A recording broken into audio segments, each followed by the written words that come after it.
Hello, everybody. No hype entrance today. I am still recovering from this weekend. I'm in a very drone-like state. But I assume this game will inject some energy into me.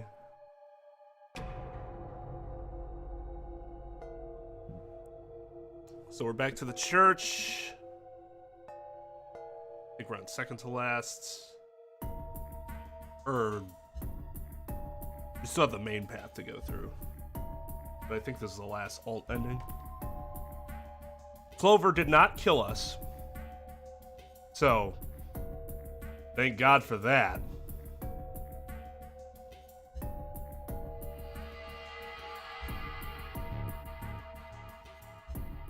But yeah, I hope you all had a wonderful weekend.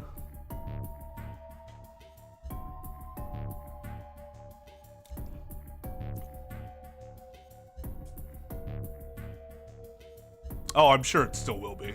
I think the main path that has like the true ending or whatever is gonna take a while. So this will certainly be a full-length stream.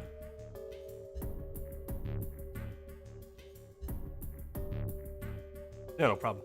I haven't checked it myself personally, just in case. I know it's not supposed to have spoiler stuff. It's supposed to be for all of you that haven't played it yet to be able to talk about it as well, about what's happened so far, theories and whatnot. But just for because we're almost done with this anyways, I just have refrained. ARG? I feel like I should know what that is.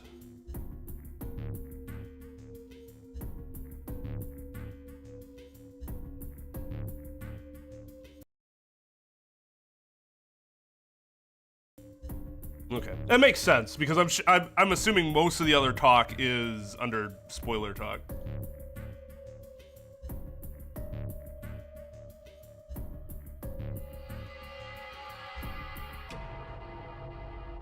The walls were covered with candles. The wavering flame made the shadows of Junpei and his companions look as though they were dancing. 2 rows of wooden pews filled most of the room. It looks like it's set up for some kind of ceremony, but what kind? Oh, gotcha.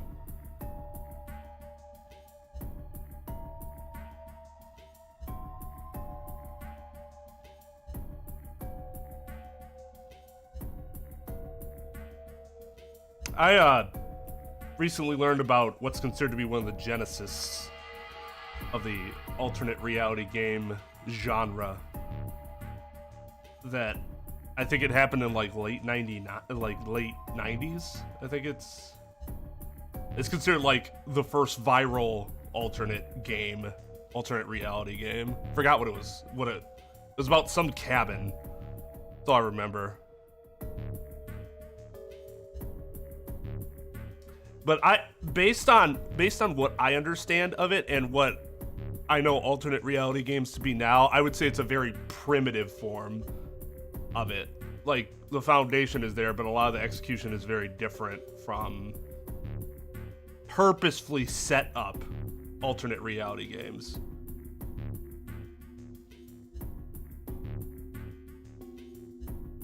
Between them was a strip of rich red carpet. No, it wasn't that. Gonna fucking bug me now.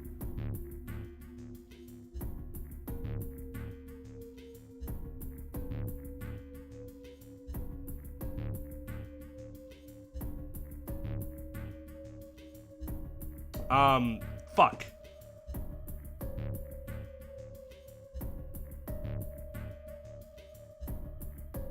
It's a cabin named after somebody. Keep thinking Houndstooth, but that's fucking that's Star Wars.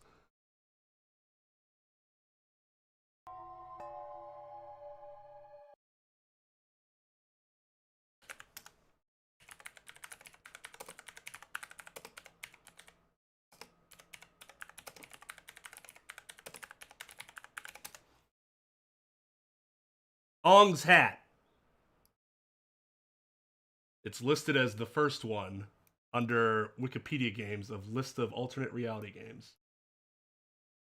If you want to learn more about that, you can go to that page. It has its own page then too. Predecessor to the traditional ARG. That's a good way of putting it.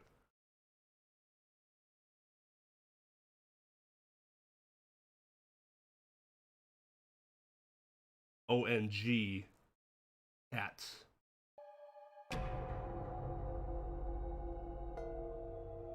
Pay me taxes.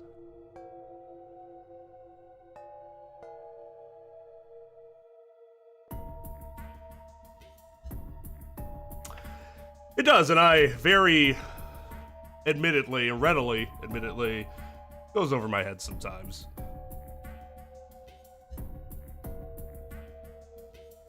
The carpet ran straight through the room, ending at the door that pointed to the stern of the boat. At the other end of the carpet. Is that an altar? That's a coffin. It was a recessed space set into the wall between the two other doors.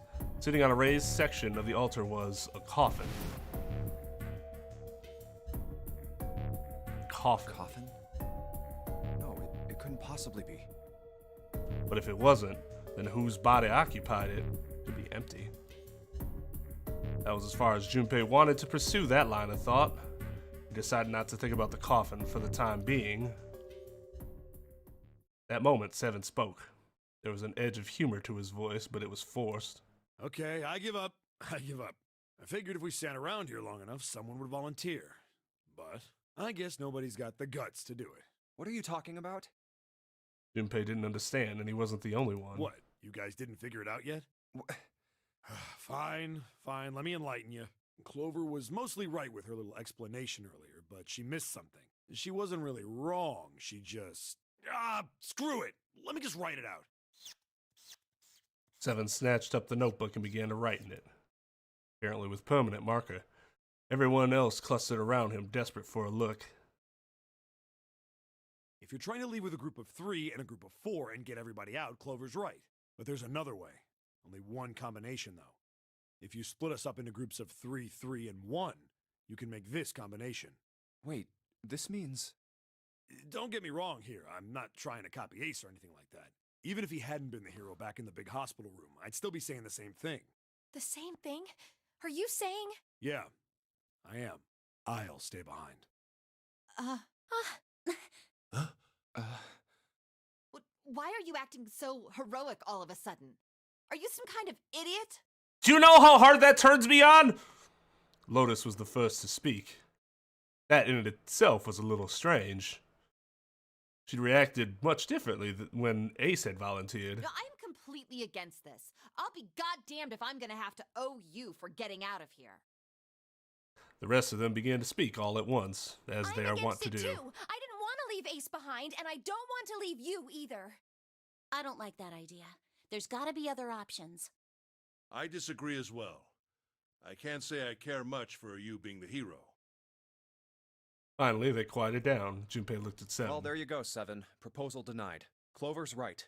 There's gotta be a better way than this. Seven made some noise that was somewhere between a derisive snort and a cough. Doesn't make any sense. He was doing his best to pretend they were making a foolish decision, but Junpei could see the twinkling of water at the corners of Seven's eyes. That was when Santa spoke. Whoa, hold on a minute. I haven't said anything yet. Until then, Junpei hadn't realized that Santa had stayed quiet for the whole discussion of Seven's fate. Something in his voice made Junpei uncomfortable. Are you agreeing? You want to leave him here? Let the motherfucker speak! Santa shook his head. I'm against it.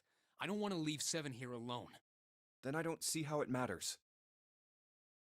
I said alone. Huh?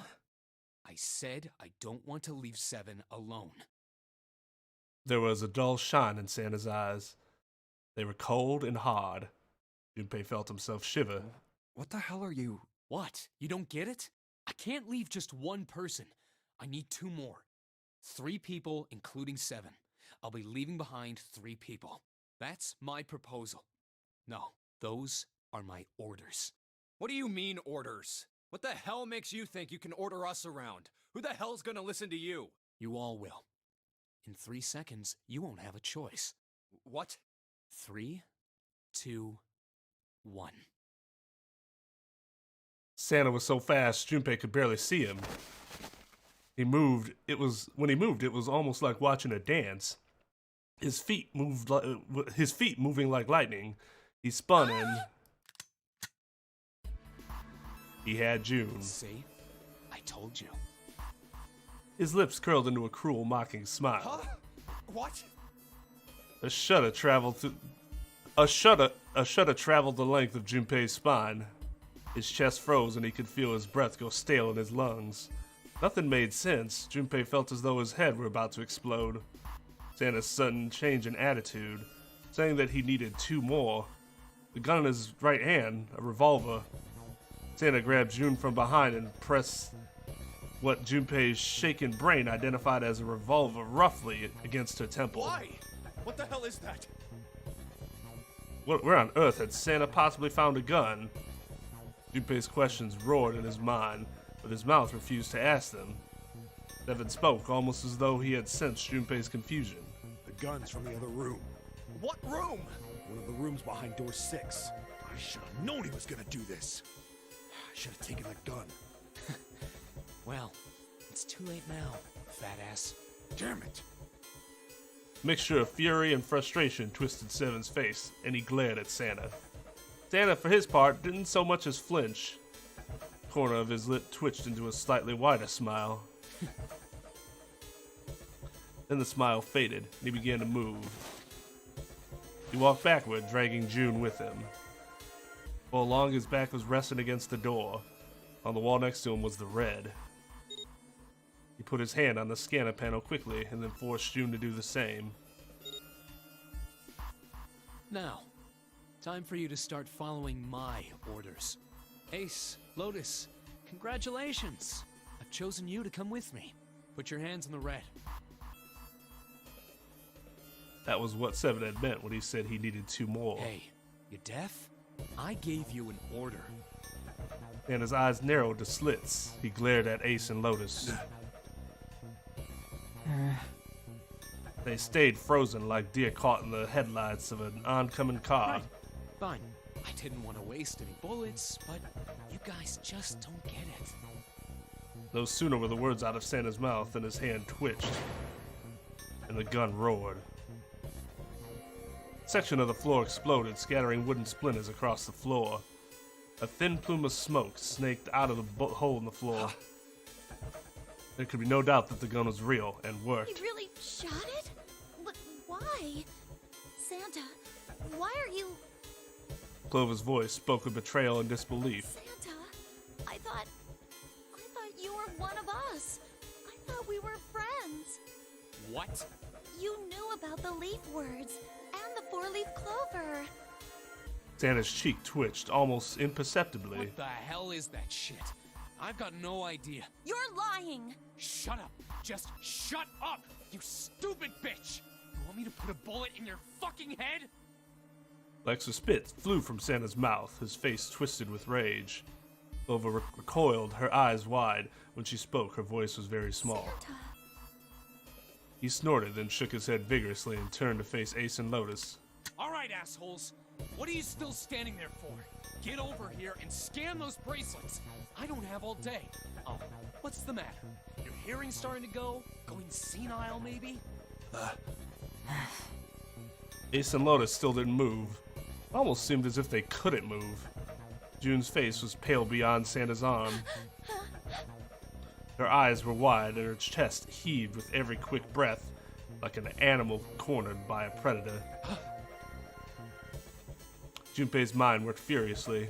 What were they going to do? Then he realized something. There was nothing they needed to do. There was nothing to debate. That's it. June's safety was the first priority. That much was obvious. Doing as Santa had commanded meant that she would be safe from at least 2 threats. She wouldn't be shot, and she would leave the ship alive along with Santa, Ace, and Lotus. There was only one thing for Junpei to do. It's the only way.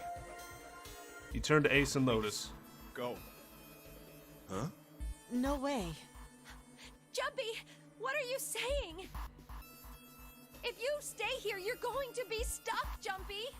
And so will Clover and Seven. I know, but you don't need to worry about us. We'll figure something out. Right, Seven?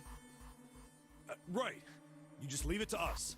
It's gonna piss me off to do what Santa says, but... Don't worry about me either. There's still something I have to take care of. No, you can't! Ace, Lotus, don't come over! Don't worry about me, please! June was almost crying. Junpei walked around behind Lotus and Ace, but the other way around. He gently placed a hand on each of their shoulders, and he pushed them toward the door. They almost stumbled, then righted themselves and took another step, and another. They turned around and Junpei nodded. Oh, all right. Fine. Ace and Lotus turned around again and walked slowly toward the door where Santa was waiting for them. After what seemed like an eternity, they stopped in front of the door marked 9. Santa smiled. All right, now let's get those hands on the scanner panel. What's the holdup? What? You think I'm fucking around here? I don't give a shit about this girl.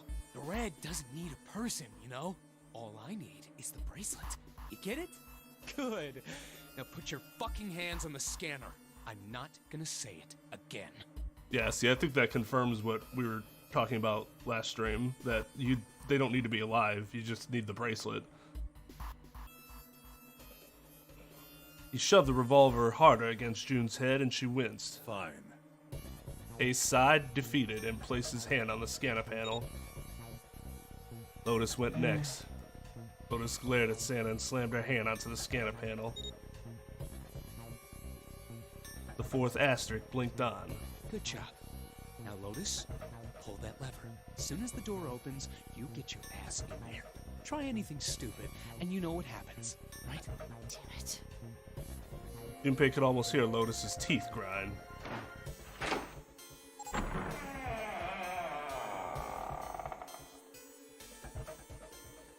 Door slid open. Door number 9 opened at last. It opened with a low, powerful rumble, a drum roll to welcome the chosen few. Go! Lotus and Ace walked through the door, their eyes furious but defeated. Santa waited until they were all the way inside, then hauled himself and June across the threshold as well. Later.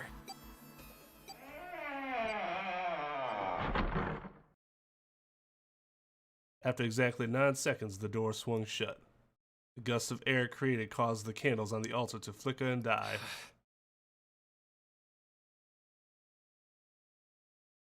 The room fell silent. So, it's mild. Well, so right now it seems like what he did was absolutely pointless. Because even with the 3-3-1 split, he still gets out. So what would be the point of doing it this way? I'm assuming the game will explain it. But it's kind of irritating that we're just left without that for now, because I'm not sure what explanation you can give that would make this make any sense, unless he intentionally wanted to kill either Clover or Junpei. The room fell silent. Junpei, Clover, and Seven had been left behind. Clover looked down at her hand and traced with her finger the faint blue veins that crisscrossed them. Seven shoved his arms into the front of his overalls and scratched his stomach. No one spoke. Silence made the air feel thick and oppressive. Desperate for something, anything to occupy his mind, Junpei walked to the larger of the 2 9 doors. He stood in front of it and looked at the red. The red engaged. Moved to the smaller door. The red vacant. The digital root of the remaining people was 7. 5 plus 4 plus 7 equals 16, whatever. There was no possible way for them to open a door with 9 on it, unless they found Snake, who was not dead, but let's go. Junpei touched the surface of the door. June. He thought about June, about Akane Kurashiki.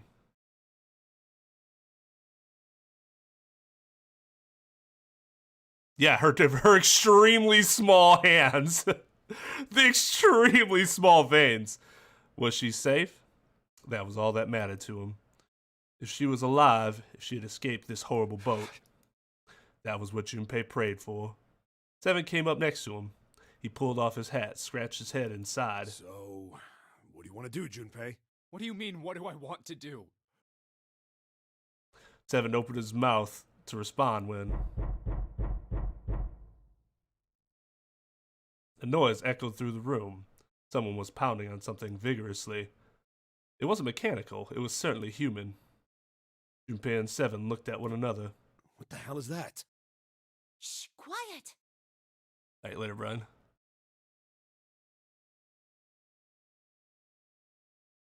Clover motioned to Seven to be quiet. She put one finger to her lips and closed her eyes in concentration.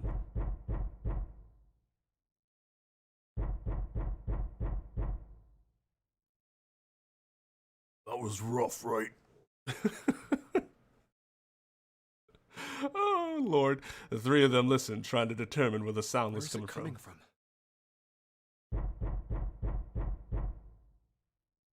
Could it be? Hey, I think it's coming from this coffin. You're right. Let's open it. But how? What are those muscles for? For show? Ah! You're telling me to force it open? Just shut up and try!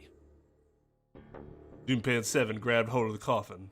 They tried to get a good grip on what little purchase they could find and pulled with all their strength.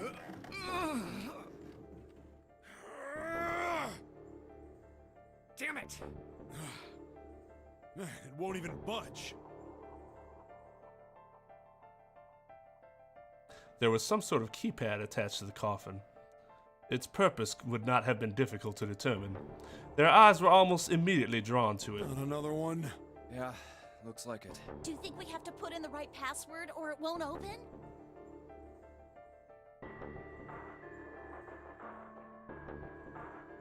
No, I think we can enter any amount of combination of anything and it'll open.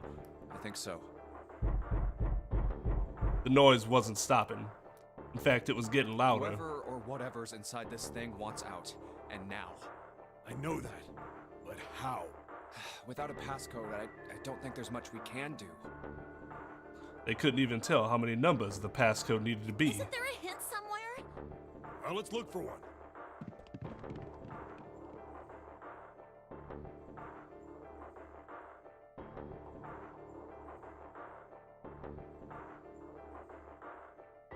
Unfortunately, there didn't seem to be anything near the coffin. Clover ran to examine the pews, and Seven investigated the desk, but they turned up nothing. There's nothing here. Not making this easy, are they? The sound still wouldn't stop. Wasn't a noise that belonged in that room.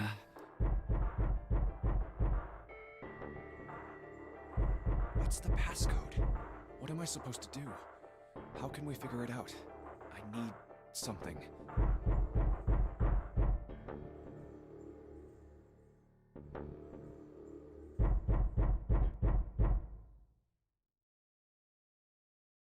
To be continued?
Okay, so I need to start here, right?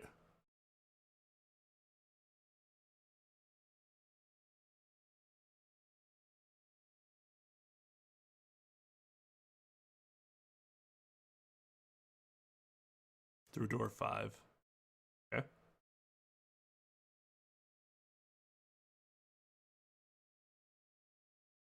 Yeah, yeah, do it.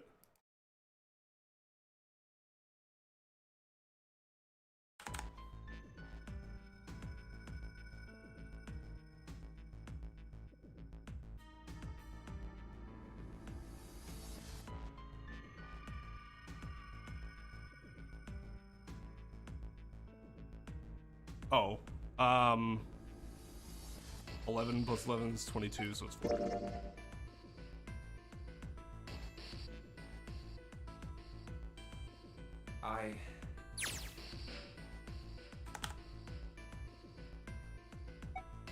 The door 5, right? I think it goes to ADV anytime we switch.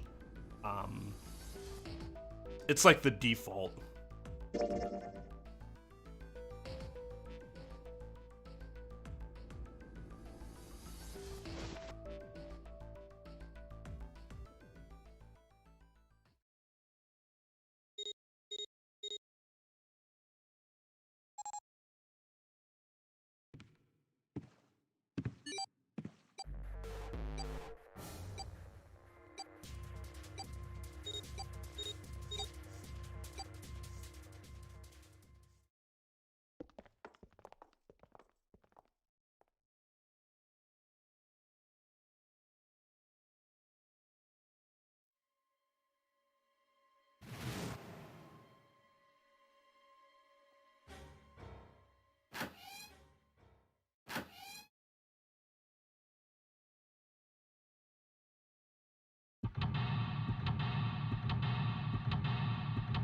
So are the red keys different from the white keys?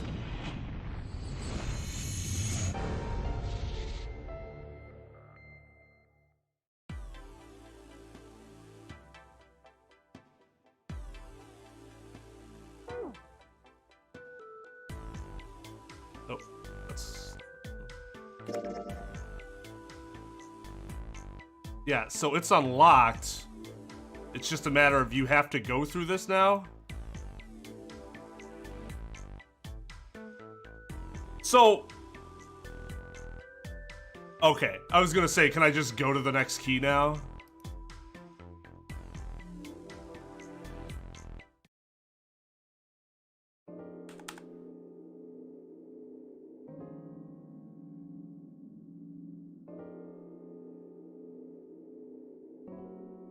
Eight.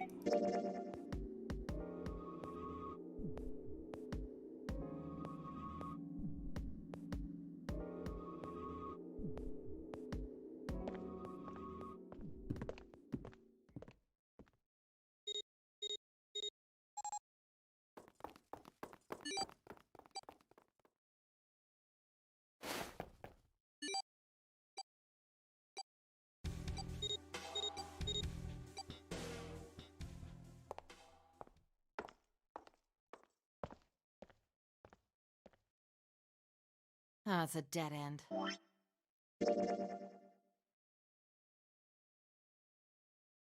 Oh, so these are already unlocked. Okay.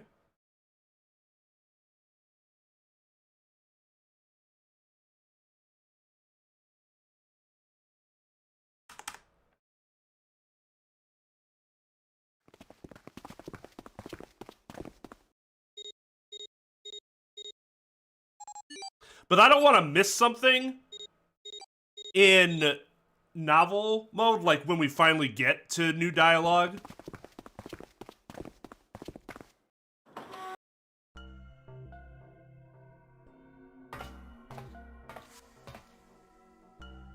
Whoa, you can't even tell the shape when you're this close.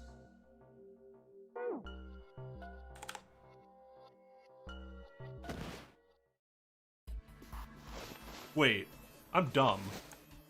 Why'd I go there? Why'd I just go here?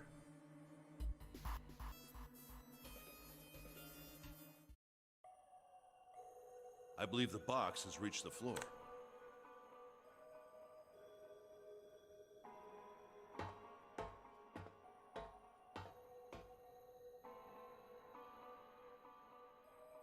They stood there for a few more minutes, no one speaking much, until Santa turned and walked away from the winch.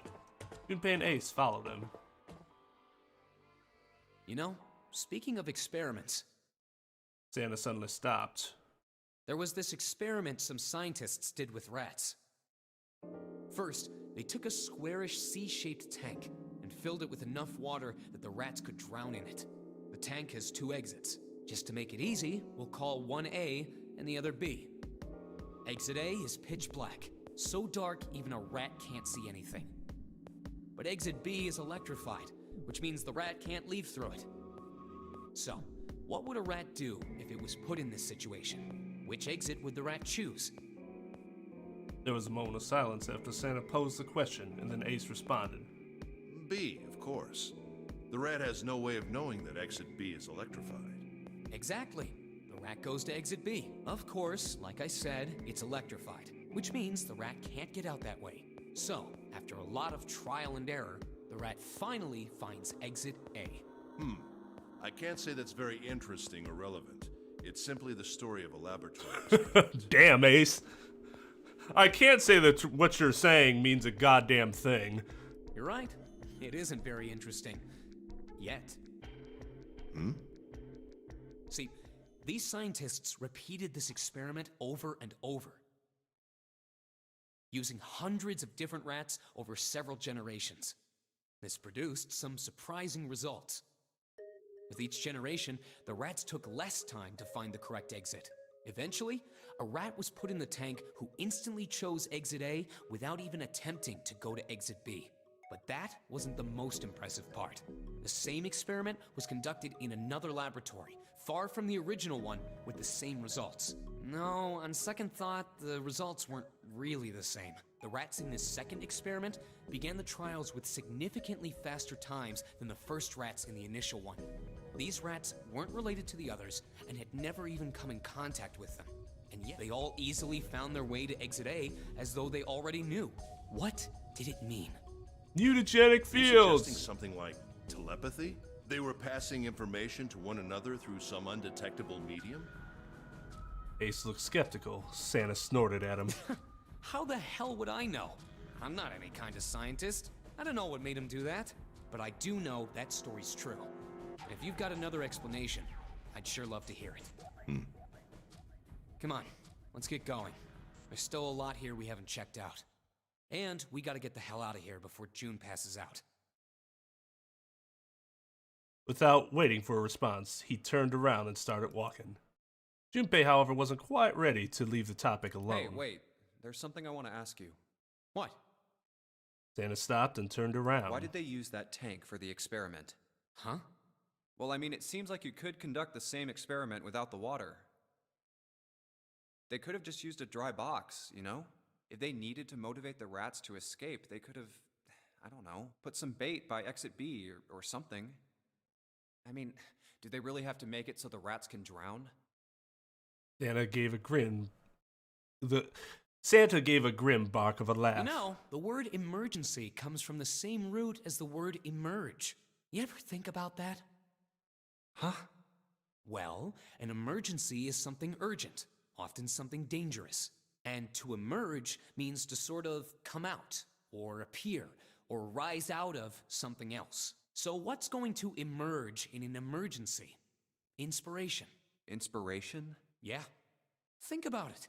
When the chips are down, either you crack or your mind focuses and pulls up what you need. So in an emergency, your real potential emerges. Is that what you're saying? Yeah. That's why the rats had to drown. They had to be in danger. There had to be an emergency for inspiration to emerge. Oh.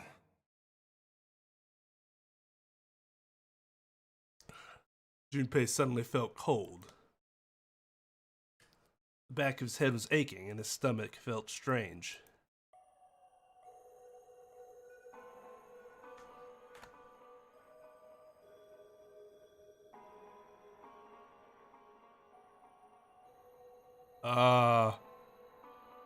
We have to do both of these, I assume. Now we finally have all 9 picture cards. Just then, Junpei heard a noise. He spun around and just in time to see June collapse in front of the fence. Hey, June, are you okay? She did not respond. Junpei spun back around to face Ace. I'm sorry, I gotta go check on her. You finished the box thing, all right? Just put the cards in the boxes. I'm counting on you. He shoved the card into Ace's hands and ran off toward June. Oh, wasn't it like either Ace was thinking, had no idea, or was just thinking something very different? Are you all right? What happened? June called out to her as he ran. Stand? As he arrived, June was climbing to her feet with Santa's help. Oh, I'm sorry. I'm fine. I just tripped. Don't give me that. Now is not the time. But it's true. I tripped over a box. Just let me see for a sec. June put his palm on her forehead. You're still warm. Her temperature was much the same as it had been the last time he'd checked. She wasn't hot like she'd been before, but she was still warm. Her fever wasn't completely gone. I saw her fall. I think she really did just trip on something, you know? Junpei would have been more willing to agree if June hadn't needed quite so much help standing Still, up. to fall down like that? I think she's probably still a little messed up. June was doing her best to busy herself brushing off. June was doing her best to busy herself brushing dust off of her dress. Her smile looked a little embarrassed and her face was a little flushed. But she did look a great deal better than she had. All right, Still. well, let's just get out of here as fast as we can so we can get you to a hospital. Oh, I don't think it's anything that serious. I just need a little medicine and some sleep, and I'll be fine. Medicine. Medicine, huh? Well, if we could get in touch with anyone outside, I'll bet Ace could swing that for you easy. Ace? Why? Huh? Don't you know? He's the president of a pharmaceutical company. Cradle Pharmaceuticals is the name, I think.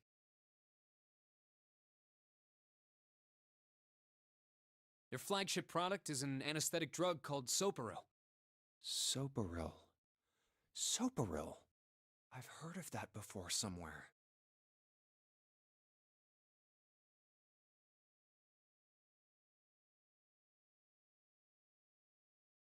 Just not something that ever came up, I guess. Junpei couldn't shake the feeling that he'd heard about Soparil before. Santa continued. Soparil. It's an anesthetic that's a gas at room temperature. A lot like how nitrous oxide is. It takes only a few seconds to spread, and even a small amount is very effective. A bunch of countries quickly accepted it for widespread use within their police and military forces. It was an effective crowd suppressant and room clearer. It was practical, ethical, and the humane nature of it made it the ideal drug. It's been around for about 6 years. They developed it from the extracts of several different roots. It became popular almost as soon as it was made public, with many governments placing large orders. Demand for Soparil skyrocketed, and of course that meant Cradle Pharmaceuticals' stock did too. Why do you know all of this? Yeah, that's an interesting little hint that he had the anesthetic before, but no one else had anything like that. Santa's information was interesting, but Junpei couldn't help but feel a little suspicious. Santa's reply was blunt and simple. I heard it from the old man himself. From Ace? When? By the number 4 door at the central stairway, when we were searching the second-class room. Remember how Snake, Seven, and you went to door 5? It was back then. I asked him what he did for a living, and he said he ran his own company. After that, we just started talking, and I guess it just came up, you know? Huh. Are you worried about something? No, nothing. As he spoke, Junpei looked over towards Ace.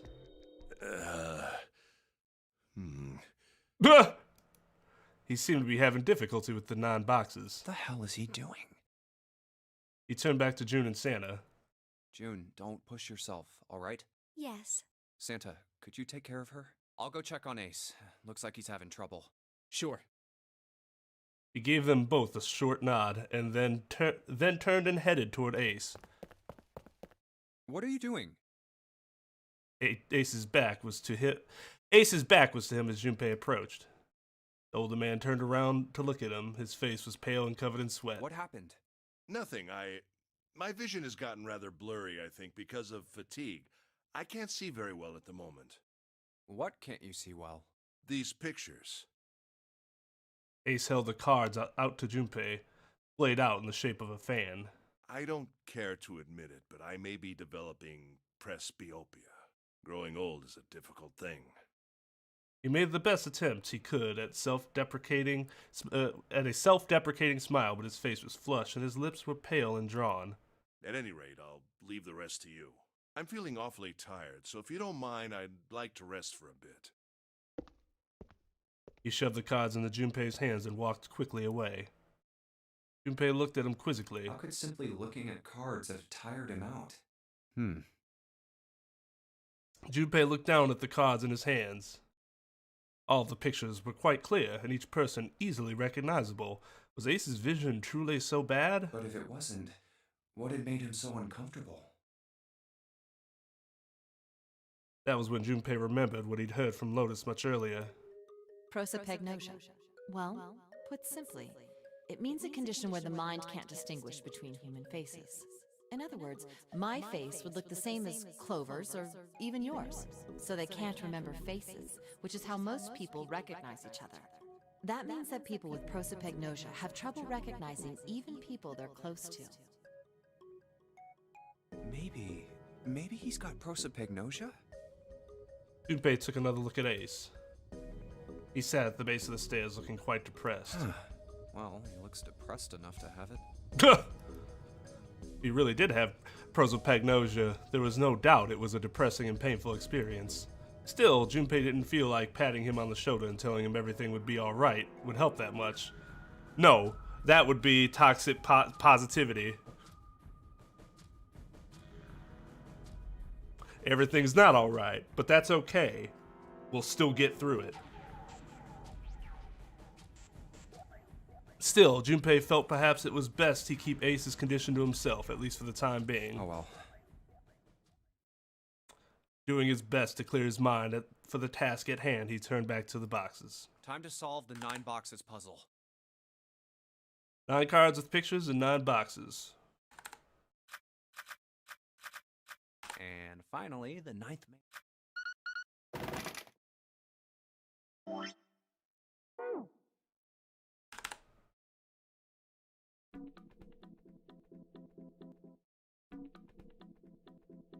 They walked slowly past the... Wait.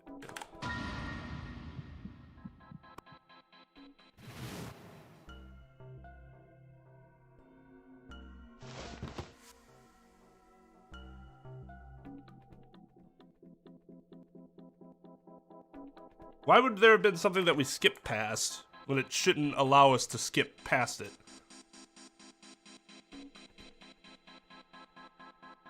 Oh, it's not marked?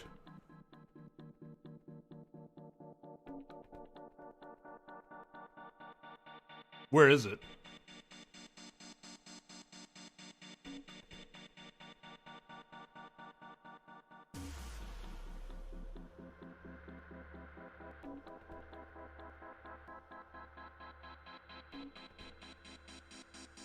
This one?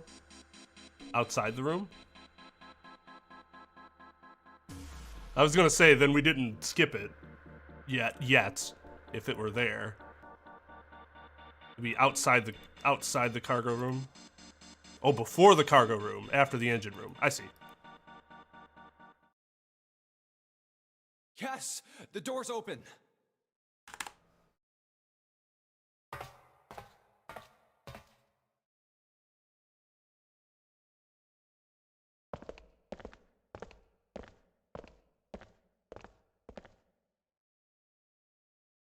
We didn't have parents. They bought it in an accident when we were still kids. So I had to be like her dad.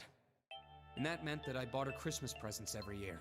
On Christmas Eve, I'd leave the present next to her pillow. And the next morning, she'd come running into my room with this big smile. Look, look, Santa left me a present. He got me that doll I really wanted. I'm so glad he got my letter. She was always so excited. I was the one who told her to write those letters. I'd say, write down something you want and mail it to Santa. The address I gave her was somewhere in Northern Europe that doesn't exist. Anyway, She'd write the letter and stamp it and send it out. And then a few days later, it'd show up back in our mailbox marked address unknown. I'd open the letters before she figured out they'd been sent back. Once I had the letter, I'd go around to a couple stores with some money I'd saved up over the year and buy her the stuff she'd asked for. Man, they get back address unknown letters within a couple days? It would not be that short for us, let me tell you that. It took a lot of saving, but I managed to buy her presents every year. Huh. Junpei was silent. He could think of nothing to say. Jun looked down, uncomfortable. The wall next to him suddenly groaned. Either he hadn't heard the sound or didn't care. Santa kept talking. But one year, her letter was different. She didn't write a list of toys she wanted or anything like that.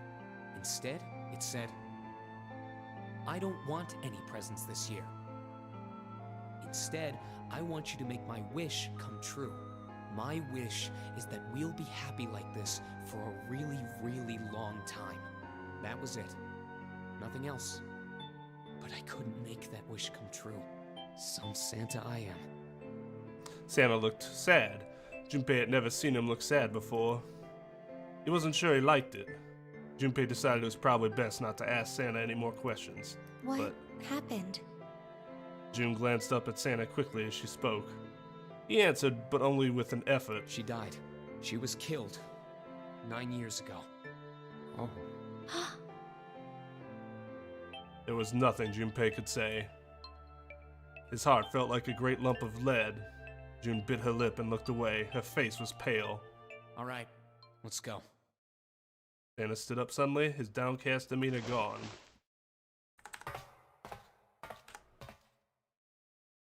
Huh?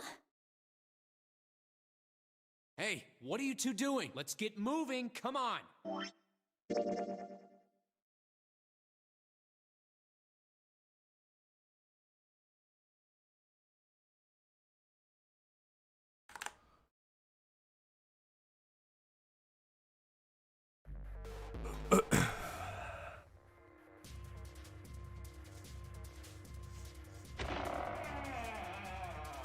Junpei and June ran to the large hospital room together. As quickly as they could, they searched around and under the beds and in the corners. She's not here. No, she isn't. All right, just in case, we should go take a look in the shower room. Shower room? That's where her brother is. She might have gone to see him. June bit her lip. She knew, as Junpei did, that there was only one thing to see in the shower room, and it wasn't pleasant. We might as well check, right? Let's go.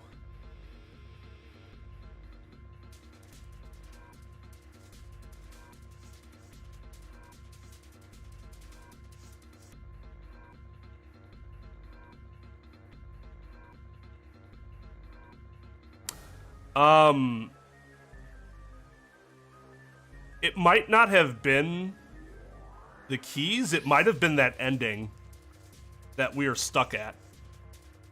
If what I think is kind of what's going on here. Good. We can still get in. We should thank Seven later. Junpei and June slipped through the door, moved down the hallway, and stepped into the shower room.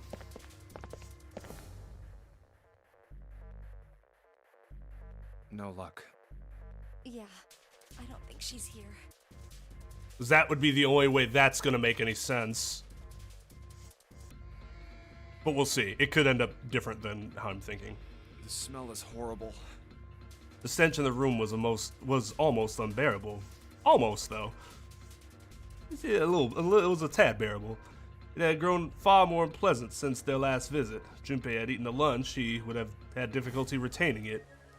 He wanted to leave the room as soon as possible, but he had to be sure. The only way to be sure was to check the other side of the divider. Let's check the back, just to be sure. June offered no resistance and nodded weakly to Junpei as he headed around the divider. He stopped at the corner and turned his head. She's not here. As he expected, Clover was nowhere to be seen. The only thing on the other side of the divider was a dead body, lying in a reddish-brown puddle of drying blood. Snake. Just where did your sister go? Junpei whispered to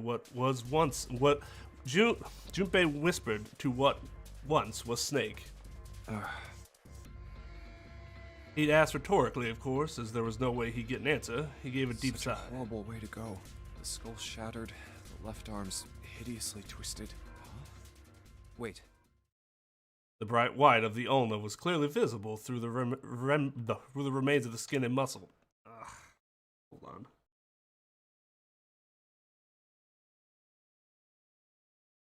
Had a fucking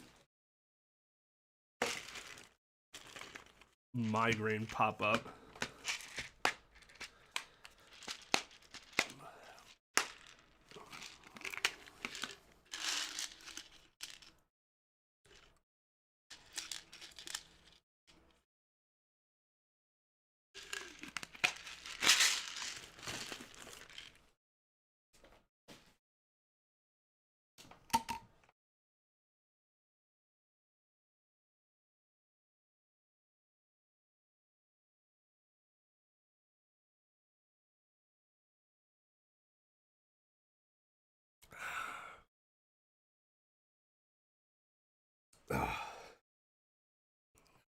I slept without my CPAP machine last night. I think that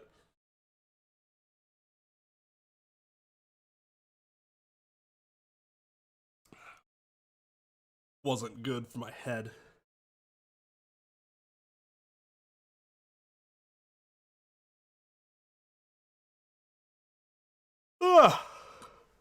Also, I'm probably low on energy.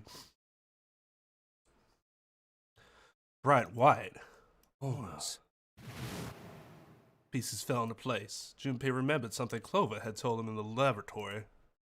My brother's left arm is, it's not like a normal person's arm. The accident hurt him really bad. Of course. Of course. Why didn't I realize it earlier? Clover had told Junpei that Snake's left arm was prosthetic. But the left arm of the corpse behind the divider was quite clearly a real human arm, or at least it had been once. That meant the corpse. Jumpy? June's unsure voice at Junpei's suddenly strange behavior drew his attention back to her. Oh, sorry for making you wait. Let's go. Why don't you tell her? Junpei and June headed back toward the large hospital room. My wife does shit like that, and it makes me furious.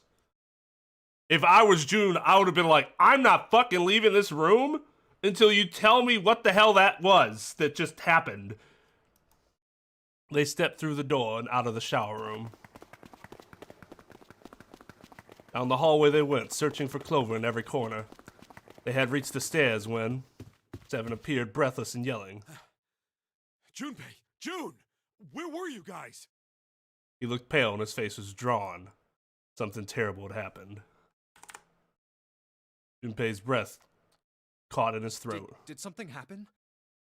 Seven drew a shaking hand across his face and gulped down a breath of air. Clover is dead. I found her in the first-class bathroom.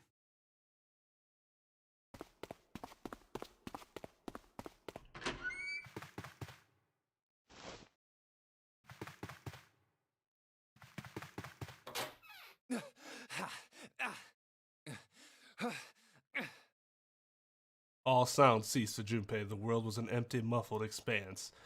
Then he began to hear his own breathing. He would have felt more sorry for her if it hadn't been for those awful, awful leg warmers. June's mouth moved, but he heard nothing.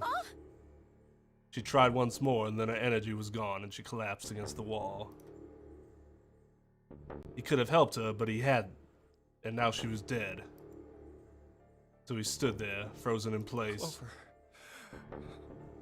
Clover, why? Why did this happen? He forced his body to move. Each step felt like another nail pounded into his heart. Finally, he was in front of her. He knelt and placed 3 fingers against Clover's neck. No pulse, no breath. But she was still warm, and her eyes were closed peacefully. It would have been easy to think she was asleep. Easy, that is, were it not for the slowly expanding puddle of blood beneath her. He traced its source to her back, a gash just beneath her shoulder blade. Was the weapon a knife, perhaps? If it was a knife, the killer had taken it when they left. When he closed his eyes, he saw Clover smile. Clover. Her innocent smile, her energy. He would never see her smile again. It's hard to remember that she was actually very energetic for a while. Given what we've seen of her for like the last 8 hours has been nothing but depression. He could have done something. Could have helped her. His stomach twisted himself into a sickening knot. Let's get out of here, June. Junpei lifted a limp June from the floor and carried her from the bathroom.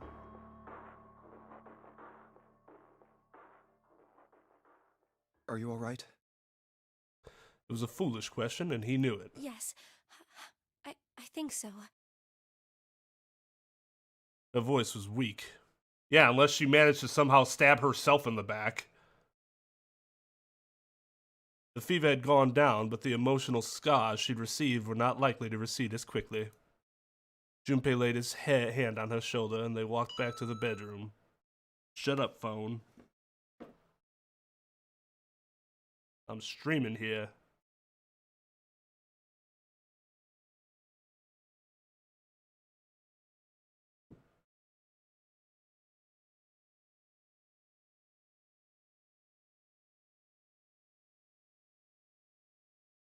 Oh yeah, no, I understand why. I'm just saying, like, because like everything in the game, with like the paths that we took, all started happening right after Snake was dead. So we've had nothing but depressed Clover since then. You should get some rest. Here, the bed. Can you sit? Yes. She nodded once and stared at the floor. Why'd she die so peacefully? I find that very interesting, because she was not peaceful beforehand. There were 4 others in the room. Ace, Lotus, Santa, and Seven. They all stared at nothing, their faces drawn and tired. After a while, they drifted into the bathroom to see Clover's corpse themselves. Once everyone was back in the bedroom, Junpei walked slowly to the center of it and looked around as the slumped figures gathered there. Who was the first to find the body? Me. Seven spoke from behind Junpei. He turned around. Seven's hand was up. Why did you come to this room? To look for Clover. Why else? I found her body in the bathroom. As soon as I did, I ran outside.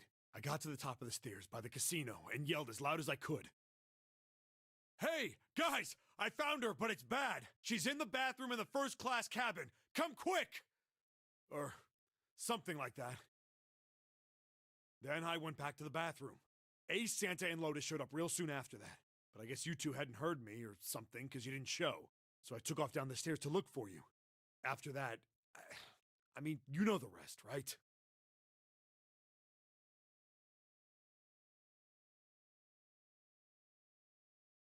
Junpei nodded and closed his eyes. There was one more thing he needed to ask. Seven. There's one more thing I'm worried about. What? You stuck one of those plates in between the door and the frame, right? Why did you do that? Come on, didn't I already tell you that? I did it so that the door wouldn't lock. So we could come back to this room? Oh, you think I did it? Well, I don't know. That kind of depends on what you say, doesn't it? For crying out loud. Seven sighed and shook his head. Follow me. There were 2 doors standing next to one another. He opened the one on the right. A closet? Yeah. Seven stepped inside. He stood in front of one of the shelves that filled it and gestured towards a small box. I completely forgot about that safe. The box was a small metal cube. He looked at Junpei. This is the reason. This safe. We couldn't open it when we were getting through this room. I figured there might be something pretty important in it. I couldn't stop thinking about it. I figured eventually we might figure out what the numbers are for the safe. And if we did, I didn't want to screw around with door 5 again.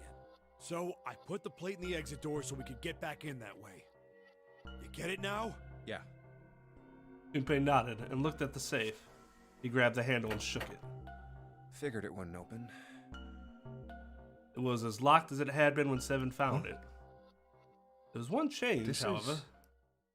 Just underneath the safe was a pile of reddish-brown powder. Rust. Junpei stared at it, If considering. there's rust here, that means, has someone opened the safe? Junpei left the closet.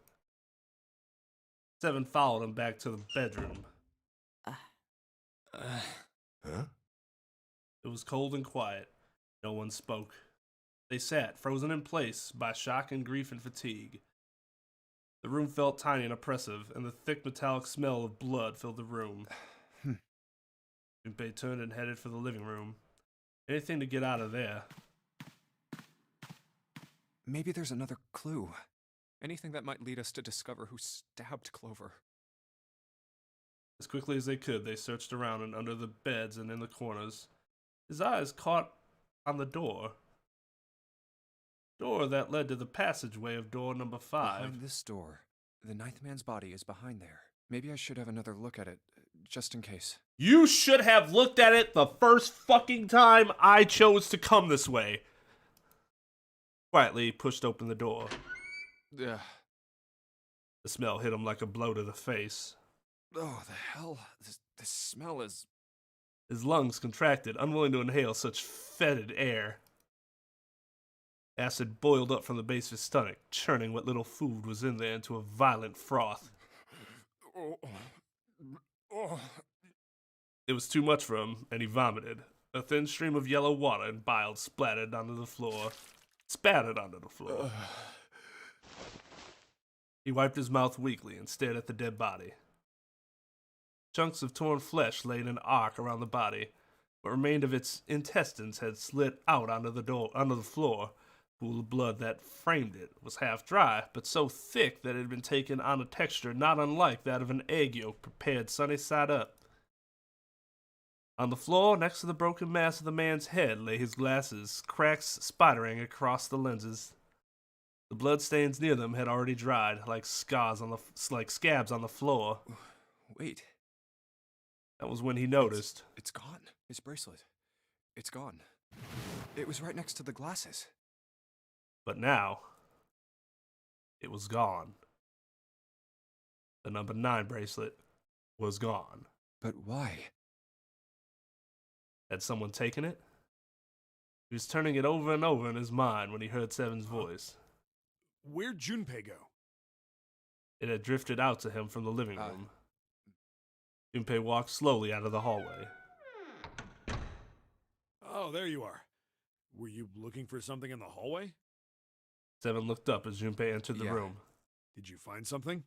It's more about what I didn't find. He thought for a moment before he responded. No, nothing.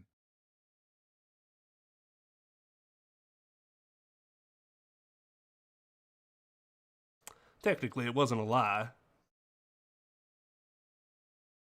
He hadn't found anything, in a way. In fact, that was the problem. Something he'd expected to find hadn't been there. The ninth man's bracelet. What's up? Well, I wanted you to take a look at something. What is it? Seven led Junpei back to the bathroom. Clover. Oh, I just wasn't sure if you saw her body yet, or not. Alright, you can leave. As Clover's corpse came into view, he felt his heart flip and then fall to the bottom of his stomach.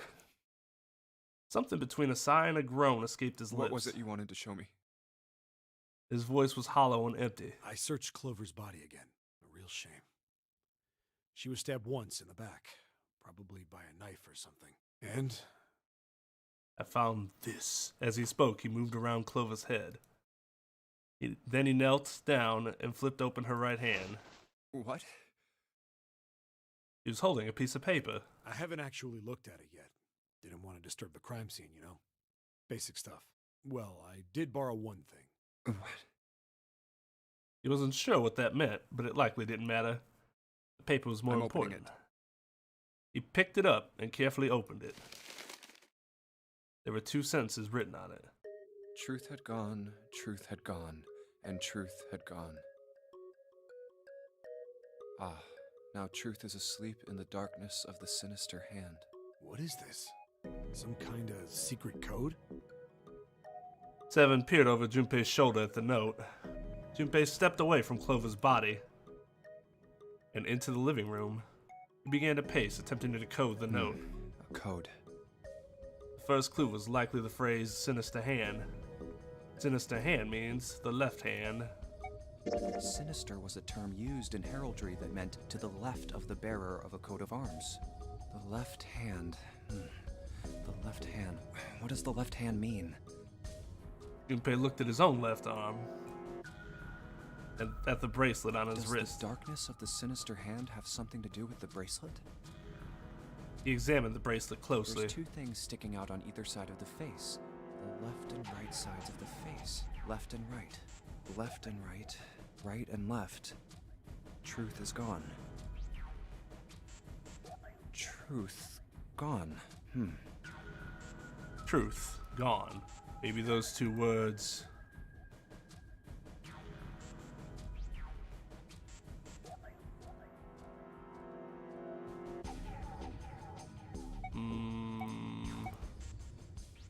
How about switching the sentence around? Gone had truth. Well, that makes even less sense. Clearly, switching the words isn't going to help. How about reading them backwards? Gone and Enog and Hittert.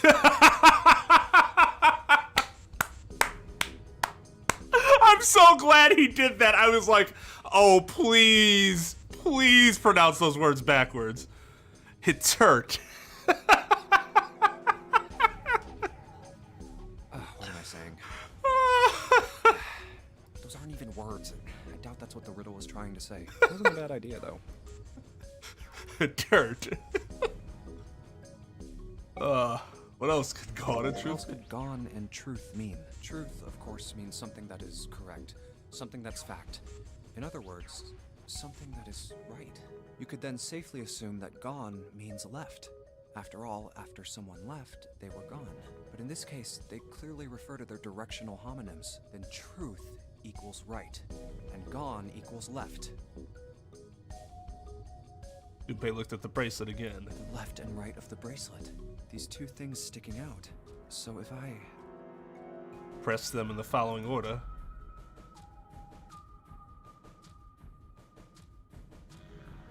I don't fucking remember. Truth had gone. Truth had gone. Wait, truth had gone. Truth had gone. Truth had gone.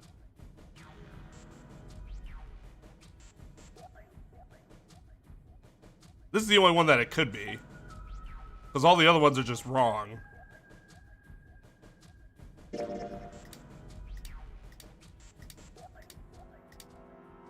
And then?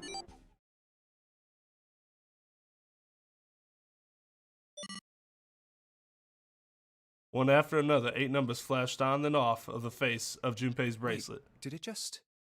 He checked one more time to be sure.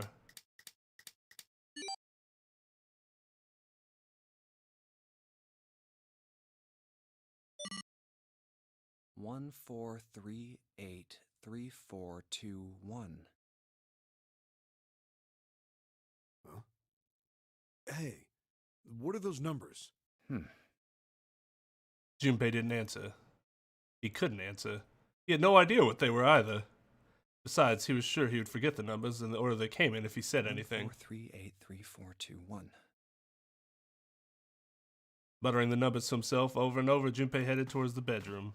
1, 4, 3, 8, 3, 4, 2, 1.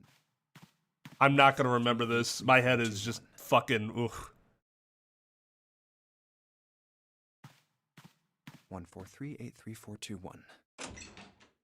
1, 4, 3, 8, 3, 4, 2, 1. Before long, he found himself in front of the safe again. Its lock was the only device he could think of that required a sequence of numbers such as the ones he'd just discovered. But it's not. Besides, someone had opened the safe at least once already. Had Clover come to the bedroom to open it? Junpei slowly dialed in the numbers the bracelet had given him. 1 to the right, 4 to the left, and... Oh. Finished. Bingo. I knew it was for this. A small, telltale sound of a lock opening. He grabbed the handle and took a deep breath and pulled it up. Oh, is this some sort of note? Inside was a piece of paper. It was roughly the same size as the one Clover had been holding. Let's see. Junpei picked it up. This is what it said.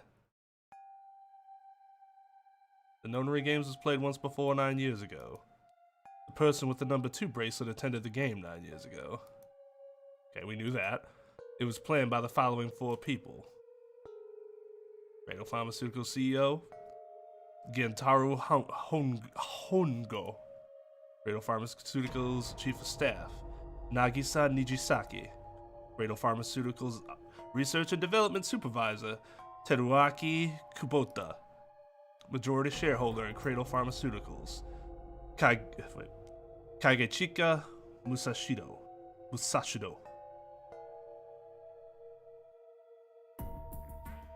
I must punish them for the innocent lives they sacrificed.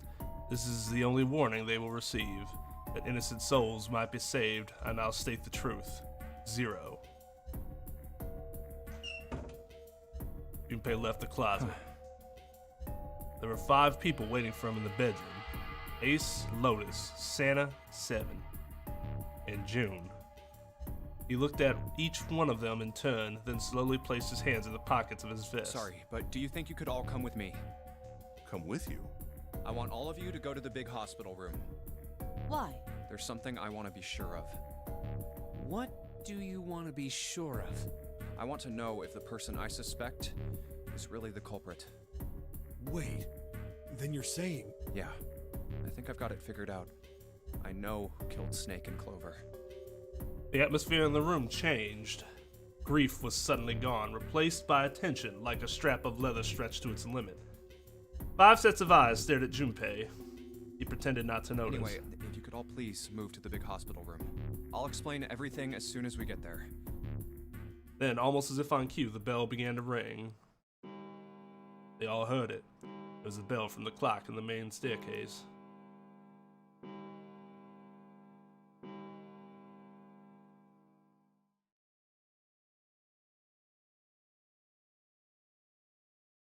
There was no... Who woke up and chose violence today by mentioning the Blue Badger as the Cradle Pharmaceuticals CEO? They might be, their mascot, they might be an evil organization, but they're not the devil. Come on now.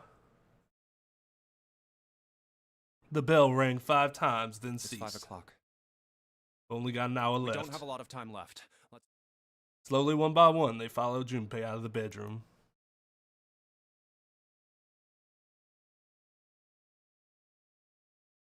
Actually, before we get started, I was hoping you could do something for me. Oh my god, Junpei. Junpei stopped in front of door 3 and turned around. Ace, 7, and Lotus, could you please place your palms on the red? Hold on 1 second.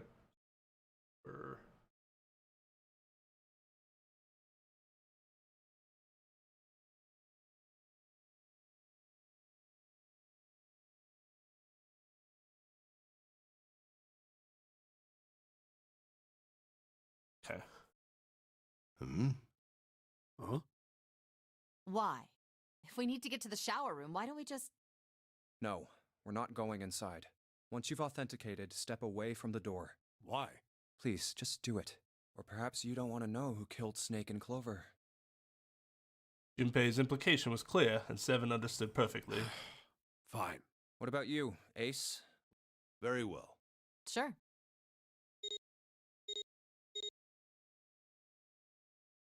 Quickly, they pressed their palms onto the red. Once they had finished, they stepped away from the door as Junpei had instructed. 3 asterisks shone from the red's display panel. I have this idea.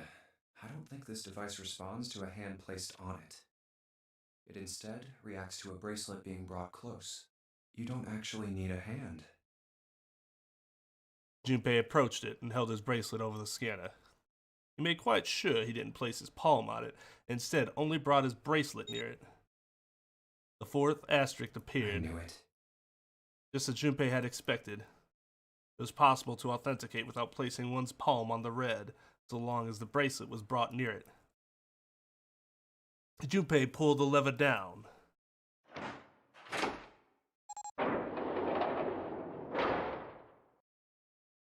Door 3 opened like a hungry mouth. 9 long seconds passed. After the door shut, unfed, Junpei walked slowly back to the others, who were waiting some distance from the door, talking to one another. Santa and Junpei joined them as well. Santa and June joined them as well.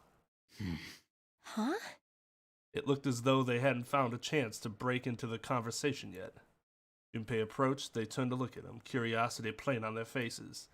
Before long, the other three did as well. What was that about? How should I know? Clearly, they were all expecting some Thanks. answers. I appreciate your cooperation. Clearly, they'd hoped for something more forthcoming. He By continued. the way, Ace, would you mind if I asked you something? What is it? Do you know who I am? What? What kind of question? Just answer it, please. Who am I? You're Junpei, of course. Who else would you be? Unfortunately, that's the wrong answer. Actually, I'm Santa. What?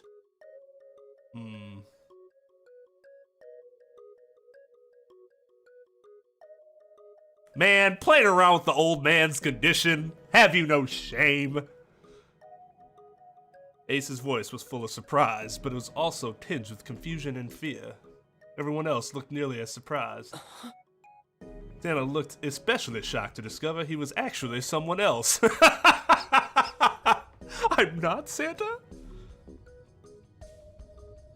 If he spoke, however, the trap would be exposed. Junpei quickly The continued. clothes I'm wearing, I borrowed from Junpei. And the clothes he's wearing are mine. We had a little swap. That's ridiculous. Impossible. So, you're saying I'm not Santa? Of course you aren't. Why? What makes you so sure I'm not Santa? If you were Santa, then door 3 wouldn't have opened for us just now. 1 plus 7 plus 8 plus 3 equals 19. 1 plus 9 would be 10. The digital route would be 1. But the 4 of us just opened door 3. You can't possibly be Santa. Your bracelet number isn't 3. It's 5, right? Only then, when it was too late, did Ace realize his mistake. He set his jaw and glared at You're Junpei. exactly right. My bracelet number is 5. As he spoke, Junpei lifted his wrist up to show everyone the bright red 5 on his wrist. Sorry, Ace. I tricked you. Of course I'm not really Santa. I'm Junpei. Who could possibly think I was? It's obvious I'm not. To think I was? Ridiculous. But I guess you couldn't see just how obvious it was. I asked you before, didn't I? What makes you so sure I'm not Santa? And you answered. If you were Santa, then door 3 wouldn't have opened for us just now. Most people wouldn't say something like that. The first thing that would come to anyone else's mind wouldn't be the bracelet number. There'd only be one thing they'd say. One sentence. You don't have his face. Ace, you have prosopagnosia. Am I right? Junpei's voice was quiet and calm. He knew the truth. So did Ace. Prosopagnosia? The others looked confused. What's that? No clue. Prosopagnosia is... He heard Lotus begin to explain it to them. Ace glanced at them, then turned back toward Junpei and sighed. Very well. I confess. I have prosopagnosia.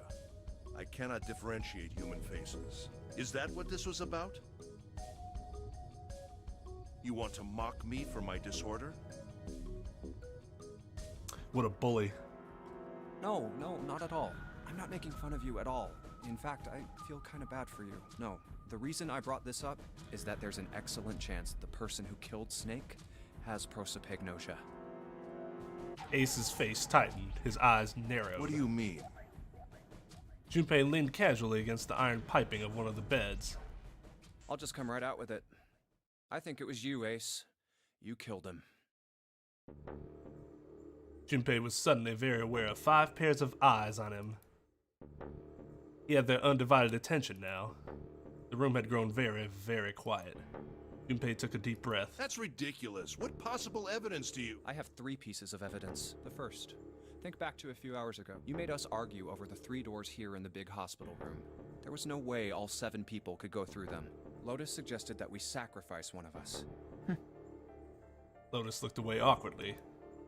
Junpei glanced at her and Then continued. you, Ace, said, I'll stay here. Why would you say something like that? It's pretty simple, really. You didn't want us to see the dead body in the shower room. You see, If Ace stayed behind, there were only 2 doors the rest of us could go through. Doors 7 and 8. There was no way we could get through door 3, the shower room. You knew that, didn't you, Ace? That's why you volunteered to stay behind. Come on now, I think that's going a bit far. I can understand if you're jealous of my bravery, but please don't devalue my actions.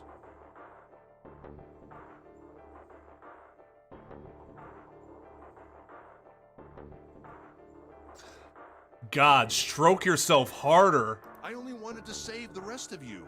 Surely you can understand my altruism. Altruism, huh? Junpei stared off into the darkness at something very interesting and lazily began to dig a persistent bit of wax out of his ear. You already knew, didn't you? You knew that whichever doors we took, eventually we'd end up back in the big hospital room. What on earth are you saying? Of course I didn't know that. How could I have? Really? Yes, yes. Bleeding was not something they'd heard from Ace before. Junpei pulled the piece of wax from his ear, glanced at it, and then flicked it off into the darkness. Oh well, that's cool. I've still got 2 more pieces of evidence that say you're the killer. The second is that, as I said earlier, you have prosopagnosia. Then you mean to imply that a person who can't distinguish human faces must be a bad person? Straw man fallacy! Junpei, they call that prejudice. No, I am not that stupid. Then why? Well, before I explain, I suppose there's something I should tell you. The corpse in the shower room. It's not Snake's. What? Ace's face went pale. The others looked confused as well. If the body wasn't I didn't Snake's... put it together right away, but there was something Clover told me. She said that Snake's left arm was prosthetic. He'd lost his real arm in an accident. But the body we saw in the shower room, let's call him Guy X. Guy X's left arm was definitely flesh and blood. In other words, Guy X couldn't possibly have been Snake. Oh God. No. That's impossible. Ace had started muttering deliriously to himself, shaking his head back and forth. Junpei was long past caring. Let's say, hypothetically, that the killer didn't have prosopagnosia. If that were the case, he would immediately realize that Guy X wasn't Snake. Even if the clothes were the same as Snake's, their faces would be completely different. It would have been obvious they were different people. And yet, they still killed him. Why? Why would they kill a stranger who'd only just shown up? On the other hand, if the killer did have prosopagnosia, it makes sense. They thought Guy X was Snake and killed him. Wait just a moment. Let's say you're right, and I mistook Guy X for Snake. Even if I did, I would have had no motive to kill him. Why would I want to kill Snake? I can think of at least 2 motives. 1, Snake knew about your past. If he ever revealed what he knew, that would have been really bad for you. You really didn't want that to happen. So to make sure Snake's mouth stayed shut, you killed him. 2, Snake had a grudge against you. You knew that, or at least you could have easily assumed he did. Even without exposing your identity, he was a threat to you. You never knew when you might be attacked. You couldn't ever let your guard down. Every moment was a moment he might try something. You didn't want that kind of danger hanging over you. So you... Hey, hold on a minute. For the first time since the beginning of Junpei's explanation, someone else besides Ace spoke. What's the past that Ace wouldn't want us to know? Why did Snake have a grudge against him? Look at this. He handed Santa a small piece of paper. What's this piece of paper? Santa squinted at the paper and began to read. The Nonary game was played once before 9 years ago. The person with the number 2 bracelet attended the game 9 years ago. It was planned by the following 4 people. Cradle Pharmaceuticals CEO Gent... What is this? Slowly, Santa looked up from the paper. His eyes met Junpei's. It's the message from Zero. It was in the safe in the first class cabin. Then suddenly... Give me a break! Ace's face was red and shaking, and his voice was full of fury tinged with desperation. That paper is a lie! Someone is trying to frame me! Me. You said me, right? Junpei's eyes narrowed and the trap began to close. I mean, we didn't know which was him, right? We don't know his real name. Although Santa knew that he was the CEO. Ace inhaled sharply. His eyes flicked off of Junpei to anything else. Wouldn't that mean you're admitting you're Hongo? The CEO of Cradle Pharmaceuticals? Or am I mistaken? It was as though a switch had been flipped. The color drained from Ace's face as he realized what he'd done. His eyes went Very wide. well. I admit that much. I am certainly the CEO of Cradle Pharmaceutical, Gentaro Hongo. So what if I am? I don't know anything about this Nonary game that supposedly took place 9 years ago. Everything on that scrap of paper is bullshit. Someone is trying to set me up, you see? First of all... Ace stammered as he tried desperately to work himself to a more tenable position. Junpei, you're claiming I did this all by myself. Think that over, all right? How could I have killed Snake all by myself? Not Snake. It was Guy X. I don't care who it was. You said the killer put this other man into door 3, right? Yeah, maybe. Then I couldn't have possibly done that alone. I couldn't have opened door 3 with only myself and Guy X. Nope. You could have. Huh? Huh? What? This is what I put together once we realized the 9th bracelet was gone. Because 9 plus 1 is 10, plus 2 is 12, which would be 3. Ace's face was tight and his teeth were clenched. Junpei fixed him with a level stare. The trap was about to close. Actually, Ace, when you were unconscious, I took something from you. Remember when you were injected with that anesthetic and fell asleep in the big hospital room? Yeah, back then, I took this. Junpei put his hand into his pocket. No! You couldn't have! Ace's right hand moved. Junpei smiled. Got you, Ace. Your right hand there tells me all I needed to know. You want to tell me what you were so worried about? What's in your pocket? It's the number 9 bracelet, isn't it? Ace, Guy X, and the 9th man's bracelet. That was all you needed to open door 3. That's how you killed Guy X all by yourself, Ace. All you needed was the number 9 bracelet in your chest pocket. Yeah, my instinct when I first started playing this game was right. Go in there, check everything out, probably take some shit that you might need for later.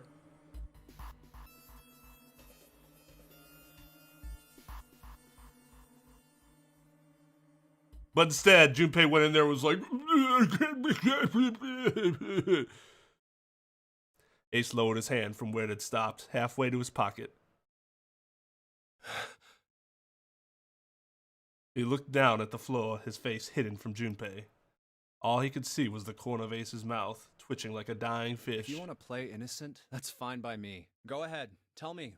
I don't have the bracelet, if that's what you want to do. But if you could take off your coat and hand it to me, I'd really appreciate it. Otherwise, we'll have to take it from you by force. Right, 7? Yeah, it'd be my pleasure. That dude's been waiting to punch people after he threatened to kill Clover several times. 7 cracked his knuckles with a sound like gunfire. Wouldn't that be badass? Kaboo! Kaboo!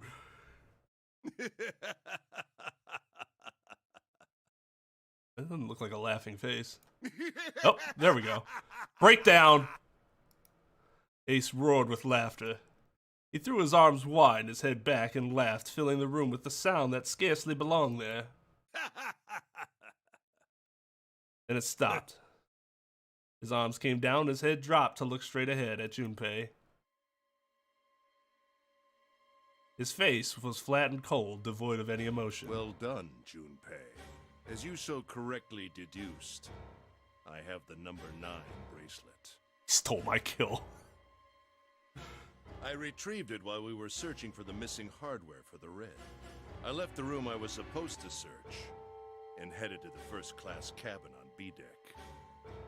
His voice showed no emotion, no sense of remorse or interest. It was almost bored, as though he were reciting an especially dull corporate letter. My purpose was to obtain the number 9 bracelet. 9 is a potent ally in the Nonary game. Adding 9 to any set of numbers won't alter the digital root.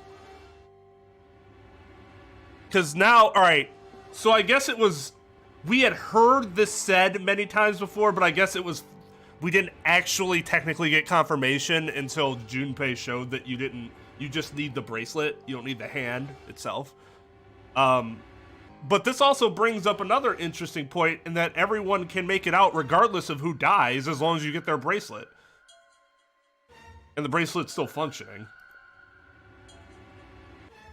This wasn't Snake's, like, well, the Snake bracelet, like, shattered or something? I don't remember if they said it wasn't functioning or not. As you can see, 9 is a very useful number here. With it, one can go anywhere, with anyone. It is, I suppose you could say, a game changer. So I made for the first-class cabin to obtain it. In mere moments. Because I knew you were an idiot and didn't take it before. I successfully acquired the number 9 bracelet. There was also an unexpected bonus. The display no. Okay, so it might not be functioning, which would be unfortunate in that circumstance. It might still function, but we at the very least know that the display wasn't functioning. The knife the 9th man had used. I quickly pocketed both of them and left. I made my way back to where I was expected to be. That's when I ran into Snake. Well, this guy X, actually. I spotted him ahead of me. He was heading for the large hospital room and hadn't noticed me. The man wearing Snake's clothes arrived at door 3. When he stopped, I walked up behind him and called out. There's no way Snake would, because doesn't Snake have, like, super hearing or some shit? Snake. He turned around. The fuck is that? He said nothing. His mouth simply hung half open. He seemed dazed somehow, almost like a man half asleep. Perhaps he had been drugged. It wasn't important. I tend to gloss over little things like that. I was certain that man was Snake. I tend to gloss over little details like whether someone was drugged. I knew Snake had taken part in the Nonary game 9 years ago. Being blind, it made sense that he didn't recognize me immediately upon our first meeting. But why then hadn't Snake said anything to me later? Surely he hadn't forgotten what had happened to him in the Nonary game. But not once did he attempt to confront me. Did his lack of sight prevent him from fully recognizing who I was? Or perhaps Snake had conspired with Zero to deceive me? Regardless, he was a threat, and it was better to deal with him sooner rather than later. I had to get rid of him before he took action. With quick thinking, my plan went into motion immediately. I held the number 9 bracelet over the red. I waved my own bracelet in front of the red, and then grabbed Snake's arm and shoved his hand against the scanner panel. The door opened. I threw the man through it. 9 seconds later, the door shut. 81 seconds passed.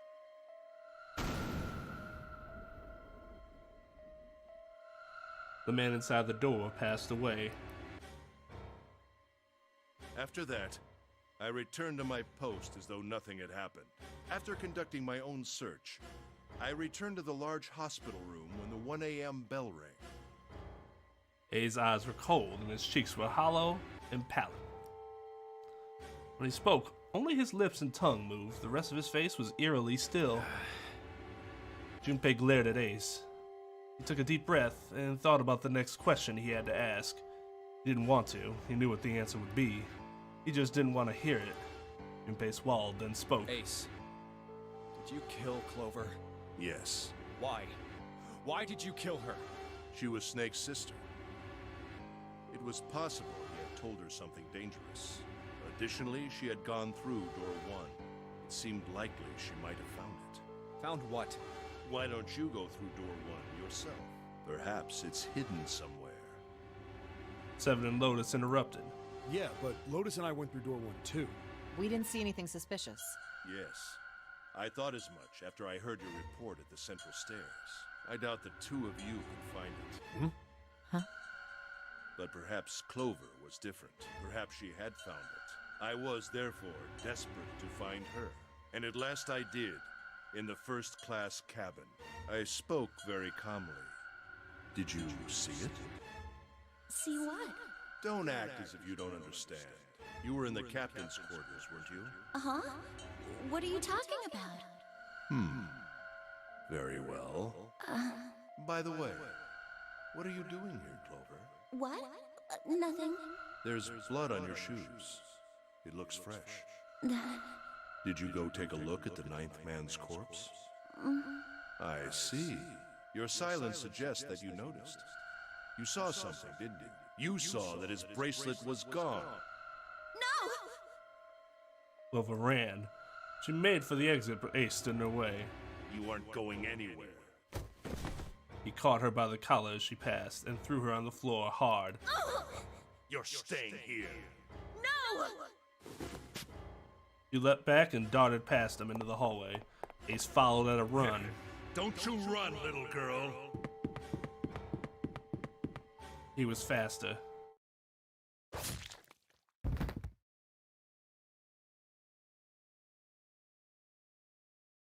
That was how I killed Clover. His face hadn't changed. He felt guilt or remorse or anything one might feel after taking the life of another human being. It didn't show. You son of a bitch! Seven's whole Seven's whole body trembled with rage and his voice rumbled with hate. And his eyes were bloodthirsty, and Lotus and June's faces were distorted by anger and hatred. Ace looked at them and smiled. It was a cold, cruel thing, with no humor in it. He shook his head and sighed. I admit it. I've lost. I have lost. Completely and utterly. Don't misunderstand, Junpei. I didn't lose to you. I lost to Zero. Not you. Who cares? Who cares? I'm rather disgusted with myself for falling into such a simple trap. I looked the fool, and it was a trap. An April No mistake. Fool, as it were.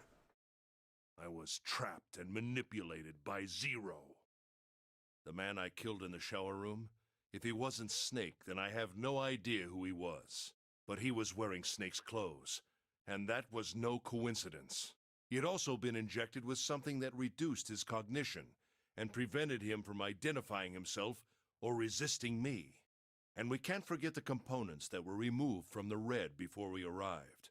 I have no doubt that Zero planned all of this. Of course his psychopathic ego cares. Zero made sure I would kill that man. But it's like, dude, no one else cares. Like, I just throw that out there like, no one cares. All we care is that we got you. Doesn't matter who did it. Piss him off even more, I guess. It follows, of course, that Zero knew everything I would do. That I would try to take the number 9 bracelet. That I would try to kill Snake. Everything. Yeah, cool motive, bro. Still murder.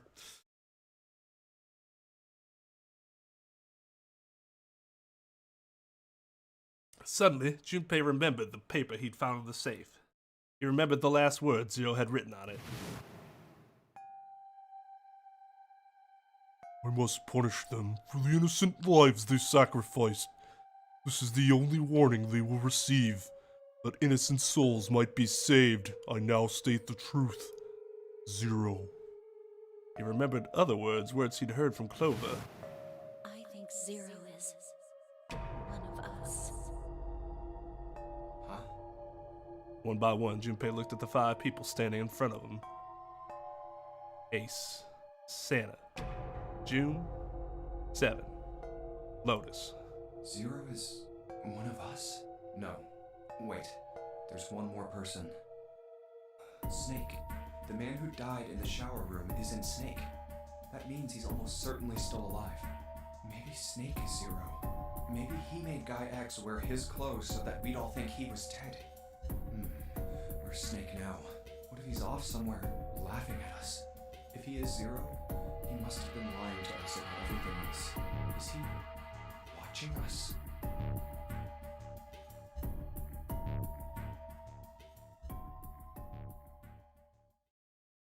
Well, I believe I've finished with my confession. Why don't we get moving? He sounded as if he had just finished doing nothing more exciting than describing the weather. I told you I killed the guy. Time to go, shall we? But Santa, it was the last straw. What the hell is this shit? You aren't going anywhere, you son of a bitch! We're gonna leave your ass here to rot! Why? Because I killed Clover? That's ridiculous. Why are you so upset that I killed the little bitch? She was nothing to you. A stranger you only met a few hours ago. Am I wrong? You bastard! Seven roared and lifted a fist that would likely have shattered Ace's jaw, but someone else was faster. It was Lotus. She stepped towards Ace, raised a fist of her own, and drove it straight into his nose. Blindsiding me with a punch, huh? You've got some fire, don't you? You might as well have described him being like...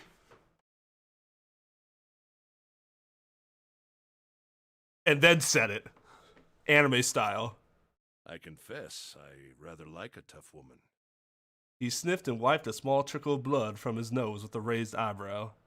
Well, maybe you'd like another one then. Before that, let me give you one of my own. Huh? Lotus scarcely had time to blink. Ace snaked his arm around her and pulled Lotus's back up against him. In the same motion, he reached into his coat pocket. It was a gun. God, this fucking gun. The revolver. Almost lazily, he tilted it to point at Lotus's head. I like how it's so different from how Santa did it. Santa was like, "Urgh," and Ace is just like... Now, can we get back to our conversation about the weather, please? I'm most interested in hearing your theories. If any of you so much as blink, I won't hesitate to pull this trigger. I've already killed 3 people. Don't think I'm not ready to make it 4. I actually just read something about, like, how much larger percentage of billionaires are psychopaths compared to the average person, and how, like, being a psychopath really allows you to succeed in the world, at least the world that is as it is constructed right now, which is really unfortunate. The less you care about people, the more personal gain you can get for yourself. 3 people? What do you mean? Very well. Let me take this opportunity to illuminate you. The person who killed the 9th man was me. At least Kaiba has some feelings. Ace is just... doesn't seem like he gives a goddamn. Although I suppose to be more accurate, I encouraged him to get himself killed. While we were examining the main staircase, he came to me and told me his name. I recognized it at once, so I gave him a little push. Just a little white lie. You lied to me! Remember that. It seems the settings for the dead were altered. Now it only requires a single person to deactivate the detonator in the bracelet. Investigate what's beyond door 5. We'll meet again later. And with that... Okay. Have a good one, guys. I'm going off ahead now. Well then. Why would he believe Ace? I wouldn't have fucking believed him. Why is it stopping? Yeah, he lied. You get it. Open the door. But isn't it kind of frightening that we live in a society, as we do, in which the people most likely to succeed are the ones who are the ones that can deal with psychopathy without killing somebody, but slowly draining their resources for personal gain. Help me! Please get me out of here! Get me out of here! Yeah, that's what I assumed. Like, the only reason he would trust Ace that implicitly is if he was one of the company people. Although, oh, that's right. I was gonna say, why would Ace not have recognized him because he faced blindness?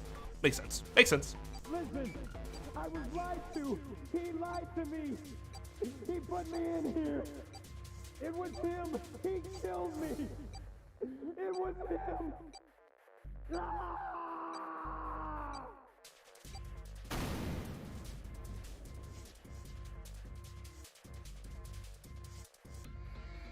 No, I don't want to get into a discussion about any of that in general. Just stating something. Otherwise, I would have actually started a discussion. Yeah, thought it was Zero too. Reasons for killing him. Although, it's interesting because we keep referring to Zero as a him, but it might not actually be a him. As I said before, in the Nonary game, the number 9 bracelet is of utmost importance. If I had allowed him to keep such a useful tool, he, or it, would have become a threat to me. As such, I decided that he should be eliminated early on. They did, not me. I wanted the number 9 bracelet. If I could manage to obtain it, I would be able to manipulate the game as I saw fit. I would be unable to acquire the bracelet unless its owner was dead. That's the second reason. Even setting aside his number, he would have been nothing but trouble for me. He was aware of my past. He knew what happened here 9 years ago. It was important that I eliminate him before he was able to disseminate this information. Lastly, I wished to conduct a simple test. A test to see if this Nonary game was serious, or a poor attempt at a joke. I needed to be quite sure. As such, I encouraged him to act against the rules so that I might observe the outcome. Junpei glared I at don't him. get your third motive. What the hell happened 9 years ago? Didn't I say? The Nonary game was played. I planned it out, and I conducted its execution. Why? What on earth was it supposed to do? I don't really think I have any obligation to tell you that. Wrong! You are a supervillain. Thus, you are obligated to divulge your entire plan to me before we ultimately thwart you. Although Ace had paid very little attention to Lotus after catching her, the gun had never wavered from her temple. She looked quite pale, and when she spoke, her voice shook. Hey, what's with this gun? Where did he get this? Why don't you tell her, Santa? Santa ground his teeth and glared at Other Ace. side of door 6, we found the gun in coffin in the cargo room, right? Bastard must have grabbed it when we weren't looking. Indeed I did. That was a pretty serious mistake, you know. Just saying you intended to leave it behind. Ace laughed, a short, derisive snort, and gave Junpei a sickeningly pitying look. Well, there isn't much time left. I'll be off then. Well, where are you going? And see, this is... the psychopath takes advantage of the other people caring. Do I really need to explain? I had assumed it would be obvious. I have the number 9 bracelet, and now I have Lotus. Wasn't there a door with a 9 on it in the room that looked like a church? That's where you're going, isn't it? And how do you know that? Santa told me about it while we were looking for Clover. I see. Well, you are correct. That is my destination. But now I must say goodbye to all of you. Ah, and please, don't forget my warning. Move and I'll pull the trigger. I don't need her alive to open the door, you know. As he spoke, Ace began backing toward the door, practically dragging Lotus behind him. Shit! He's getting away! But we can't risk it. Junpei, Santa, June, and Seven stood, frozen.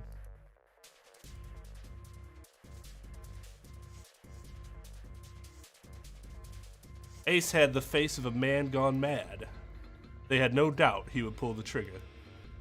Ace had reached the exit. Now, Lotus, open the door for me if you would. He forced Lotus to open it, then turned and addressed them once more. Goodbye. Then he stepped through the door.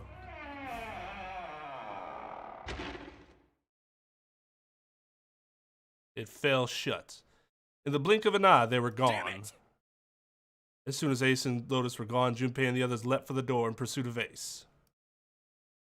But as Junpei laid his hand on the doorknob, there was a noise behind him.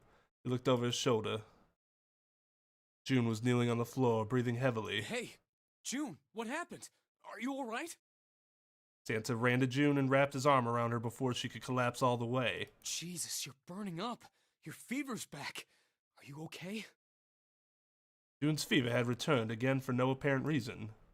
Her eyes were watery, and her eyelids drooped. Her breath came in dry, shallow gasps. I'm okay. Really, I'm fine. You should be worrying about Lotus. She was breathing hard now, and she could barely summon the strength to talk. But Junpei was torn. He couldn't leave June alone in the state she was in. But every moment they waited, Ace was farther away, Lotus's life in his hands. What was Junpei supposed to do? June's eyes drifted to Junpei's. She managed to muster a weak smile. Jumpy, don't worry about me. I just need a little rest. I'll be fine. Don't you remember? I just needed to rest a little bit last time. So please, please save Lotus. Think about what Ace has already done, Junpei. When he's got what he needs from Lotus, you really think he's just gonna let her walk away? Damn it. You guys go on ahead. Soon as June starts feeling better, we'll follow you. Go!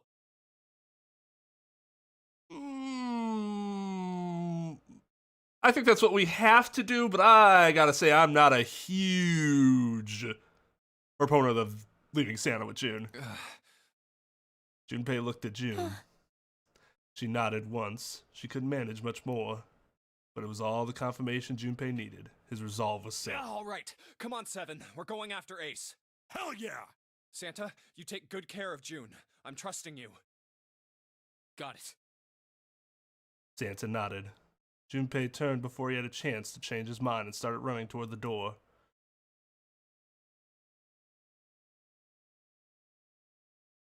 He could hear Seven's heavy footsteps behind him. Let's go! Junpei and Seven exploded into the hallway, their feet pounding the metal door as they ran.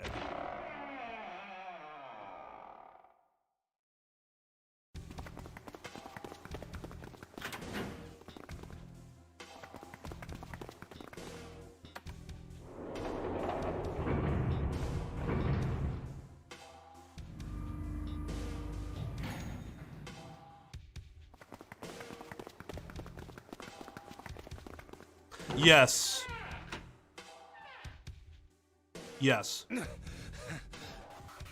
Because the murder on Snake would have been attempted murder on Snake was premeditated, and he just ended up killing someone else, which would be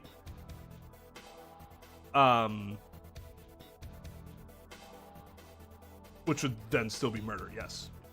So double whammy. Which means in the state of Wisconsin you'd get charged both.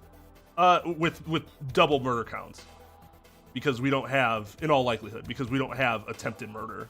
We consider an attempted crime to be a completed crime.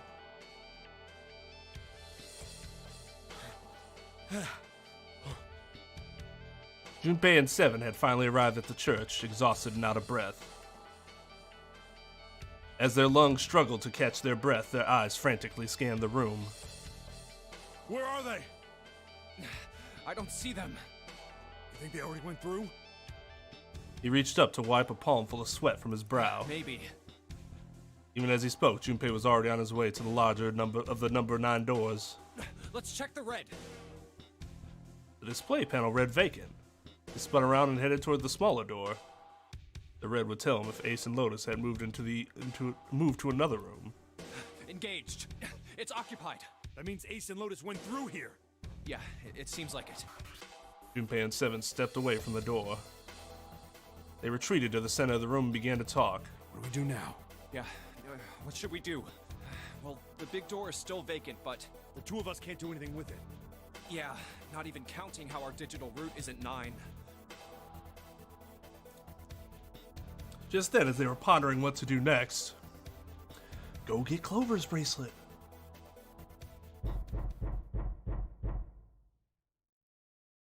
There was a noise like someone hitting a thick wooden panel. What's that sound?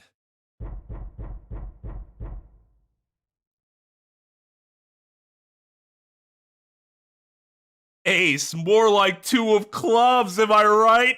Got him.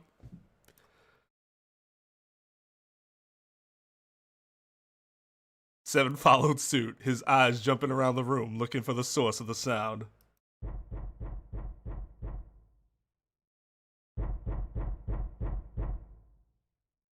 coming from over there. Yeah, for some reason I was thinking 7 was 9. Which obviously makes no sense because Ace has 9. Otherwise, he would be able to do what he's doing. But they can do it with June, right?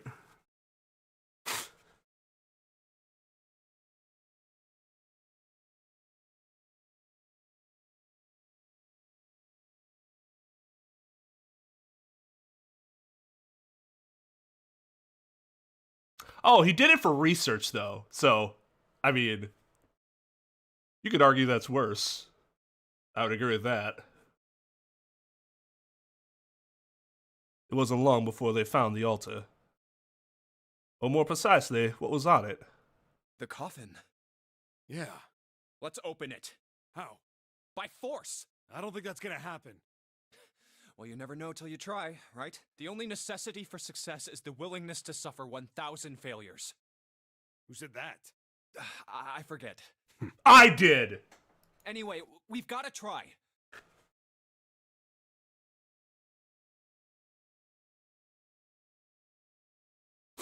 Well, no, he killed the one kid.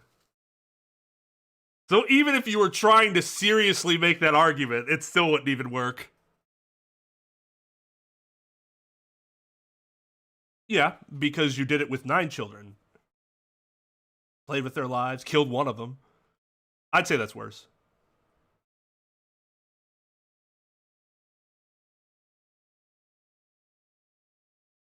Junpei and 7 left at the coffin. They grabbed hold of what purchase they could find and pulled. Damn it! See? Didn't I tell you? Oh yeah, this is a great time for I told you so's, you dipshit. If you could just pull it open, why would it have something like that?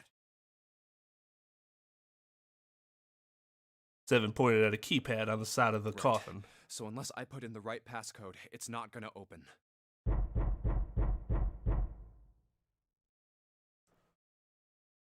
The noise hadn't stopped. In fact, as it continued, it had only gotten louder and more forceful. What were they supposed to do, Junpei Is there wondered. some sort of clue somewhere?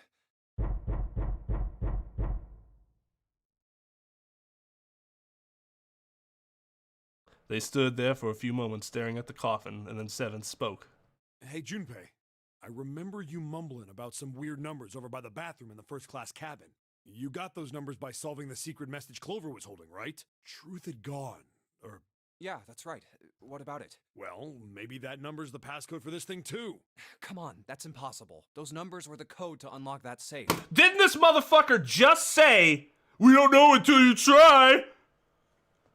Yeah, but the person who set up that safe in this coffin is the same person, right? Zero set up both of these. Yeah, probably. Well, then they might have set the same passcode for both of them. That's ridiculous.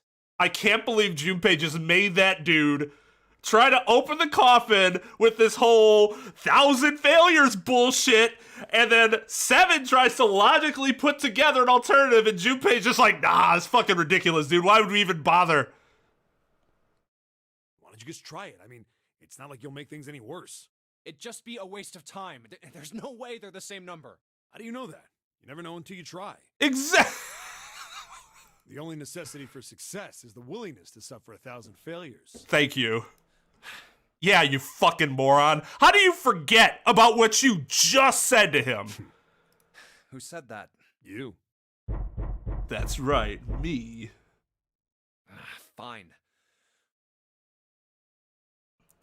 He knelt down in front of the keypad and looked at it. Perhaps because he'd repeated them so many times before, the numbers came easily to Junpei's mind. 1438 3421. Quickly he typed them in.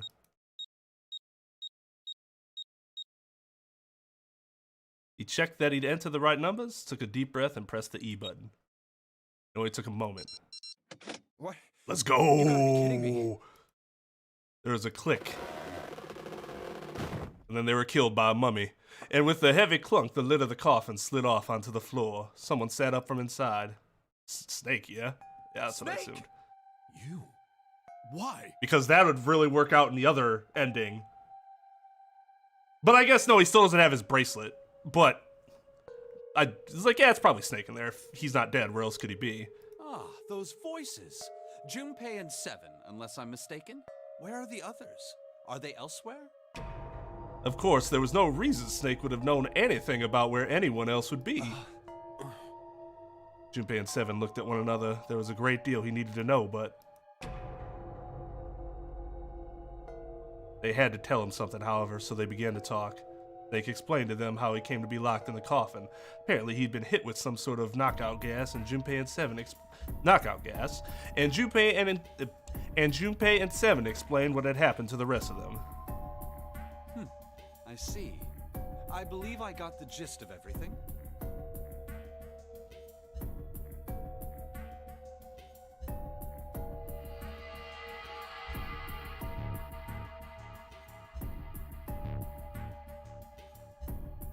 Fuck!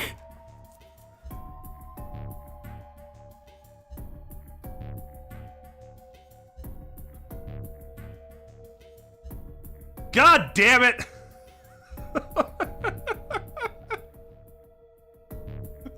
Yeah, it's true.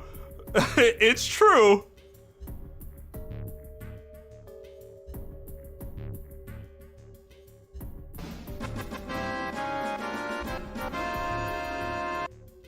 Enjoy your orange juice. Thank you for the $15. Keith, now I will be right back, I suppose.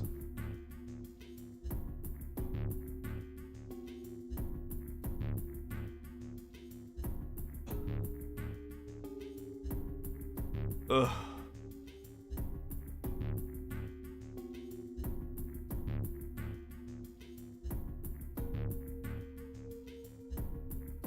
Just start timing people out if they don't listen. I think you've given them enough warnings at this point.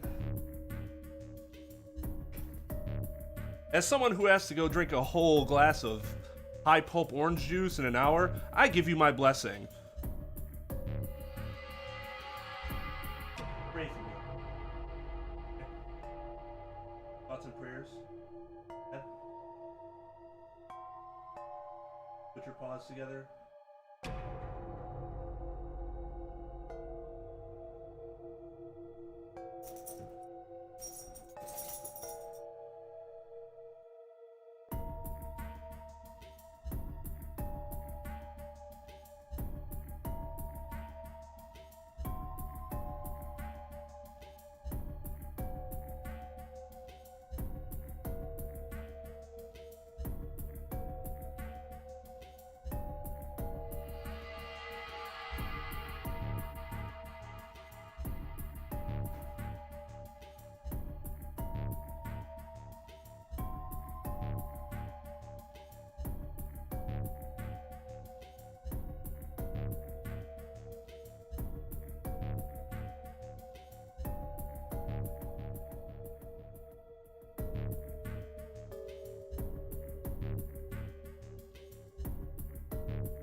I'm shaking this shit, by the way.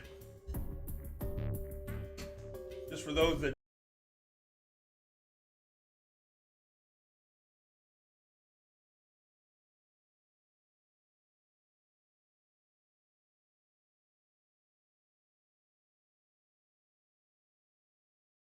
Are we back?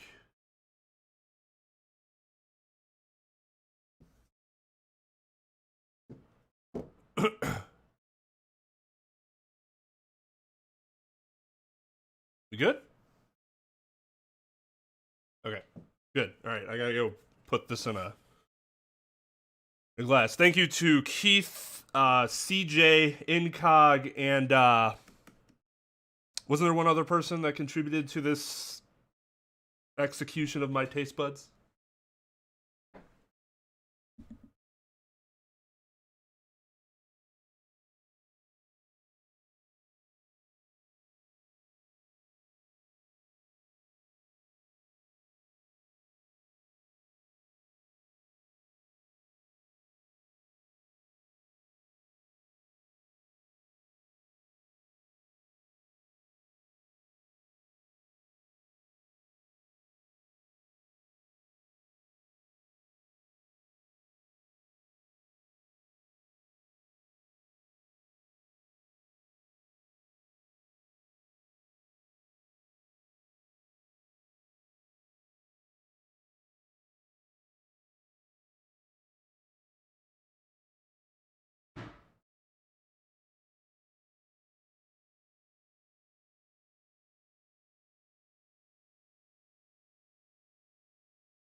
OBS has been crashing because it says I have multiple game captures, but that's not true. So I gotta figure out what else it could be referring to.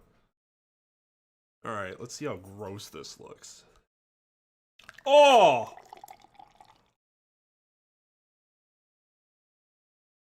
Oh! Oh, that was worse than I thought. It came out all chunky.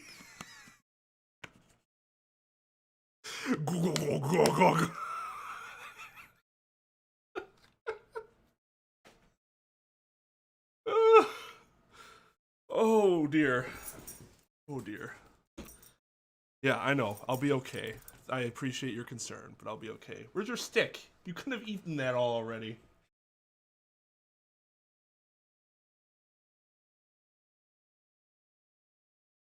It's normal orange juice color for the United States. I guarantee you in European countries and I bet you anywhere in the Eastern Hemisphere, well, not everywhere, but a lot of the places in the Eastern Hemisphere have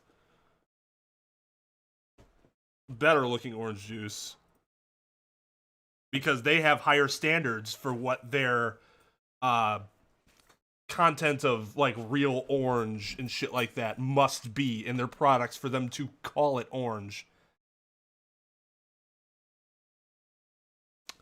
I mean, I guess you could call it cultural differences. It's corporate greed differences more than anything. But I guess that's also a cultural thing.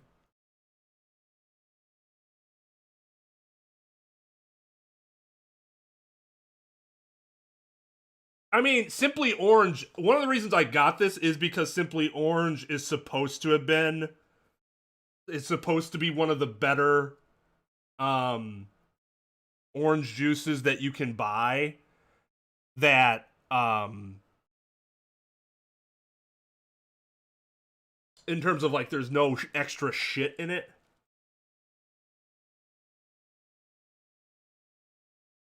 So, I mean, that's why I get this brand. Because, like, if I'm going to drink orange juice, I want to drink fucking orange juice. I'm not going to drink, you know, otherwise I just get Sunny D and pretend I'm drinking orange juice. But it's not really. It is washing it out a little bit. But it's still, it's more still of a yellowish tint than orange, I'd say. Because, I mean, just look at the, like, this would be, like, darker orange versus, you know.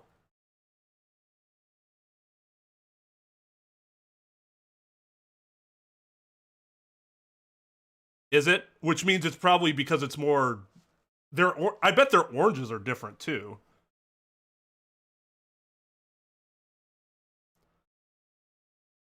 Oh, it moves like a shake or a slushie, but does not smell nearly as good. Yeah, I just learned about how in the US, most honey that you eat isn't actually honey. But in Europe, in order to call it honey, you have to have at least 60% of what you're selling must be considered honey. So Europeans have way better honey than we do, where most of ours comes from like high fructose corn syrup, which is awful, but it's cheap.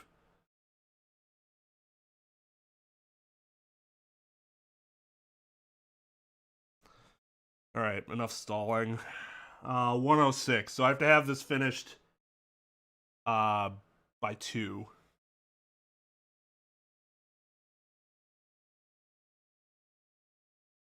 There's so much non-liquid. There's so much. There's so much of that isn't liquid. Why not just eat an orange?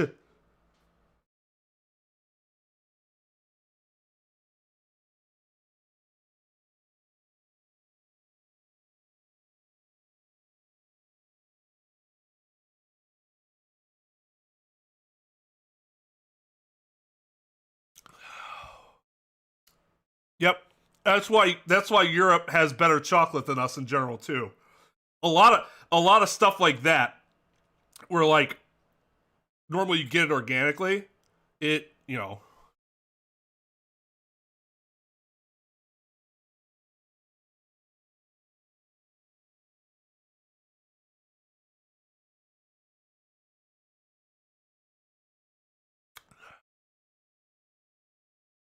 Are you kidding me? I'd rather just eat an orange.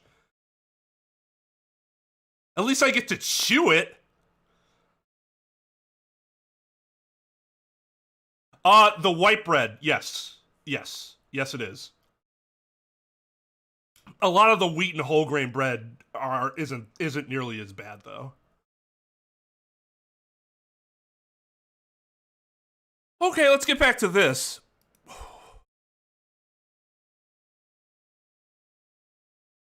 No, there was one thing they kept from him. There was one thing, however, that neither Seven nor Junpei could bring themselves to say, that Ace had killed Clover. They feared that if Snake knew, he might well go insane.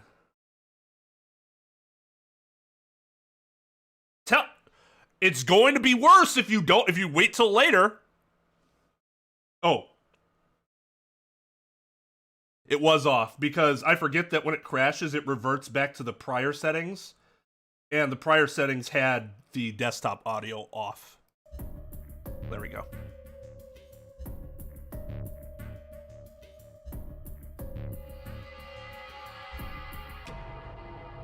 That is very true. That is very true. I care about my fellow human being. Ace obviously can't even differentiate his fellow human being, so...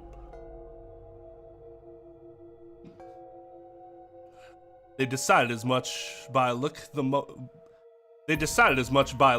Snake had climbed. Wait. They decided as much by a look I see. They decided as much by a look the moment Snake had climbed out of the coffin. That still doesn't explain why you were trapped in here. We've still got no clue about Zero's true identity, let alone why the hell he's doing all this. Why did he put Guy X in Snake's clothes? Is all this stuff somehow related to that Nonary game that was played 9 years ago? Hey, Snake, do you know anything? Junpei put the question to Snake. So my guess, so there were 4 names listed. I don't want you to comment on it. I just wanted to state my guess, because this is actually something I feel is less speculation and more like I'm pretty sure this is the case. 1, 2, 3, 4 executives, right? They were listed on that sheet of paper. Ace is 1, the 9th guy's the other. The 3rd guy is the guy Ace killed, but Ace couldn't figure out who he was because of face blindness. And 4 would be the captain, whoever the captain was. And so they all are fucked over in one way or another, except for Ace so far. His answer was less than illuminating. What are you talking about? I apologize, but I have no idea what you're saying.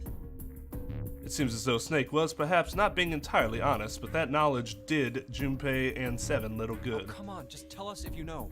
I don't know what to tell you. How can I know something I don't? No matter how many times they asked, he insisted he knew nothing. It was becoming clear that Snake wouldn't give in, and every second they spent asking him was a second wasted. This is bad. We're running out of time. We need to go after Ace. However, they stood in silence, the overpowering atmosphere of the chapel almost stifling. Junpei, Seven, and Snake simply stood at a loss for what they should do next. What do we do now? He glanced over at Snake's wrist. Sure enough, he could see the 2 on the bracelet on Snake's wrist. The 3 of us can't make a digital root of 9. Yeah, we just get 5.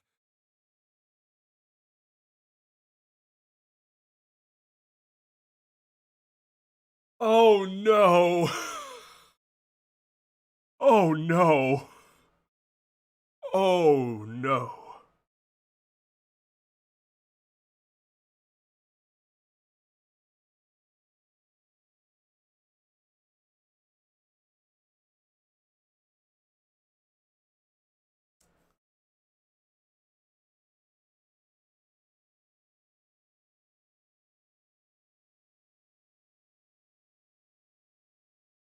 Well, you can see them as individuals, but you wouldn't be able to tell that guy's face from Snake's if they're wearing the same clothes. At least that's how they're describing it here. That's how I knew of it before the game, but I don't really, as someone who doesn't have it, I have no idea what it actually is. This is gonna be really awkward, Snake. We're stuck here then. Oh, hey, I just remembered something. I'm surprised you didn't go, oh, just go get Clover. Seven began patting his pockets as if he were checking to see if any of them had anything. What? What is it? What he took from Clover? Her bracelet? I found something earlier. What did you find? This. He'd finally found the pocket he wanted, and his hand dove into it. Seven pulled out something round and metal. Oh, a bracelet. There was no mistaking the number glowing at them from the face like a cartoon eye. Zero. Zero's bracelet. What did you say? Are you saying that 7 has the number 0 bracelet? Yeah. Where did you get that? Snake's question was innocent enough, but he learned the truth. If he'd been able to see, he would have noticed Seven look away. Clover gave it to me. She did? Yeah. How did she come by it? Well, she found it. See, on the other side of door 1, A deck, the captain's quarters. She asked me to hold on to it because it was too big and bulky for her to be lugging around. He's lying. Junpei could tell right away that Seven wasn't telling the He truth. told us earlier. I haven't actually looked at it yet. Didn't want to disturb the crime scene, you know? Basic stuff. Well, I did borrow one thing. He probably said that so Snake doesn't find out about Clover. All right, Junpei. Been nice knowing you. Wait, what? Come on, man. I'm just kidding. Still, just in case, I want to make sure the 0 bracelet gets picked up by the red. Snake, give me a hand, all right? Without waiting for a response, he started walking toward the door. Junpei and Snake followed him quietly. Before long, they found themselves in front of the larger of the two doors. Seven and Snake put their palms on the red. Once they'd done that, Seven put the number 0 bracelet on the scanner panel as well. A third asterisk appeared on the screen. Now they just need to pull the lever and the door would open. Huh? Why isn't it opening? Well, the third asterisk lit up, so it must have registered the 0 bracelet. Maybe it isn't actually 0. Huh? What? That bracelet may not actually produce the number 0 when scanned. That is what I'm saying. Hey, we're back to our original squad. Let's go. I just noticed that.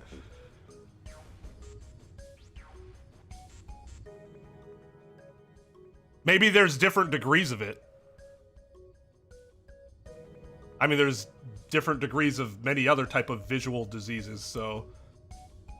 Or, I guess not diseases, but afflictions or conditions, I guess would be probably the better way of putting it. Why don't we try a few different combinations? Because, yeah, that would almost imply a sort of color blindness, too. Hair isn't the face. Perhaps we can determine what number that bracelet actually contains. Oh, got it. Junpei nodded. They decided to use the following combination.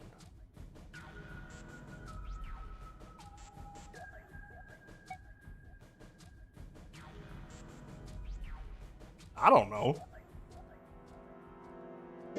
Let's try all 3 of us and the bracelet. If this combination works, then the number for this bracelet is 4.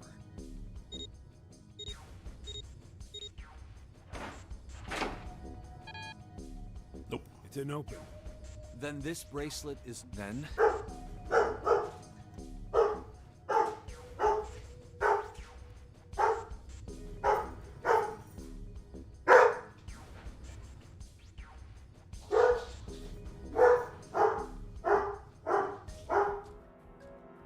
As you might have guessed, a truck is going by.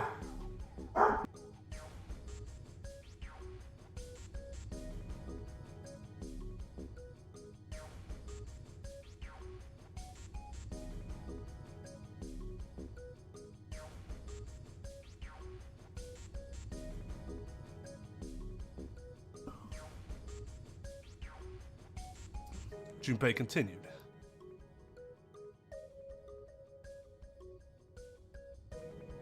Let's try Snake, me, and the bracelet. If this combination works, then the number for this bracelet is 2.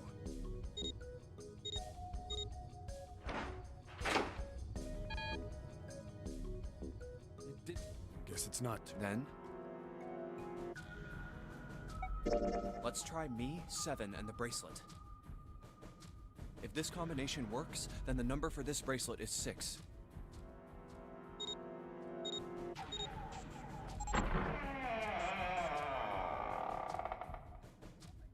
It opened. Yes, so it would seem. So it would seem. 7 clearly hadn't thought their experimentation would produce anything useful, and looked rather confused. Snake was as usual, calm and smug. The door slid closed. Junpei's forehead furrowed as he thought. That means the bracelet is actually 6. But how is that possible? The display on the bracelet clearly shows a 0. Suddenly, from somewhere far beneath them, they heard the creak and groan of tearing metal. Wait. With it came the sound of water pouring into parts of the ship that had until recently been dry. Oh man, that's not good. I guess our time's just about up, huh? At any rate, we know now that the door can be opened. Let's go! But, Snake, are you sure? Yeah. You know that only Junpei and I can go through this way. You needn't worry. I have a solution to this problem. My last resort. But if now is not the time for last resorts, then when? Last? Resort? Cut my life into pieces.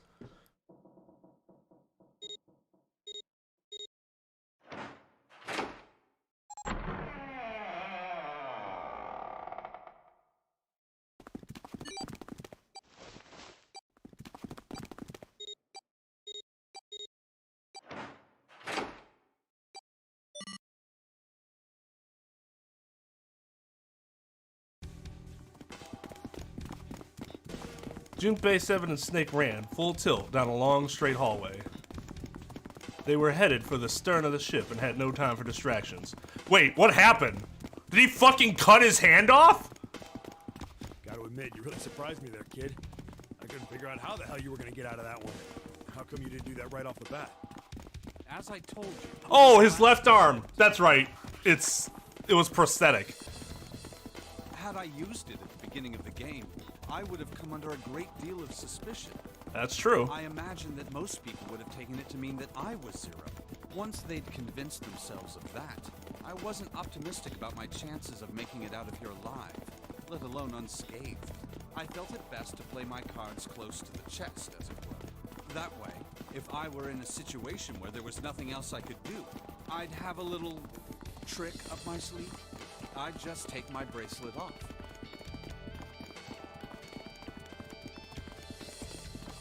Snake's plan had been simple but effective.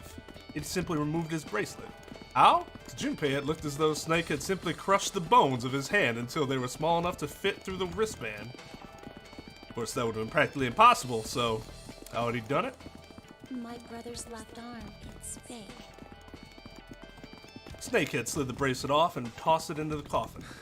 I know this is kind of a weird thing to say, but I'm glad that's a fake arm. Don't have to be afraid of the door if you don't got a bracelet. You are correct. He'd walked through the door easily without authenticating. He stepped out to the other side unscathed and began running down the hall alongside 7 and Junpei. They kept running for a while longer and eventually came upon a set of stairs leading downward on the right side of the hallway.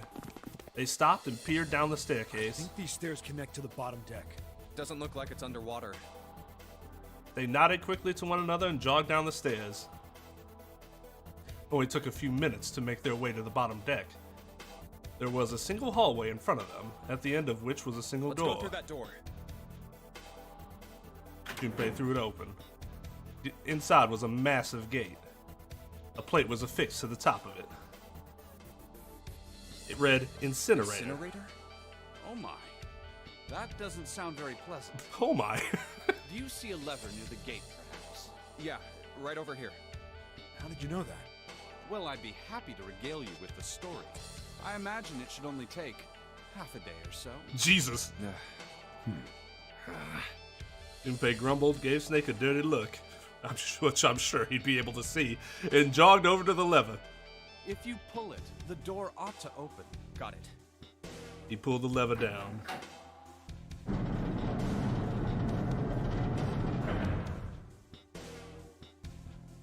With the rumble of an ancient monitor, monitor, with the rumble of an ancient motor, the door opened. There was no need to hold back and no time to hesitate. They pushed their way inside. Standing in front of them were Ace and Lotus. Ace still held the revolver in his hand. It was still pressed hard against Lotus's temple. A small dark bruise had begun to form near the tip. Even from several yards away, Junpei could see that Lotus was shaking. She was terrified. Perhaps more interesting was what Junpei saw behind them. 9. Another number 9 door. What? Why? Why is there another one? The door stopped Junpei in his tracks. It simply shouldn't have been there.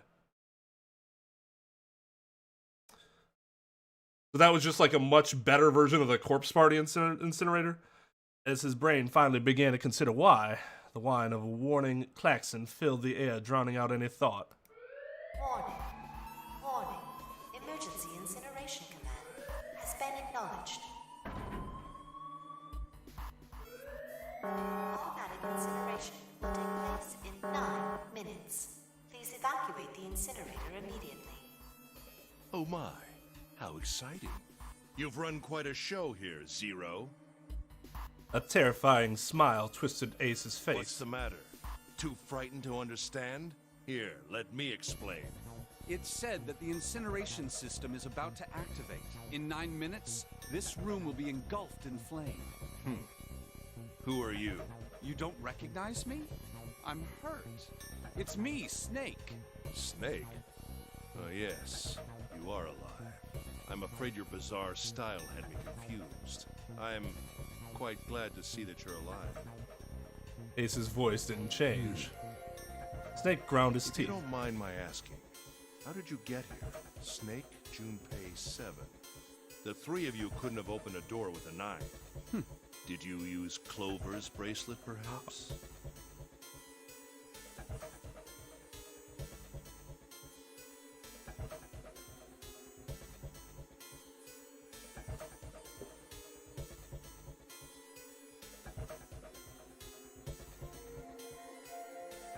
What? Ah, well, your reaction suggests that you did not. Hold on. Why did you think we'd have Clover's bracelet? Junpei felt his chest tighten. Oh, they haven't told you? Told me what? Clearly not. Normally I would take some time and enjoy the moment. But I'm afraid my time is at a premium just now.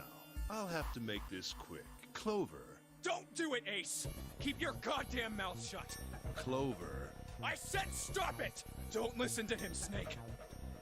Junpei could feel his voice going hoarse, but Snake didn't listen to What him. happened to Clover? Ace looked at him.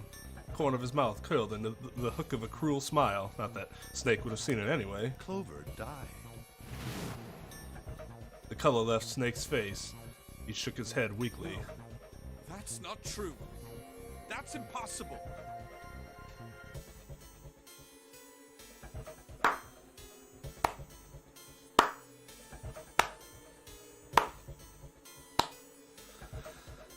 Fan of The Empire Strikes Back, I see. Word for word. It's a lie. It has to be a lie. Oh, it's quite true, I can assure you of that. I killed her myself, you see. What? I'm sorry, did I stutter? You know, it's funny the amount of times I make that joke and then somebody else finally says it. Motherfucker, did I stutter?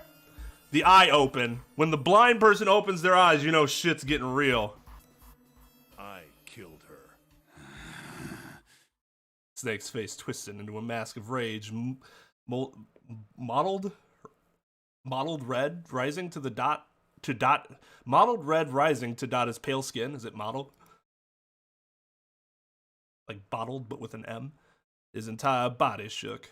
He looked to Junpei disturbingly like a demon. It's probably those robes. She died with less suffering.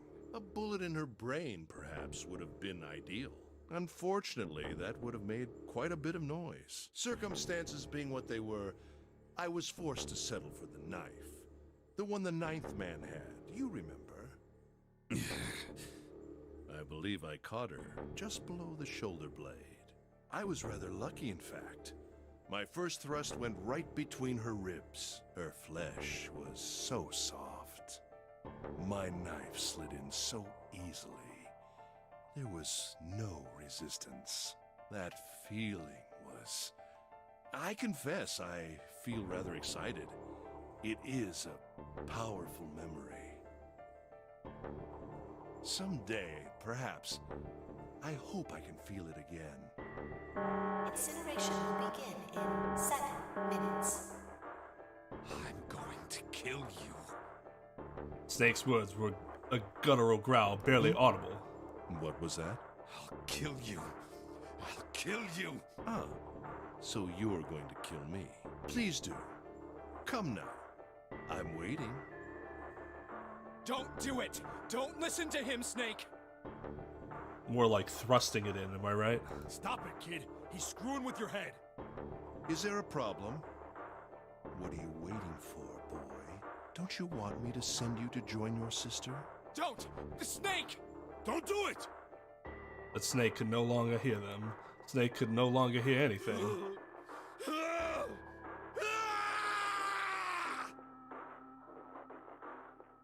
See, if I were Lotus now, this is where I'd make my move.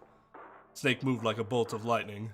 His scream echoed through the incineration chamber, full of rage and despair. Snake! Snake!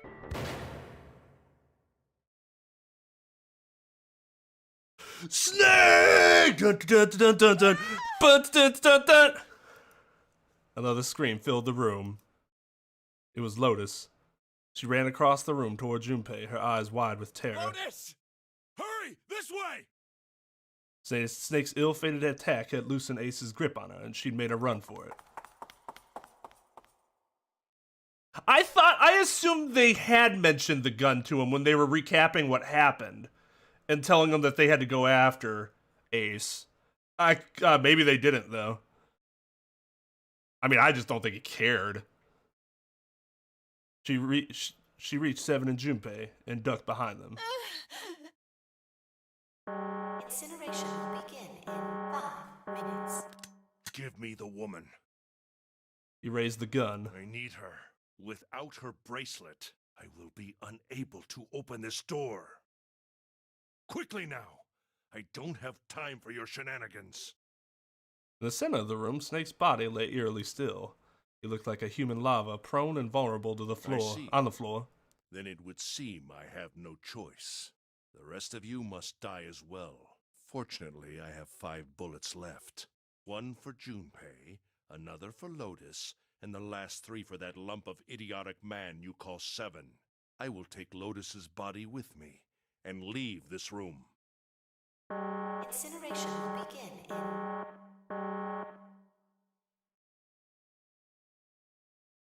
I mean, I'd believe it'd take 3 shots to kill Seven. 4 minutes. Well, it looks as though our time together is at an end. I rather enjoyed playing with you. Damn it! Junpei could see Ace's finger tighten. He could see it begin to squeeze down on the trigger, his body tense, preparing for the catastrophic impact of hot lead against human flesh. Goodbye. Then it happened. Kill you. Snake stood up. What? No, that's impossible. Keep shooting him. For the first time, Ace's composure broke. With obvious effort, Snake lunged forward, 1 step closer to Ace. You got at least 2 more shots, as long as you hit Seven in the head. Then another. He looked for all the world like a zombie. I'll kill you. I'll kill you. His voice was the mournful wailing of the undead. Stay away from me. Get back. Stop. If you come any closer, I'll... Get away from me. Do what you already did? Little by little, Ace was retreating. Snake didn't stop. He continued his stiff and inexorable approach, his eyes twin pools of pure fury. Listen to me. I said, don't come any closer. Shit. You bastard. Instead, he shot way too many times. Ace's revolver leapt 5 times. 5 times the air in the incinerator was split by the crack of a bullet. Snake's body twitched as 5 clouds of blood, torn flesh, leapt into the air across his body. A fine pink mist drifted from his body and disappeared. Junpei didn't have time to ponder what that meant before. And then his strength was gone. His legs crumbled and his broken and battered body slid to the floor. Incineration will begin in 3 minutes. Finally, you're... But Snake wasn't done. I'll kill you. Even as the pool of blood beneath him grew, he began to move. He half crawled, half slid toward Ace. One bloody arm wrapped itself around Ace's leg. You won't get away. And the other gripped his thigh with a strength that should have been long gone. You son of a bitch! You're a monster! Get off me! Let me go, damn you! He kicked at Snake with his free leg, driving his foot into Snake's face, his arm, his shoulder. It made no difference. Snake refused to release him. Once a snake has ensnared its prey, rarely does it release it. Rarely does it release it. This is it, Ace. We're going to burn to death together. What? Incineration will begin in 2 minutes. Yeah, damn it! Damn you! Get off! Let me go, you monster! Okay, look. Think about it this way. My company owns a wonderful hospital. It has excellent doctors. You're not wounded too seriously. I'm sure they can fix you up easily. I shot you 6 times, but you're not wounded too seriously. You don't have to die. You could be saved. Just let me go.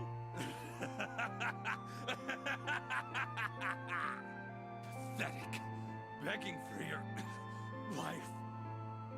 Then Seven and Lotus began to speak. Junpei could hear tears in their voices and their words were strained. Snake, that's enough! You can stop now! Yes! He's right, Snake. You've done enough! Come on, Snake, let's go! Let's get out of here! You have to come with us. We have to leave together. Snake turned toward them.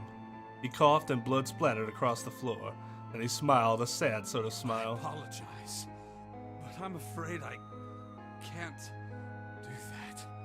You'd best forget about me. You need to leave soon. I'm going to take him with me. Shut up! Be quiet! I couldn't save Clover. My sister died because of me. Perhaps this will begin to atone for that. I don't know how realistic this particular situation is, but adrenaline, we are talking, human bodies can lift cars when their adrenaline is shot through the roof. At least that's what has been reported has happened before to save loved ones, when their body essentially releases all limits. Activate power 666 or some shit.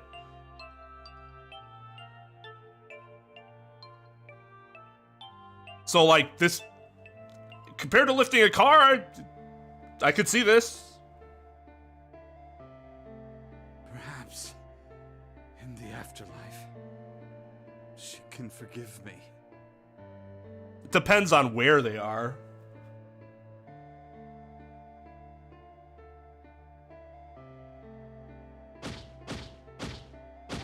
Now go. Go now. Dude's talking so casually, he's getting kicked.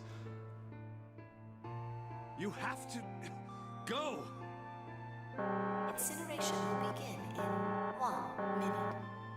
God damn it! Shit! We're out of time!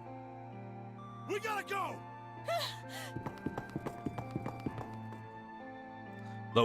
Seven ran toward the exit. Lotus followed him, but Junpei couldn't move. There were white lines down Snake's cheek where his tears had washed the blood away. He was broken, body and soul, and Junpei felt as though half of his own heart had been torn out. His eyes stung, and he tried desperately to swallow the clear lump in his throat. Hey, what are you doing? You have to get out of here now!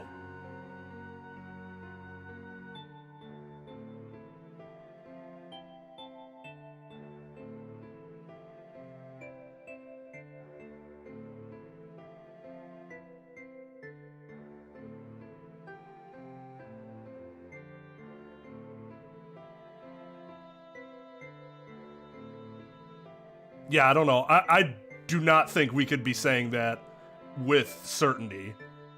For sure. There's no way Adrenaline did it. I don't think we can say that with certainty.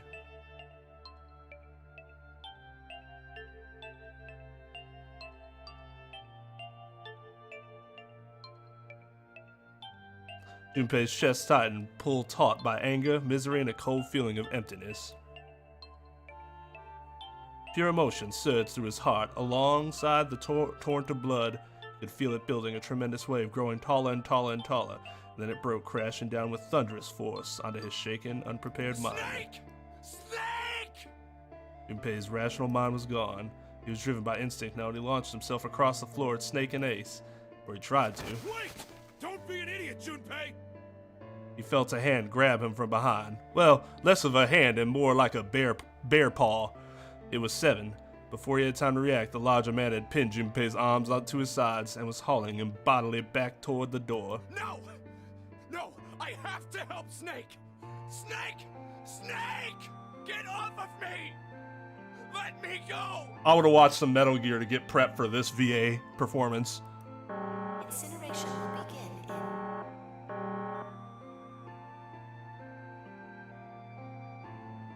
10 seconds. 7, 6. Damn it, I don't get a choice, kid! Don't blame me for this, alright? 5, 4, 3, 2, 1, 0.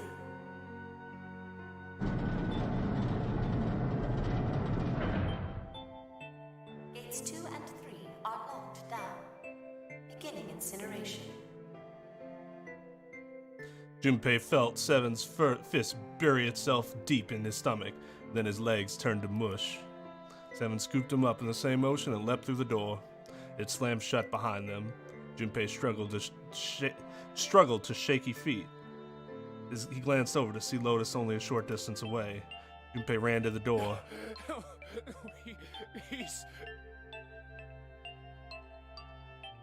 There was a small window cut into it. Inside, he could see Ace and Snake. Jared! Damn you all! Why? Why? Why me? I don't deserve this! Answer me! Answer me, Zero! Why? Why? Wow. Zero! Zero!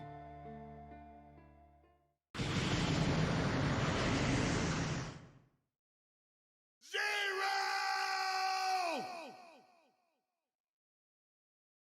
I'm not gonna lie, that's kind of a badass way to die as a villain, if you're gonna die. Go out screaming. But not like, just go out screaming your enemy's name.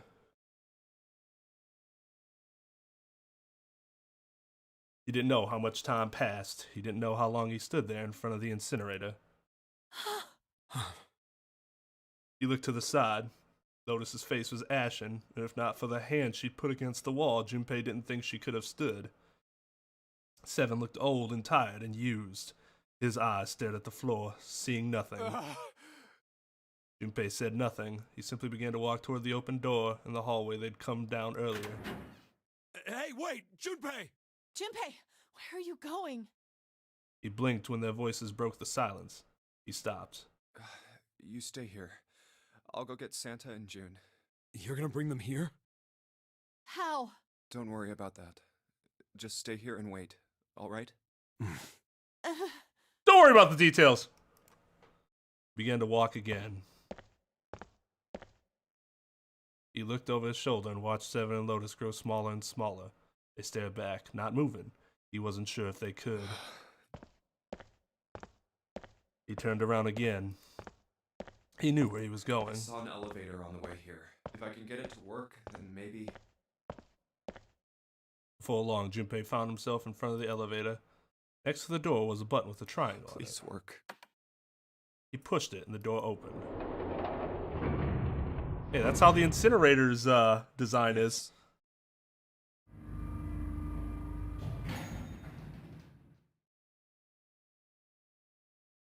Junpei was in the large hospital room. June! Santa! He kept calling and walked to the center of the room. But try as he might, he couldn't find them. Damn it. Where did they go? Increasingly frustrated, increasingly worried, Junpei left the large hospital room. He had no choice. He would have to look for them. Junpei's heart was heavy. He couldn't shake the feeling, but there was a part of him that felt it would be wrong to, even if he could. With every step he took, his legs felt more and more like lead.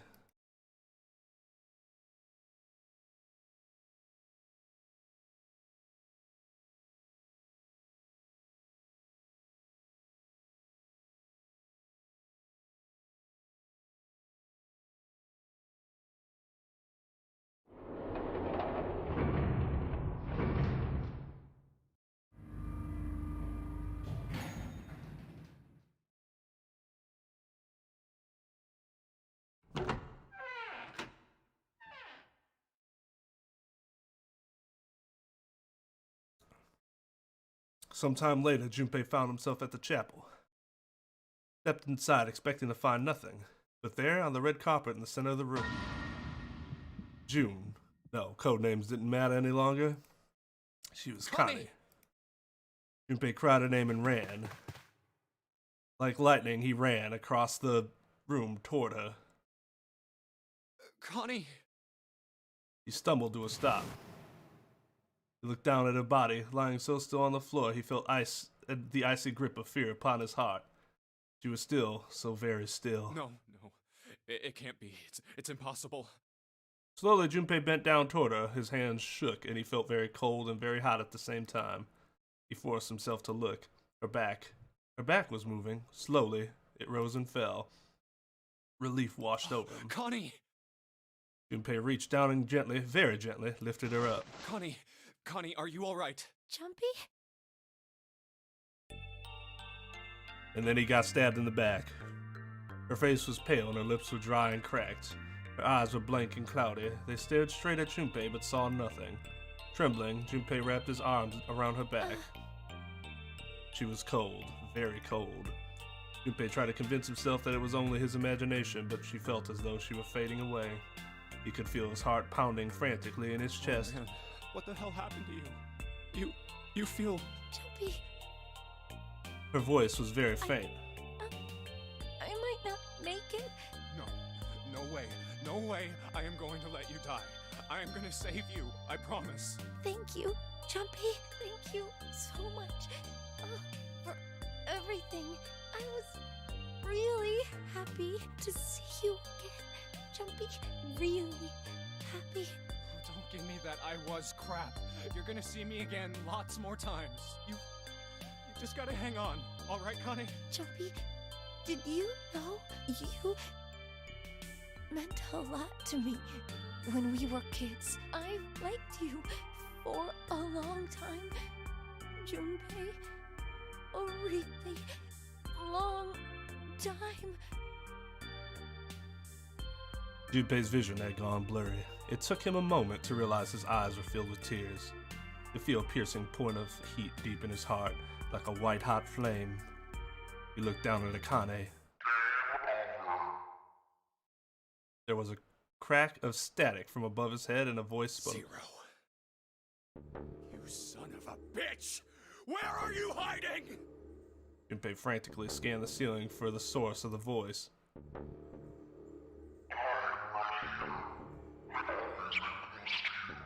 What the hell are you talking about?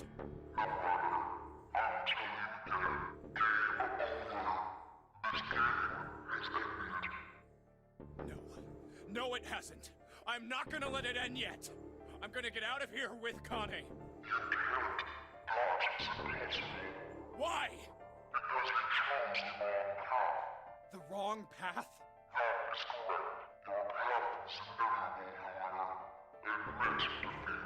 Where there is shadow, there is light. Where there is the absence of light, there is no shadow. So it goes. What are you talking about? That is not. The loser has been decided. I told you! I am not gonna lose! No, you misunderstand. You have lost.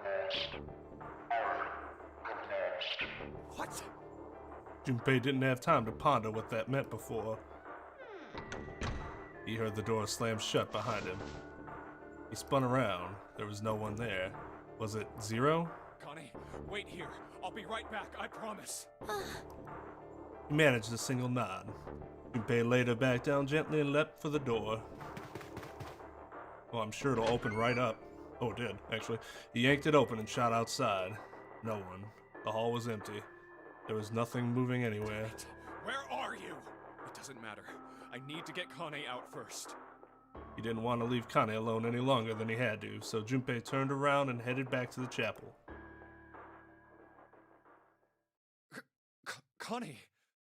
She wasn't there. She wasn't anywhere. She'd been lying there on the floor just moments before, and now she was gone. God. No. Where is she? Connie! Connie! Connie! Connie! His cry split the heavens themselves. He screamed until his voice gave out. Then he screamed some more. There was nothing. No answer. His voice faded away, and all that remained was cold, unfeeling silence. That was when he noticed it. Huh? A strange smell, one he'd smelled before. White smoke. 9 seconds later, Junpei's mind winked out.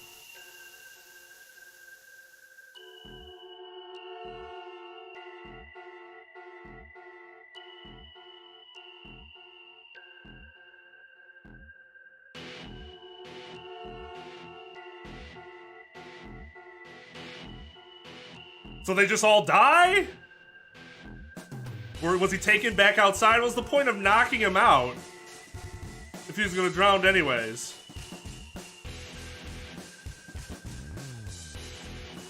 Ah, I can't skip this to go faster. We did it! We won!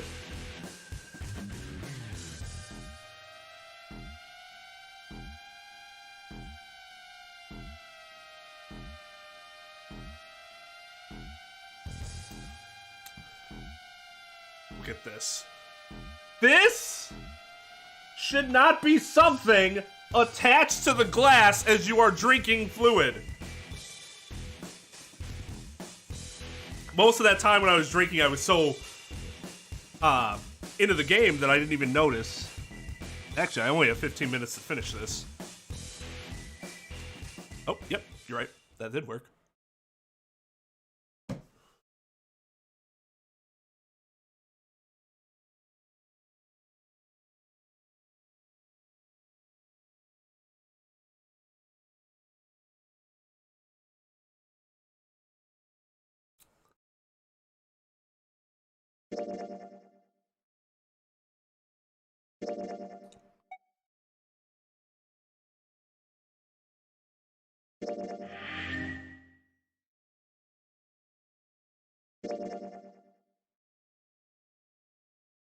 What the fuck is this?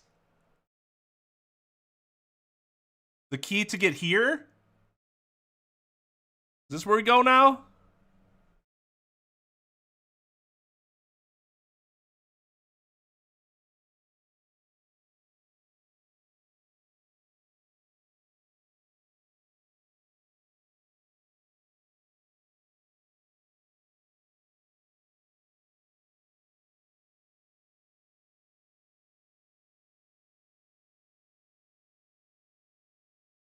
What cutscene? Why would I want to watch something again?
It won't take that long to get back to it. We'll give it another try.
Okay.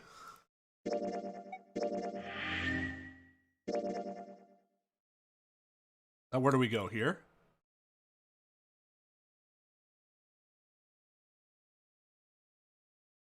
Every time I speedrun Final Fantasy VII, I get to watch Aerith die over and over again. I think we can watch June die one more time.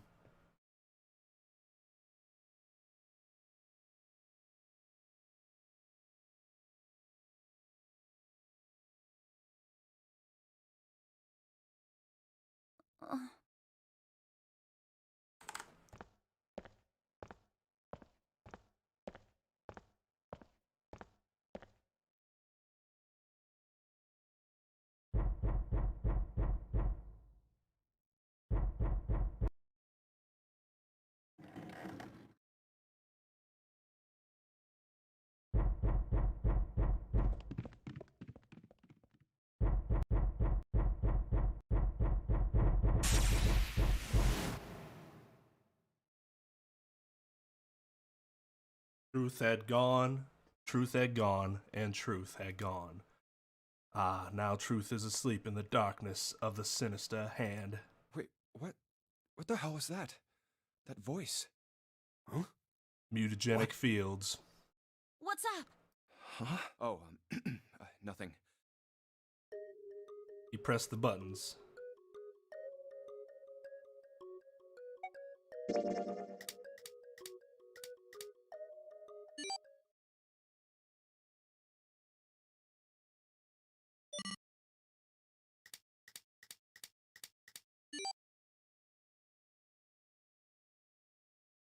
Oh, we are on ADV. 1438342 I don't think what I missed is really a big deal. We don't need to read every word. I think we know what happened here.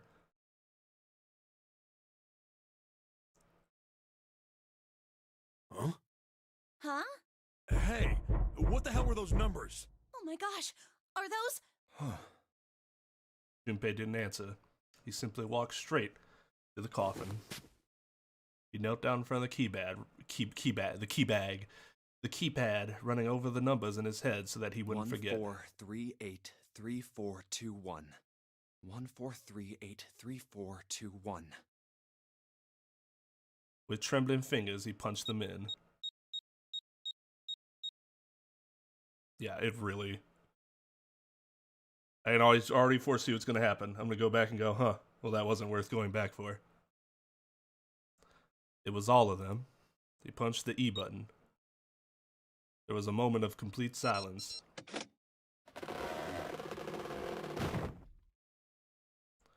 Then there was the sound of the coffin lid unlatching. Something sat up out of it. No way. What? Why are you...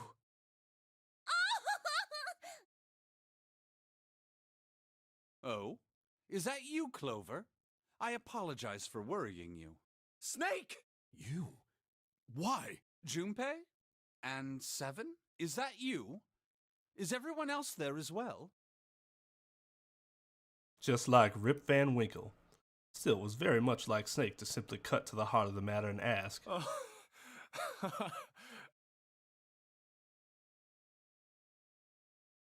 I highly doubt if it were that important that they'd leave it out of the ADV part.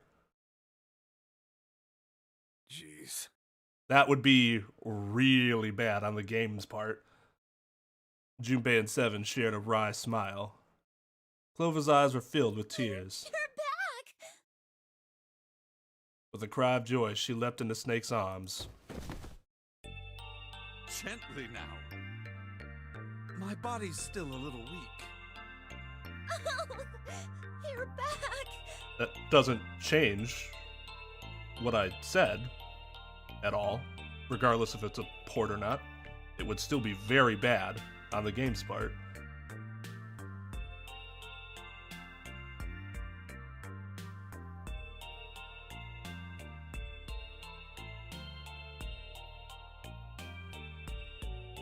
The words just pop. Yeah, which obviously we were able to figure out by using our brains and seeing that he got the numbers.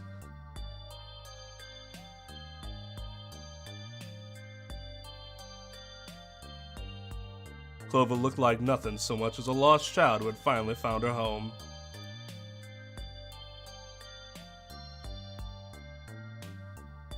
She cried and cried and cried. Her eyes were red and her nose was running. She hiccuped and gasped, as if she were about to begin hyperventilating.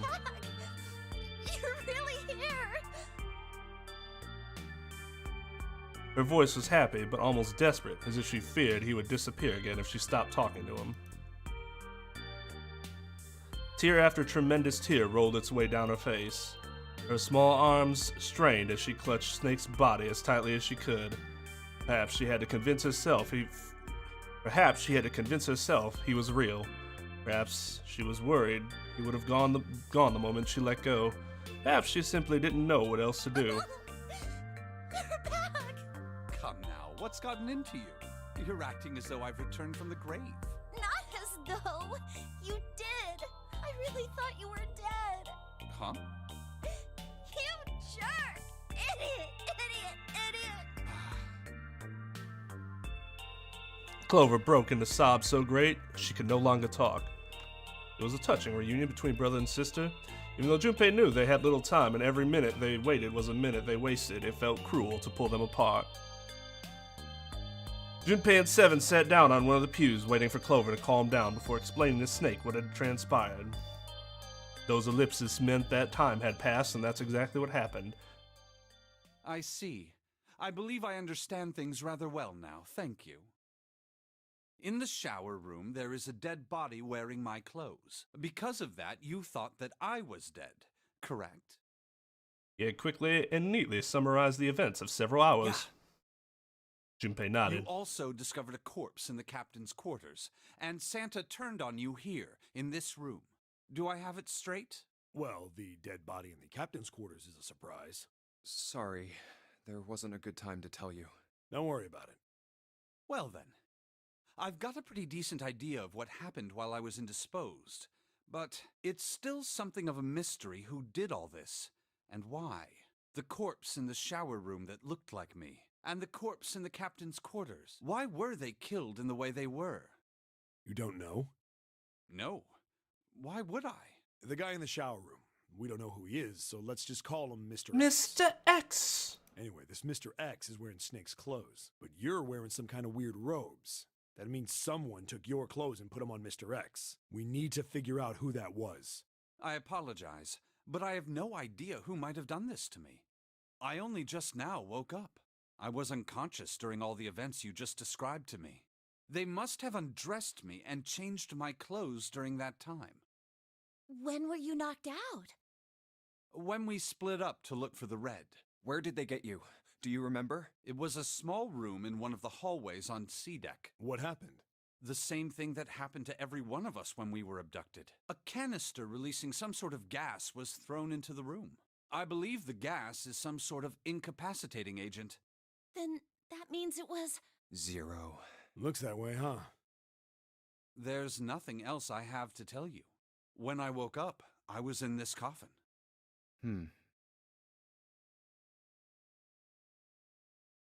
Junpei crossed his arms and thought, oh man. Why? Why did Zero make Mr. X wear Snake's clothes? How would that benefit Zero? I don't get it. What the hell does any of it mean? And I have no idea how I got the passcode for the coffin either. Truth had gone, and truth had gone. Where did those words come from? Why did I feel compelled to push the buttons on the bracelet after hearing them? Snake had asked him about it while they waited for Clover to finish crying. He had no answer for him then, and he still didn't. All I know is my fingers moved on their own. It was like I did it subconsciously. I don't get it. What the hell does any of it mean?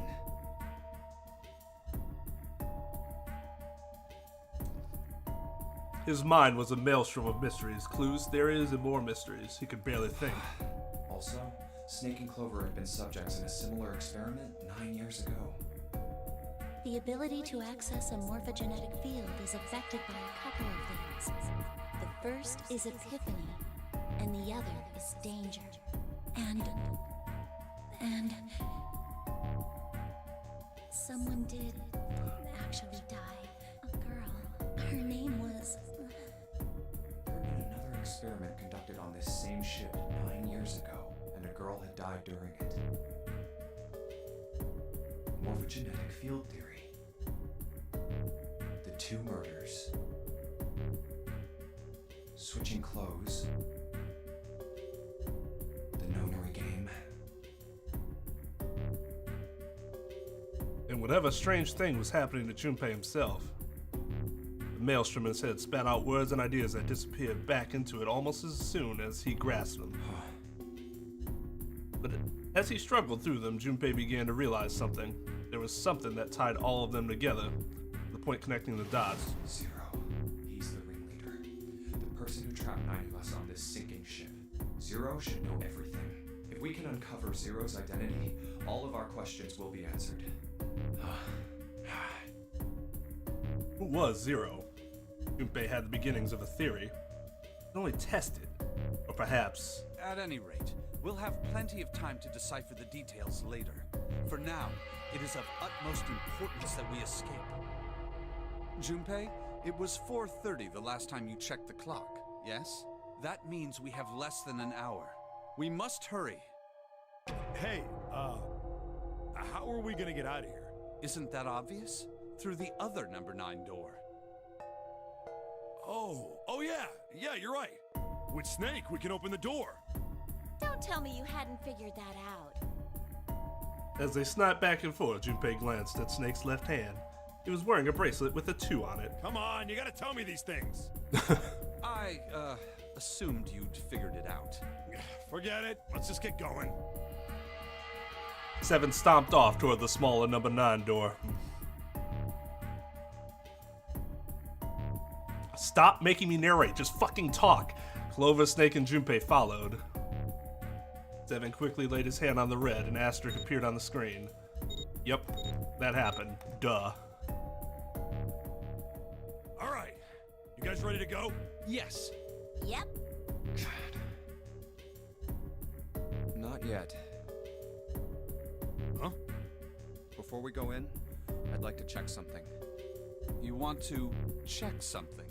Yeah, but before I do, 7, could you pull the lever? I want to make sure we can verify with just the 4 of us. What do you mean? We don't need... Just do it, alright? But if the door opens, don't go in yet, okay? Please, this is really important. I really need to check this, okay? Work with me here. Junpei looked directly into Seven's eyes. The older man looked back for a moment, then nodded.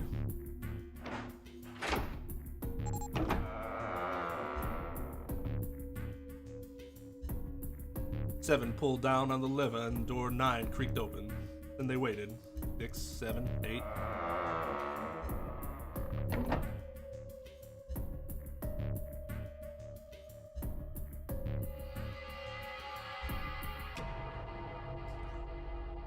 After 9 seconds, the door closed. All right. That means the 4 of us can go into door 9. So, we knew that already. It's obvious.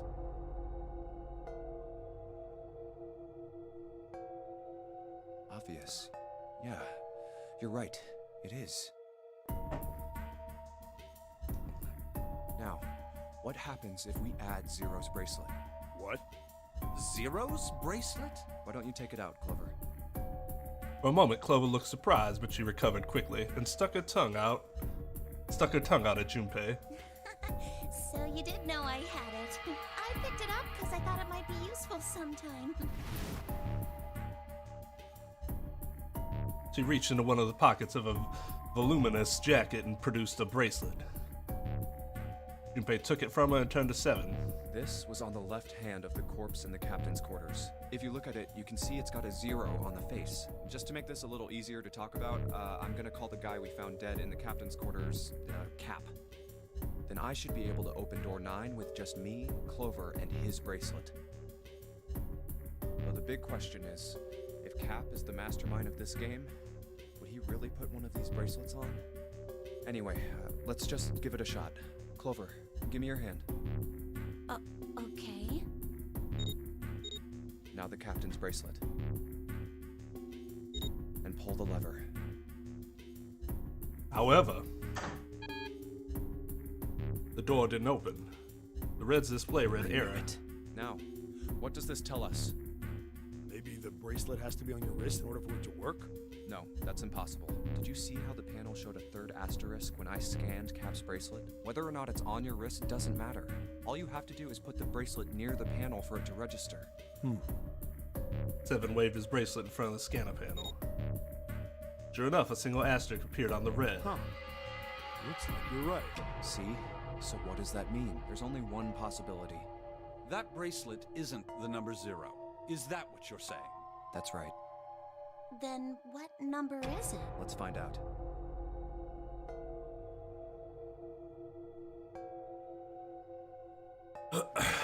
It would be... No. Wait. No. 12, 7, 14, 20, 6, 11... Wait. No, 6, 13, 19. I think it's this one. No, that's 20. 7, 6...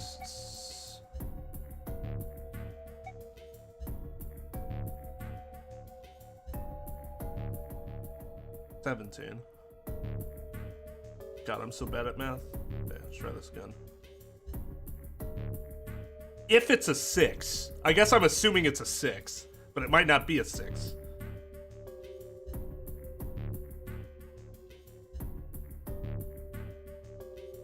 This is 19. That's 19. This is the same as this. No, it's not. I'm an idiot. Junpei's 5, not 6. So 12 plus... It's this one. Let's try 7, me, and... That's the same one we did last time. If this combination opens the door, then Cap's bracelet is number 6.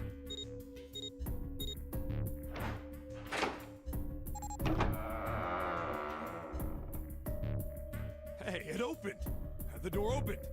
What? Why? What does that mean? Both Seven and Clover seemed rather shaken. As they turned to look at Junpei for answers, the door slid heavily shut. Junpei raised an Isn't eyebrow. it obvious? Cap's bracelet is number 6. But Doesn't it say 0? This isn't a 0. The symbol on here isn't a number 0. It's a letter O. Oh.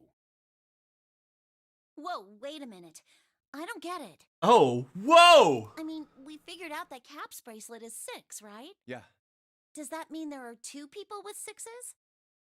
Before Junpei could answer, Snake spoke up. There is most likely only one person with a 6. But I don't get it. What about June? Well, this is only an educated guess, but I think June's number was never 6 to begin with. Her bracelet Simply was whatever it needed to be. was flipped. Oh! Oh!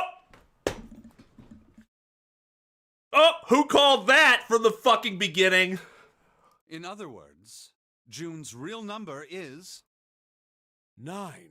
That seems the most likely. Then all this numbered door stuff was just a load of crap? Why would you say that? Because if June is 9, then the numbers wouldn't match up.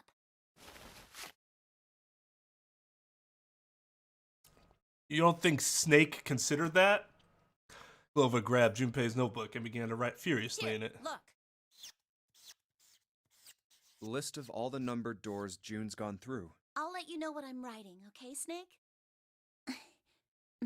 And that's everything. I wrote down which door she went into and with whom. And I wrote what all the numbers were. So if you switch 9 in wherever there's a 6, the numbers don't work. If the digital root is 7, then you can't open door 4. If the digital root is 2, then you can't open door 8. Clover, do you notice anything interesting on that list? What do you mean? You're talking about 3, right? 3? Santa's always in the room with her. That's what you're saying, isn't it? Which we knew from the beginning would almost have to be the case. Yes, that's right. Well, very early on. What about it? It's explicitly stated. That's quite simple, really. You told me that the first time you came to this room, Santa was the first to refuse to leave June behind. Now, doesn't that beg the question why? Why would Santa do such a thing? The answer is easy, because Santa can't open door 9 with only 7 in Lotus. Of course, there's only one reason for that. His number isn't actually 3. Santa's real number, 7? Would you be so kind as to modify my sister's equations? Yeah, sure. Because he's 0, right? Which, I mean, I feel like that was obvious a few hours ago. Well, it was actually my guess 2 streams ago. But at that time, I didn't really have concrete enough evidence to make that guess other than it be pure conjecture. This is what you were getting at, right, Snake?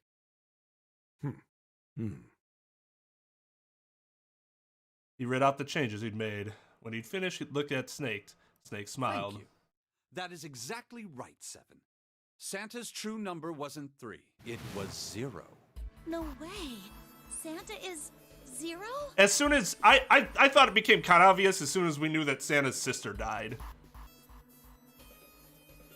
Like, he has the most motive for revenge at that point. And June was 9. Though this is clever. I would not have thought that's how it all went down.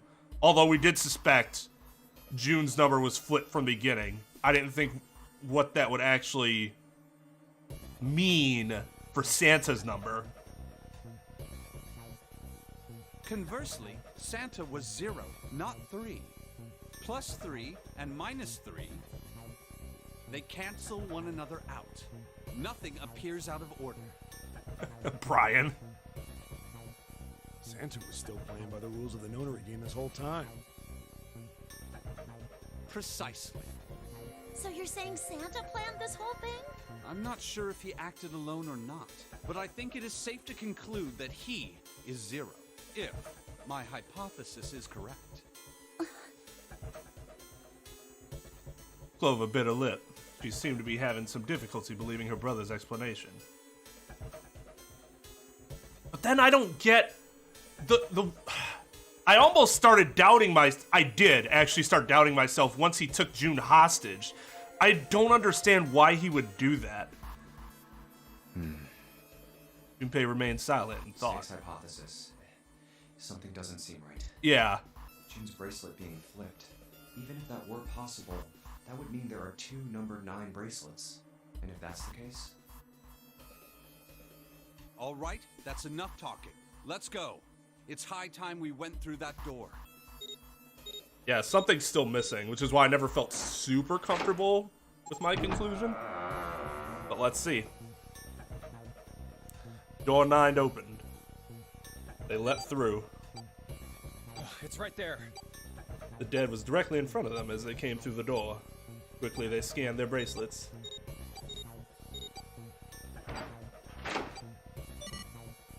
And the detonator stopped. After pausing for a moment to catch their collective breath, Junpei and his companions headed down the long hallway in front of them. All right, let's keep going. At the end was a set of stairs leading down into the ship. I think these stairs go to the bottom deck. They leaned out and looked over the side. I guess it's possible. But then why would Santa... Possible that there's 3 6s, because 666, there's 3 6 bracelets. And that Santa's number was... Well, no, because that wouldn't make sense. It would always have to equal 9. But, yeah, no, that's weird. Looks dry. Let's head down. After deciding it was safe, they headed down the stairs.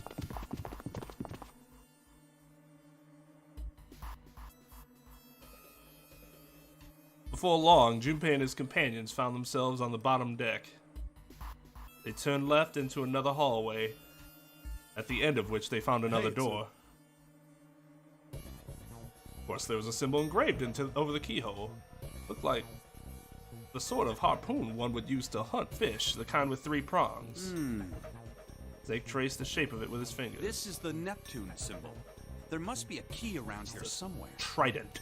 Neptune key. I only have the Uranus key card. Clearly it wasn't going to open this door. It's a different planet. Plus, it's the wrong kind of key. Turn around and go back for now. It's not even the thing that you could put... I love how Clover said it so sincerely, but it also made me seem like such an idiot. Yeah. After examining the door for a few more minutes, they gave up and headed back the way they'd come. Hey, another door.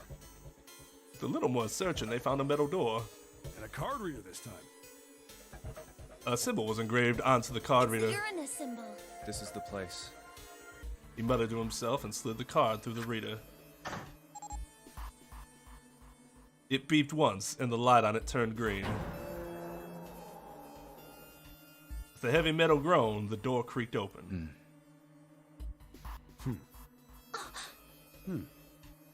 Junpei, Clover, Snake, and Seven looked at one another, nodded, and stepped through. The room they found themselves in was full of books. Wow! This is the room of knowledge. It's totally full of books! I've actually been looking forward to getting into the library. There's so many. I don't know where to look. It looked remarkably like a library. Not the sort of library where large numbers of people came to read books. More the sort of library that was simply a place to store books.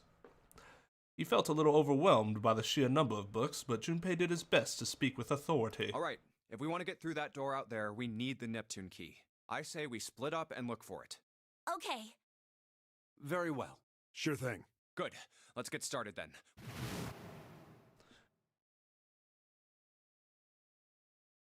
Alice sleeps in a small chamber past the forest of knowledge.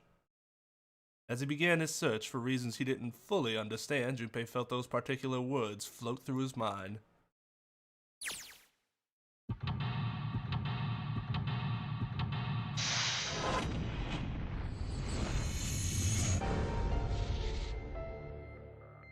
Okay.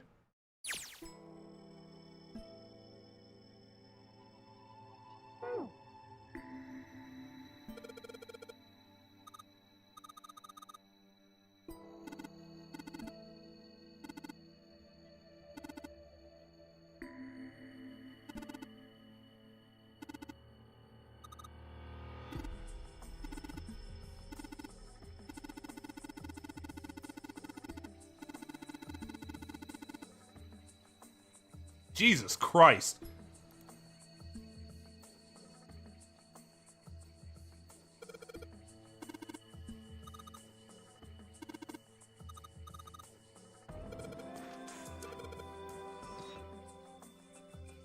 I feel like I might be missing a book.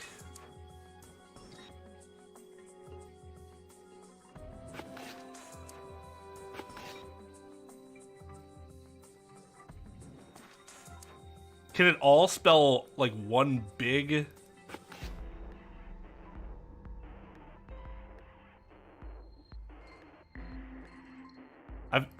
Yeah, I bet we're missing a. I bet we're missing a book.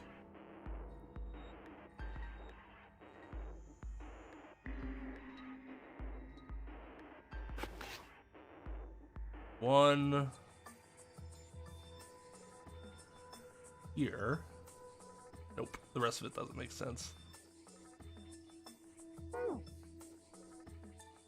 Well, let's look around a little first. Maybe I'm not missing a book, but I'd rather check around first.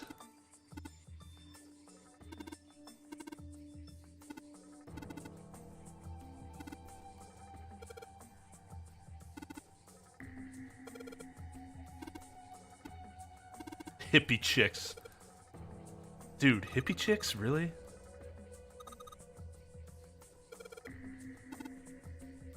Alright, this is all sciences.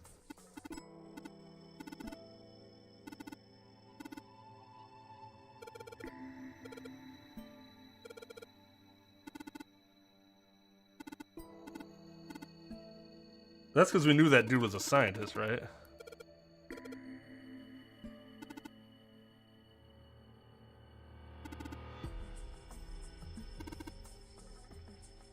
Ugh.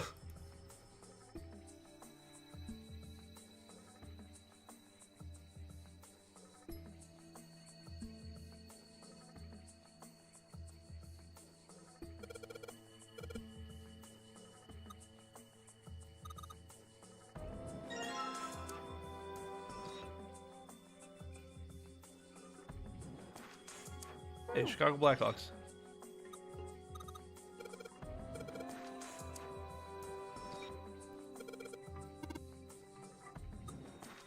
That's all Buddhism got was a hmm?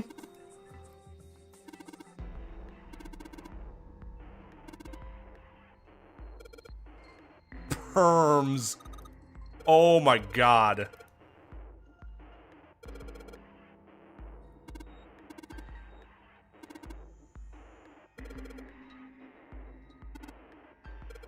So this one's all history.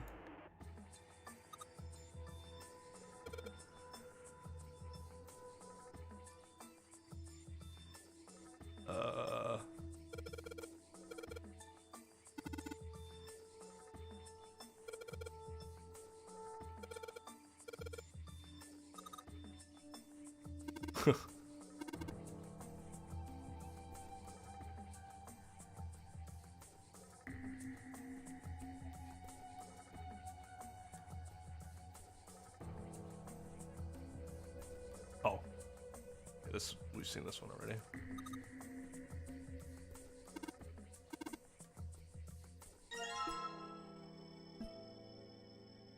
Baseball!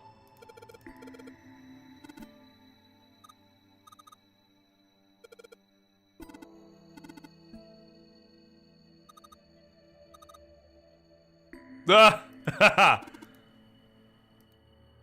That's exactly why she's saying that.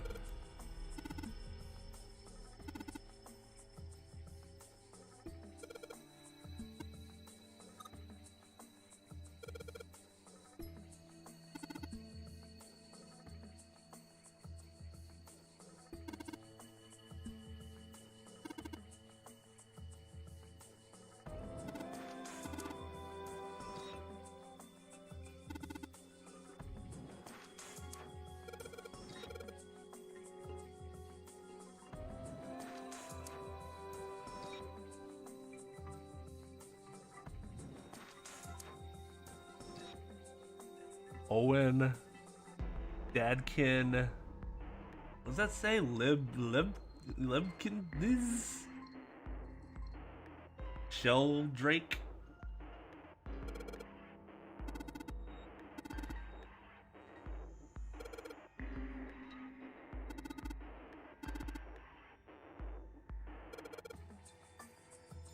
Oh, I've seen this name before. but I don't know what. Well, at least I feel it. Maybe not. Maybe I just seen a word that looks similar to this. That's probably the case. Ah, a word that starts with an L and ends with a Z.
I have no idea what that was about.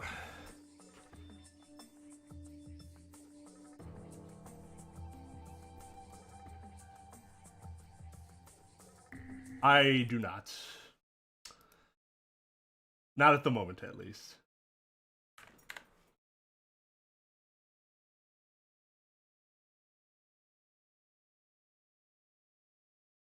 Leibniz?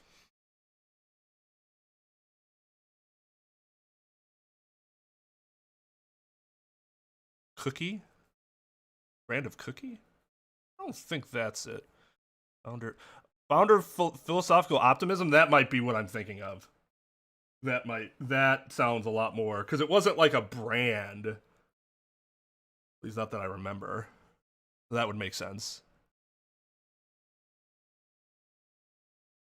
Okay.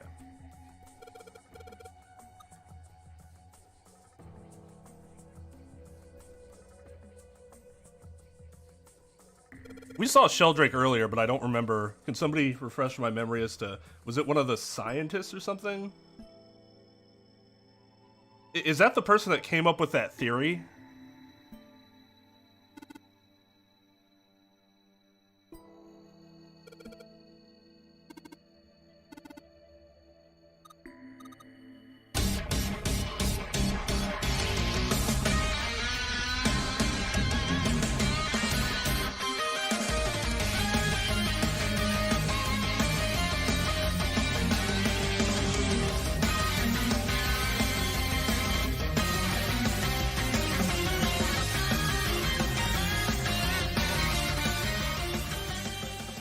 Yo, thanks for the raid, JB. I haven't used your command in a while, so I don't remember.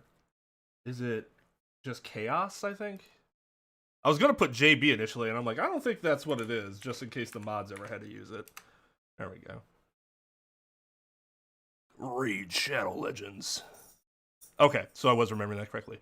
Welcome to Cobra Ancient One and JB.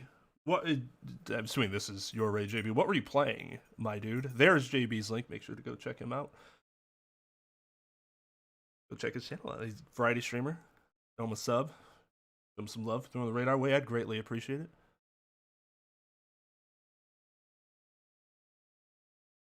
I don't know. Here, let me...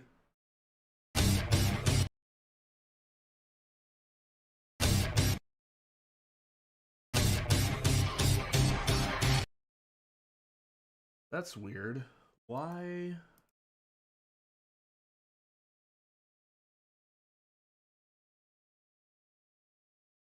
It should. So I think I know why, but I'm not... I know why it's sounding like that, but I don't know what caused it.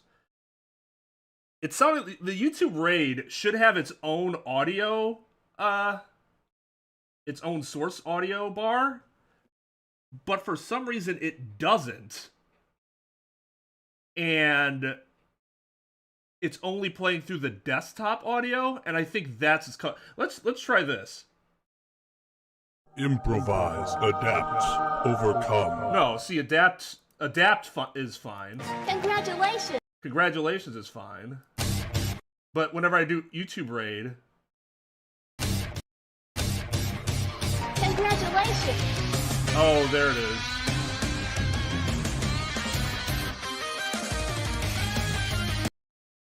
Part of the problem is that they overlap.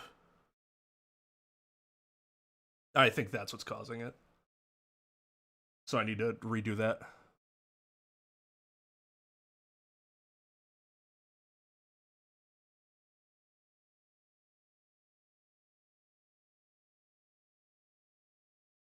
Oh, Hades? Nice.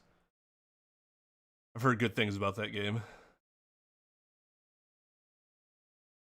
So let's see, what if I...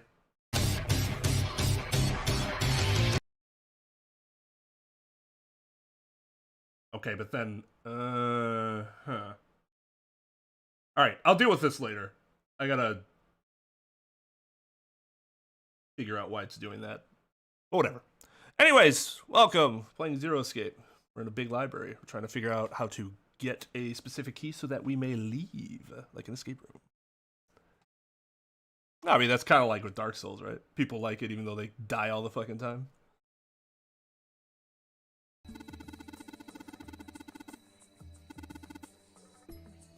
By the way, Pythagoras was a fucking trip. Holy shit, that guy.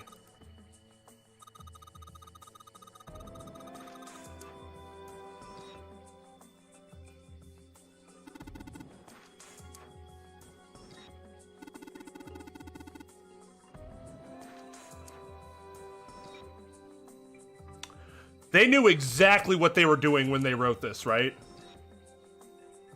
Like, they knew exactly what they were doing.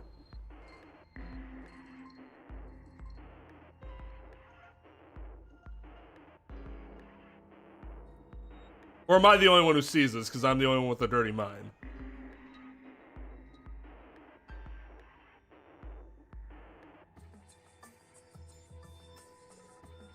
Wow!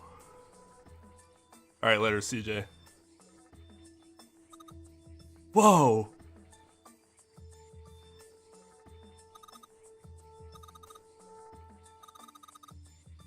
Why is she jumping up and down about that? Ah, that's funny!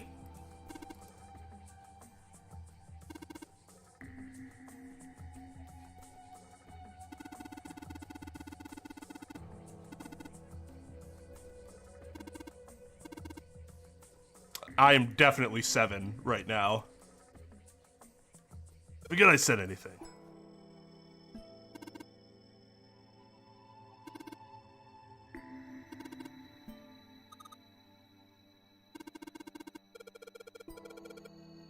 No shit, you little brat.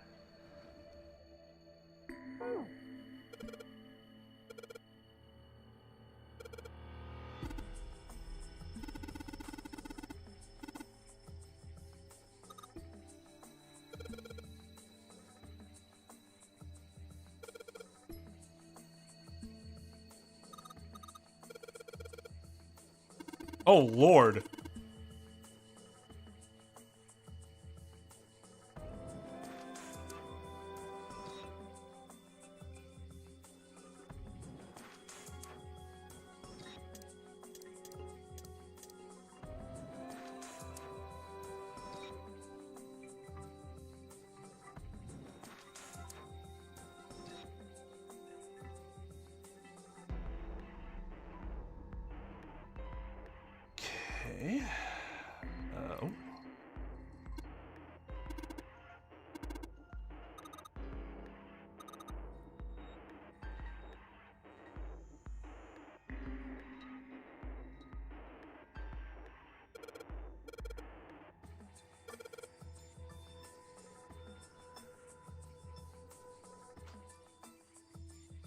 Wait, what?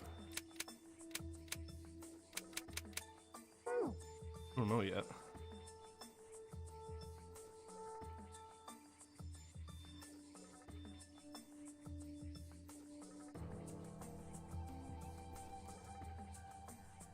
Okay, I think that's everything, right?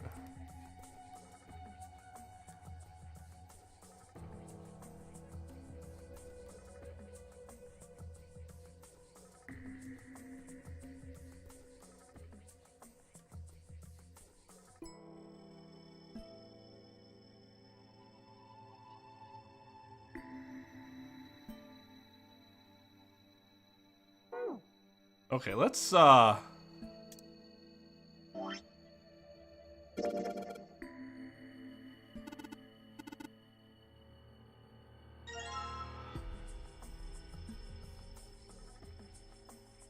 SE5.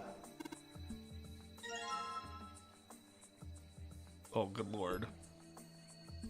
Is that K7? No, LLK. Is that a 1? LILK? Head. Okay. What does everybody want? What does everybody need? What does everybody love?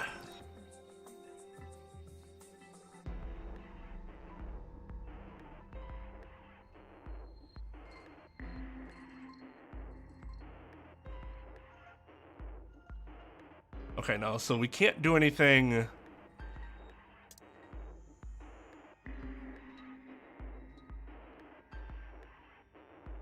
Yes. Which one?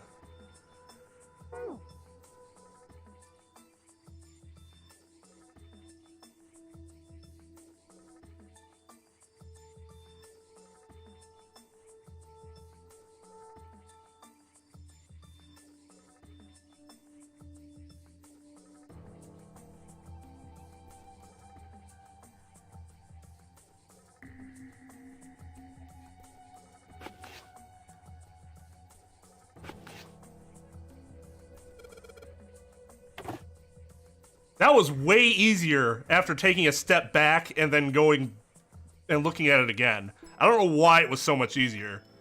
Maybe because my mind already remembered what I was looking at before and had some time to process it.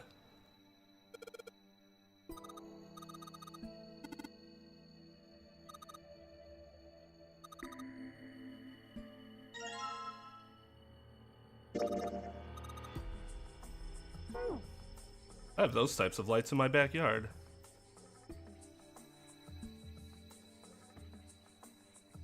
Probably, and while having everything else now, I had a better idea that it probably did not require anything additionally. Or anything additional. Where?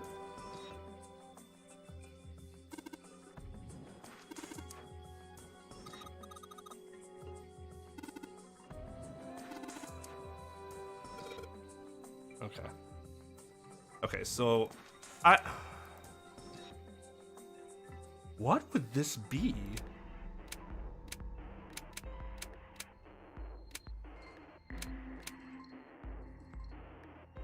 I have no idea. Oh, I could not see that. I could not see that. Okay. That makes sense. And 4-1, is that a 5 or a 6? Looks like a 5.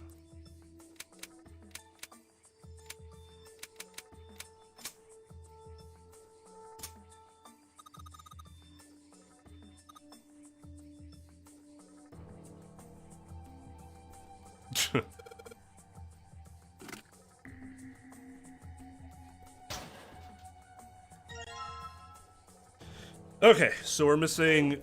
We gotta do one more puzzle to get one more light bulb. Where is it?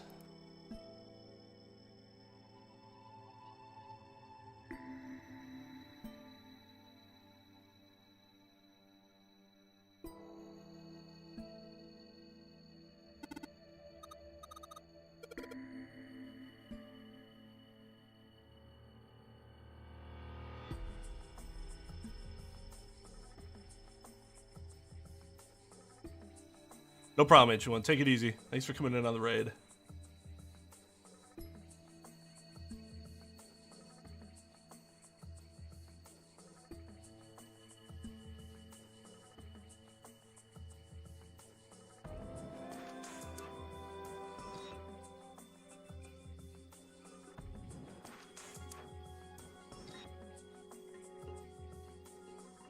I know what this means.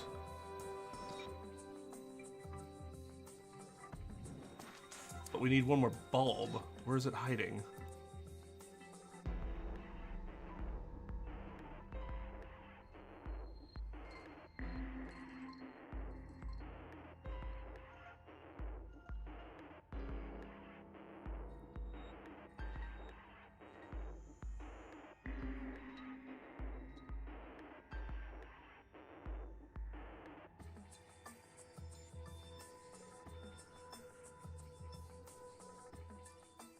Where is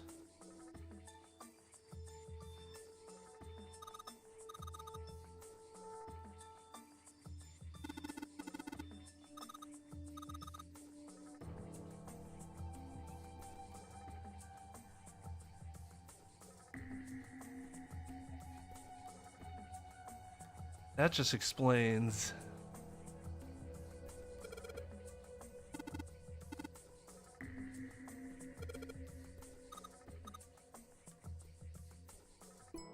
Ah. That was a little more straightforward than I would have assumed.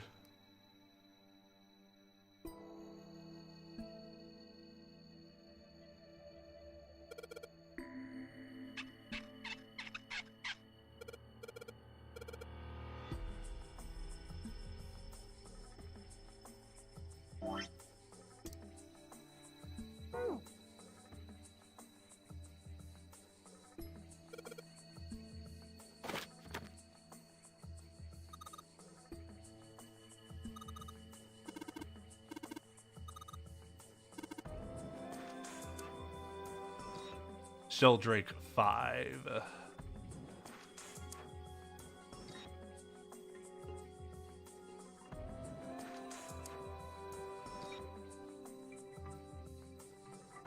Okay.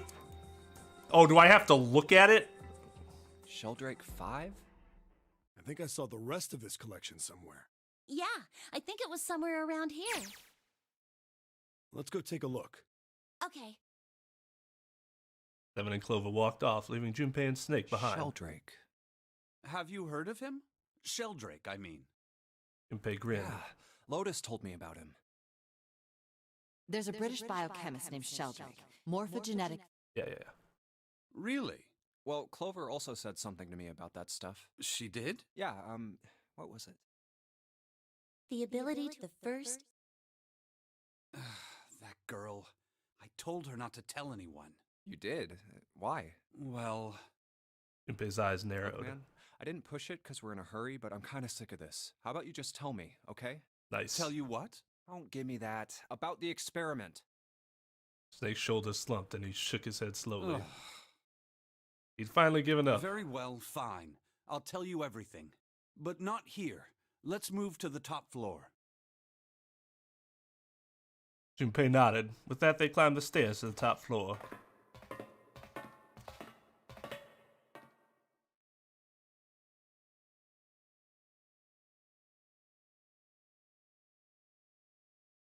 I mean, what do you think? How much time do you think we have left? Because we're like at a little over 4 hours now.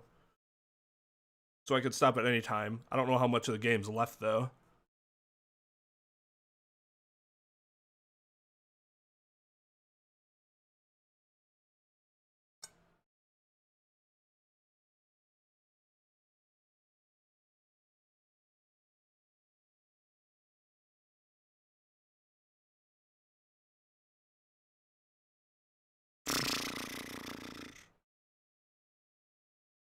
Oh, that's really helpful.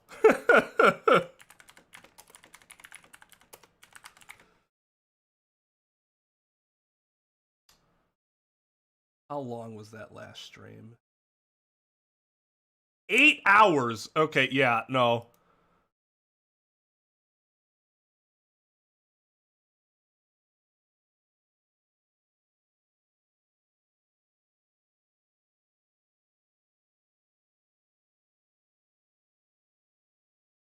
Yeah, we can wait. If anything, I can fill the next stream with I could fill it out by doing the tier list for this game. I do not in the mood for another 2 hours of streaming at the moment.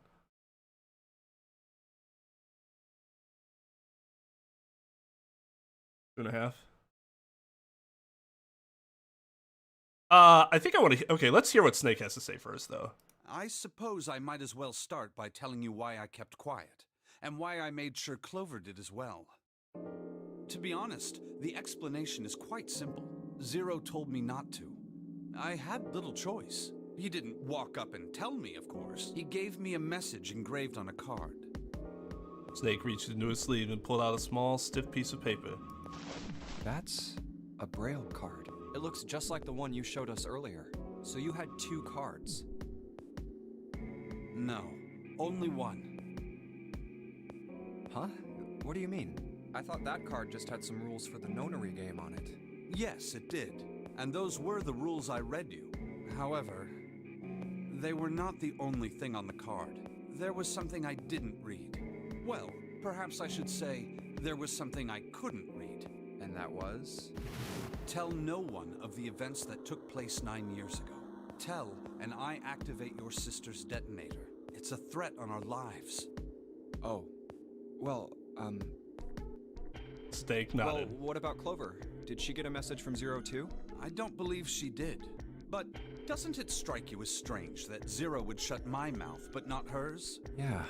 To be on the safe side, however, I told her it was best not to tell anyone. Still, apparently she told you. That girl. What's wrong with her telling me? I figured some stuff out with the things she told me. I mean, it looks like the whole activate her detonator thing was just a bluff. She's prancing around downstairs happy as a clam now that you're back. Snake glanced down at Clover and Seven, examining one of the bookshelves. That's very true. I've decided I can trust you. I've decided to tell you the truth. The chance that Santa is Zero is very high. I feel I can assume Santa doesn't have the time to observe us at the moment. And at any rate, even if he were, I very much doubt he would kill us. Why? Clover told me about the 4-leaf clover, about the words. If he knew about that, then he was in my group during the first experiment. I'm sure of it. He wouldn't kill us, no matter what the situation was. Snake paused, then cocked his head as though he was listening to something very far away. His face looked dark, as though something was weighing on him. Hey, Snake? Junpei wasn't quite sure what to say. Snake turned and looked at him. Yes, I know. You want to know what happened during the experiment? Yeah. How much do you know? Clover told me about... I see. The morphogenetic field in the experiments 9 years prior. How the experiments had taken place simultaneously at 2 locations, one being the ship and the other being a building in Nevada. And the girl that died during the experiment. Well, you know, that's a common... Didn't even Monokuma say that at one point? You killed each other! Like, no, you put us in the situation to have had that happen. That sort of thing. She told you all that, did she? Snake looked down. His face was tight. A slight tremor shook his body, and he tried to hide it. He was putting on a good front, but even Junpei could tell he was holding back something deep and powerful. He made as if to brush something from his face and looked up at Junpei. At any rate, I now know how much you've learned. All that remains for us to determine is who did this and why. Yes. Can you tell me what happened? Yes. Snake nodded slowly. The people who organized the initial experiment were from a company called Cradle Pharmaceuticals. There were 4 of them running the show. Gentaro Hongo, Nagisa Nijisaki, Teruaki Kubota, Kagechika Musashido. Hongo was the CEO of Cradle Pharmaceuticals. Nijisaki Yep. was his right-hand man. Yep. And did the lion's share of the planet. Yep. I was right. Well, except for the old guy. Kubota led the company's research and development division. Unless this is supposed to be the old guy, because this is the 9th man, right? Musashido was their majority stockholder. Oh, yeah, he's got the white hair. It was these 4 people who planned the initial experiment. So he's like, yeah, the right-hand man of Ace, so he killed his own right-hand man. Let me simplify it for you. Hongo designed it, and Nijisaki put it all together. Kubota developed the technology required, and Musashido provided the cash. So it's Hongo, Nijisaki, Kubota, Musashido. Junpei couldn't shake the sense that he had heard those 4 names somewhere before. I think he's leaving out part of his reasoning, and that's why it feels like there's a hole. Of course, more than 4 people were required to conduct an experiment of this scale. At least based on how he was presenting it. To that end, they organized a top-secret team to assist them with their research. All in all, they gathered 10 people or so. Those 10 completed their team, and they were able to begin the project. They named it the Nonary Project. The purpose of the experiment was to research the prospect of controlling a human mind through sheer will. The vessel, I suppose you could say, for this control was the morphogenetic field. Why did the glycerin suddenly begin to crystallize? Why did the crystal structure of EDT undergo a sudden change? Why did the rats improve their puzzle-solving skills with each generation? Experiments with humans produced the same results. The more people who knew the answer to a question, the more there were who could answer correctly without having seen the problem before. Why is that? How could it happen? The answer is that the shape of the answer has been stored in a field invisible to the naked eye. And through that field, the resonant event transmits information related to that answer. That's essentially the idea behind morphogenetic fields. But that's just a theory. Can't bring yourself to believe it? Yeah. Let's say someone killed another person because the devil told them to do it. Whether the devil exists or not has no relevance to the murder. They believe the devil exists. Whether or not he does is immaterial. So what matters here is that Hongo believed in the morphogenetic field. That's right. Snake But nodded. I still don't get it. You said they wanted to figure out how to control people. Right? That is what you were saying. Yes. So how are they going to do that with a morphogenetic field? I'll keep it simple. Let's suppose 10,000 people have solved a certain problem. The chance of you knowing that answer, even if no one has told you, will go up. Let's have another example, shall we? Say 1 million people were to do a handstand right now. Tomorrow, the chances of you doing a handstand would be higher, even if you had heard nothing of this hypothetical mass handstanding.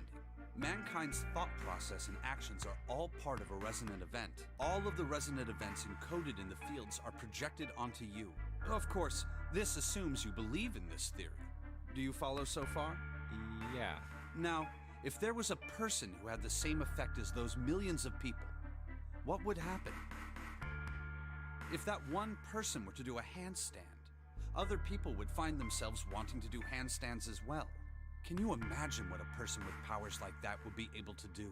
Come on, there's no way. I'm not done. Imagine another scenario. Imagine another person. This is an ordinary person.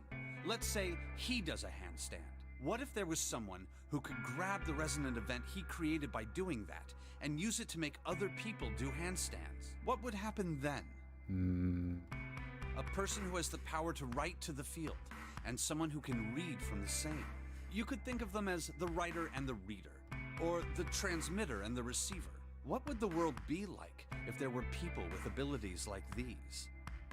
Junpei thought about it for a moment. So the transmitter's resonant event can be transmitted through the field and sent to the receiver. And then the transmitter can control the receiver however they wish. That's what you're saying, right? Yes. Close enough, at least. Come on, that's just crazy. Well, if you want to prove that, then you'll have to test it first. At least, that was how they thought. That was why they decided to do their experiment. That was how the Nonary project began. Snake suddenly looked very serious. By the way, Junpei, have you ever heard of the Gansfeld experiment? Junpei cleared his throat and tried to act Yeah, calm. that was an experiment in telepathy, right? You place a pair of subjects in separate rooms. Then you show one a picture and ask the other what they see. Interesting. I'm impressed. Yes, that is exactly correct. So, why did you bring up the Gansfeld experiment? It was used to screen subjects for the Nonary project. The hospital in a remote town was affiliated with Cradle Pharmaceuticals. Hongo used it to conduct experiments on visiting children in secret. Some of them, he found, had potential. He began to gather children that showed promise. Children that seemed as though they might be able to access the field. Of course, none of them volunteered. They were kidnapped. His face barely moved as he spoke. There were 9 pairs of siblings taken, for 18 children total. For reasons that were not fully understood at the time, each pair had 1 transmitter and 1 receiver. They were split perfectly. As such, the 18 children were split into 2 groups of 9. The children who were put into Group Q were the ones who excelled at transmitting. They were transferred to the mock experiment building known as Building Q in the Nevada desert. The children who excelled at receiving were put in Group A. Group A was then placed on the former hospital ship Gigantic. From the experiments he had conducted so far, Hongo had learned the following. There are 2 things that can increase one's resonance with the fields. The first is epiphany. The other is danger. Have you ever been faced with an especially difficult problem and thought about it very long and very hard until finally an answer suddenly appeared in your mind? It may seem obvious to say so, but that is what is meant by epiphany. The information obtained through that epiphany can be easily transmitted through the fields, where it can be easily interpreted.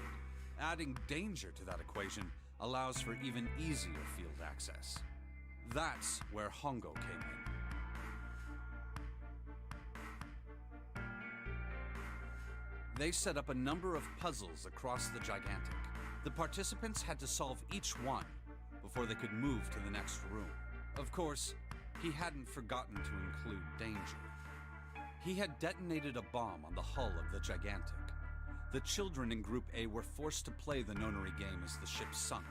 By forcing the children into a life-or-death situation, Hongo hoped to increase the likelihood of their tapping into the fields. The children from Group Q, on the other hand, were confined to the mock experiment building, Building Q. Building Q duplicated the interior and puzzles of the Gigantic exactly. Every detail was exactly the same. Hongo explained the situation to the children in Group Q. Solve the puzzles you find throughout the rooms. When you have the answers, transmit that information to the children in Group A. If you succeed, they will be able to solve the puzzles and escape. But if you fail, then the Gigantic will sink, and your brothers and sisters will drown. Those were his orders. Do you know why the astronauts of Apollo 13 were able to return to Earth safely? It was because NASA had access to a replica of the Apollo 13 capsule. All of the equipment, the instruments, everything. Everything was just like the real Apollo 13. NASA was able to replicate the situation the astronauts found themselves in. By putting themselves in the same situation, they attempted to solve the problems the astronauts were dealing with. Actually a really good Tom Hanks movie. Once they found solutions, they reported their findings to the men aboard the actual capsule. That was how they were able to return safely. It was the same with the Gigantic and Building Q.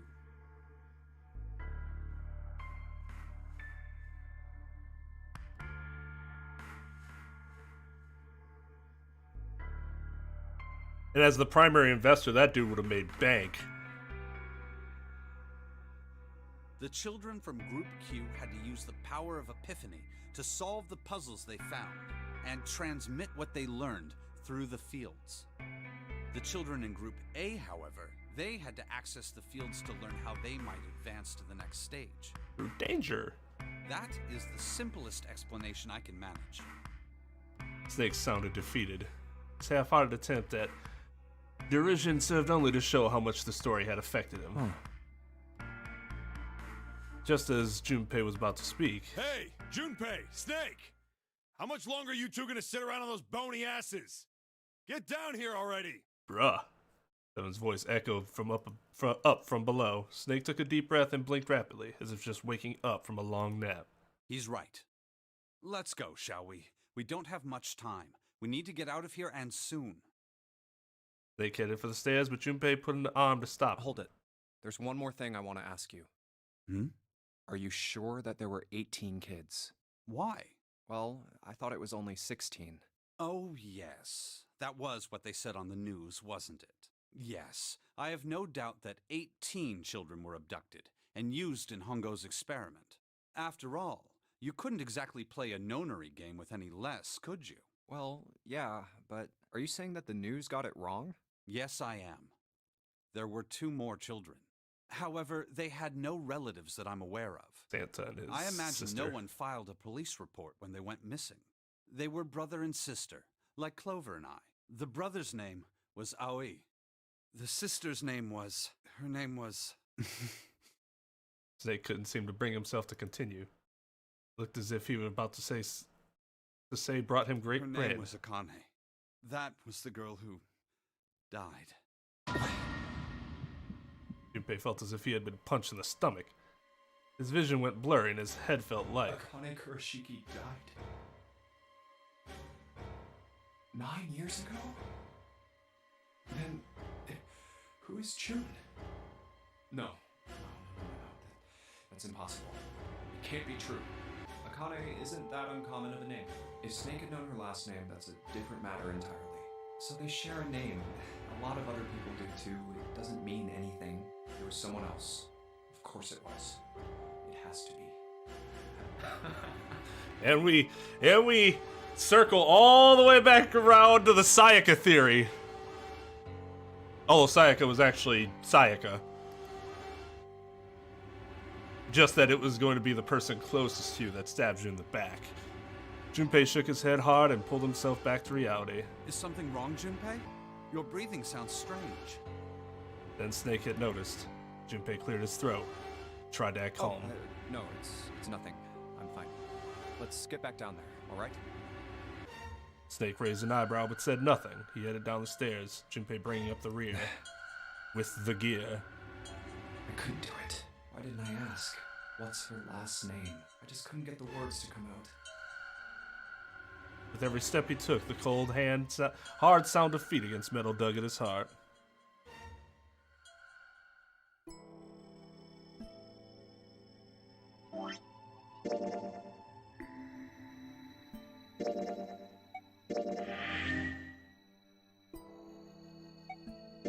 Alright. Back tomorrow, the conclusion of this, and then we'll just do a tier list of this. Of the characters. Sound good? Looking forward to the end. Or it could be both Santa and June, I suppose. I didn't think about that. Could be both of them. But I always thought you'd fuck. Alright, everyone. Take it easy. Thanks to Keith for the $15 and that glass of orange juice. I do appreciate it.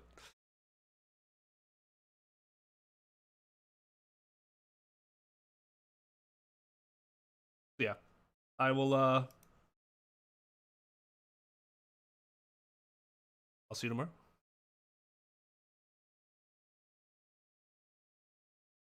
Till then, streams adjourn.